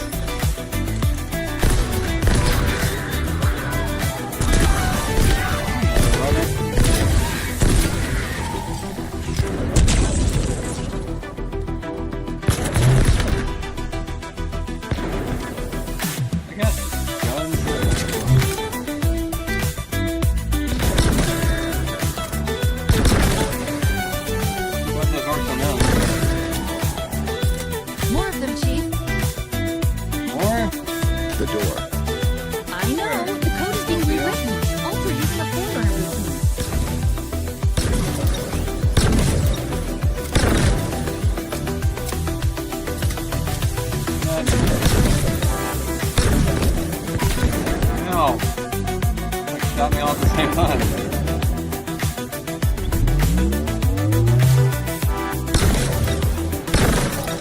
I'm missing. Right on me.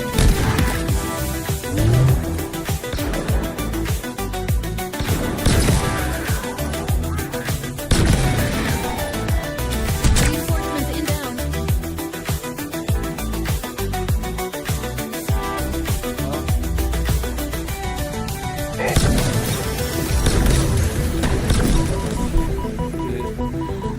Gotta jump out of here as soon as my shells go off. Come on, come on, come on. Woo! That was fun. Fun and effective.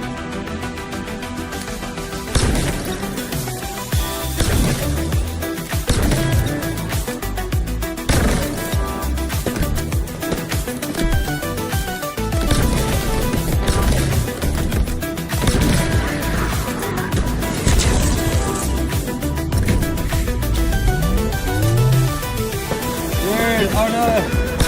He's not as dumb as I thought he was.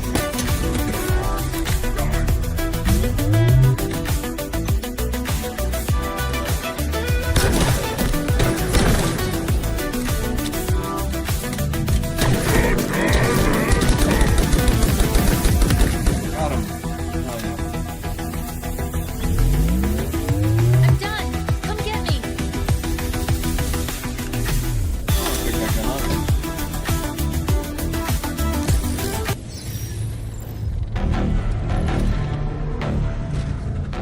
Strange timing for the song to change.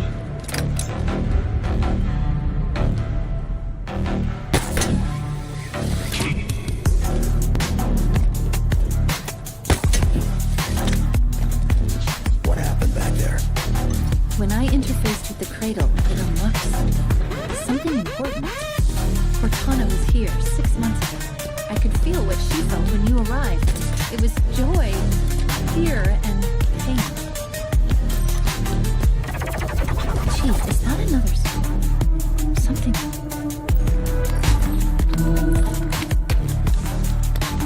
A thruster module. Evasive maneuvers on demand.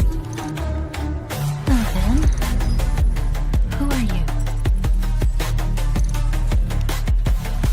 Scan complete.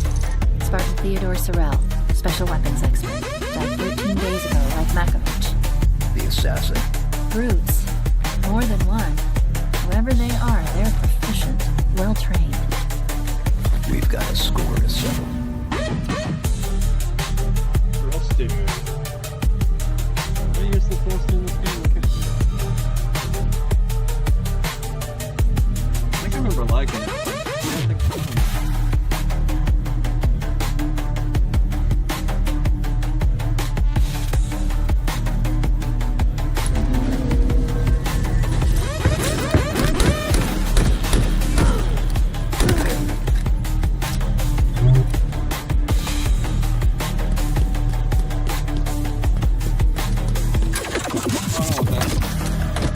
I need to use this thing.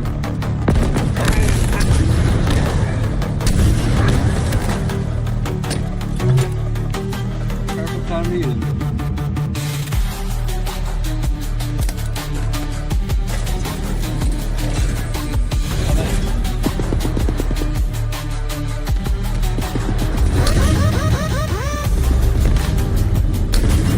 Chief, that platform. We're too late. Can I hit him? Not yet.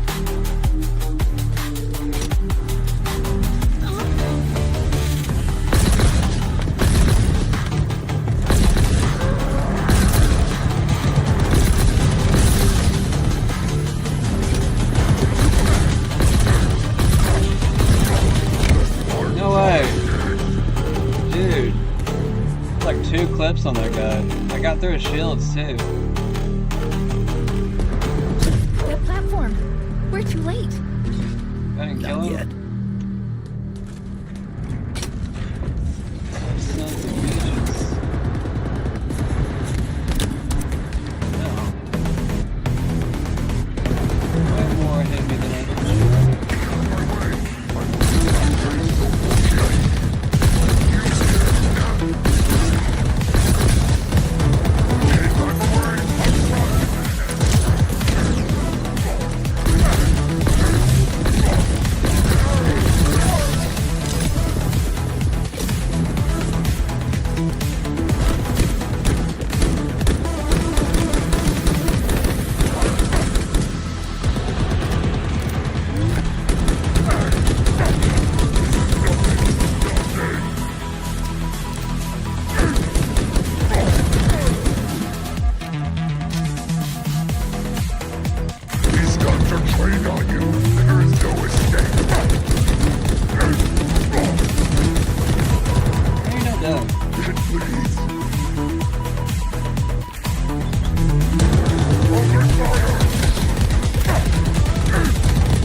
kill Spartan Sorrell.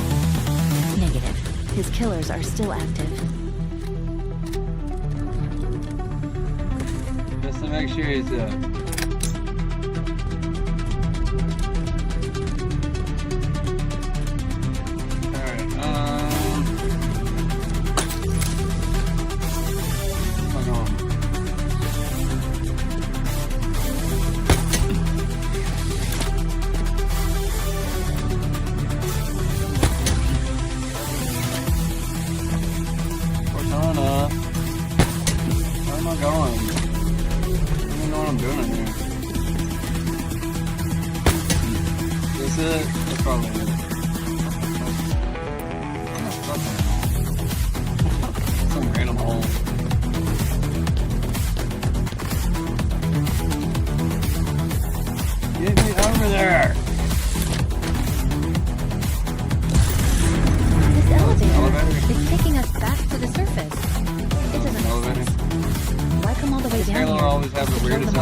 through my internet. That's what I'm doing tonight, and I think it's screwing with the game a little bit.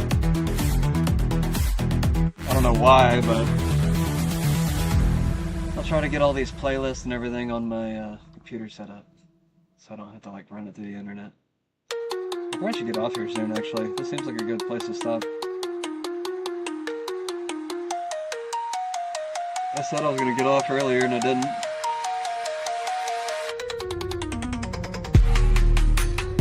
A cutscene or something. Ready to call it a night.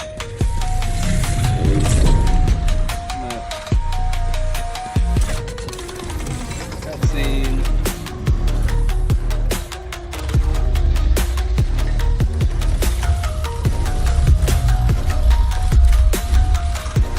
Show yourself. I know you have been following me. About this. We are not enemies. You sure?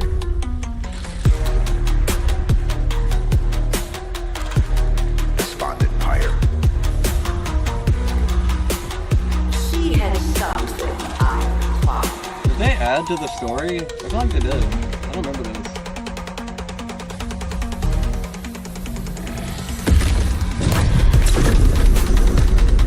I don't know, it's been a while since I played. But hear this.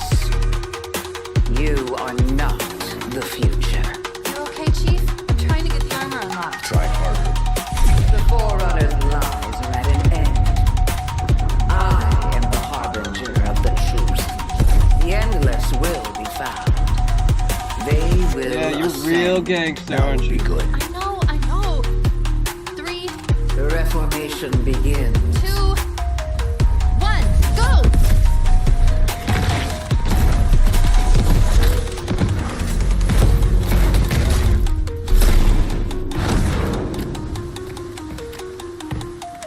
I don't remember this part at all. I'll play this.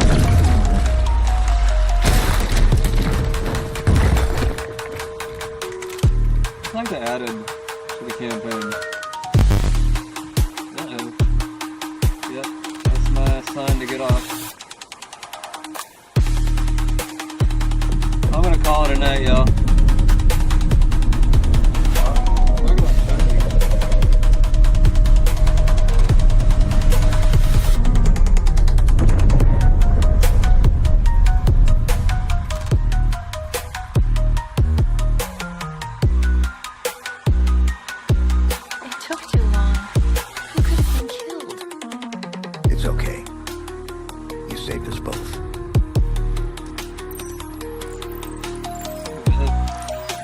That structure. Yeah. You know what it is? No.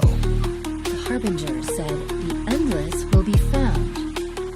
Maybe they're inside that thing. Only one way to find out. Alright, that's all for tonight, y'all. Have a good night. If you liked tonight's video, go ahead and like. If you're new to the channel, please follow. We may or may not be on tomorrow. Probably not. Probably on Wednesday. I'm gonna try to space it out because the news has been. You gotta space it out. You gotta breathe. You gotta have days in between. You can't just be focused on this shit every single day. Go live your life. Enjoy yourself. I love you and good night.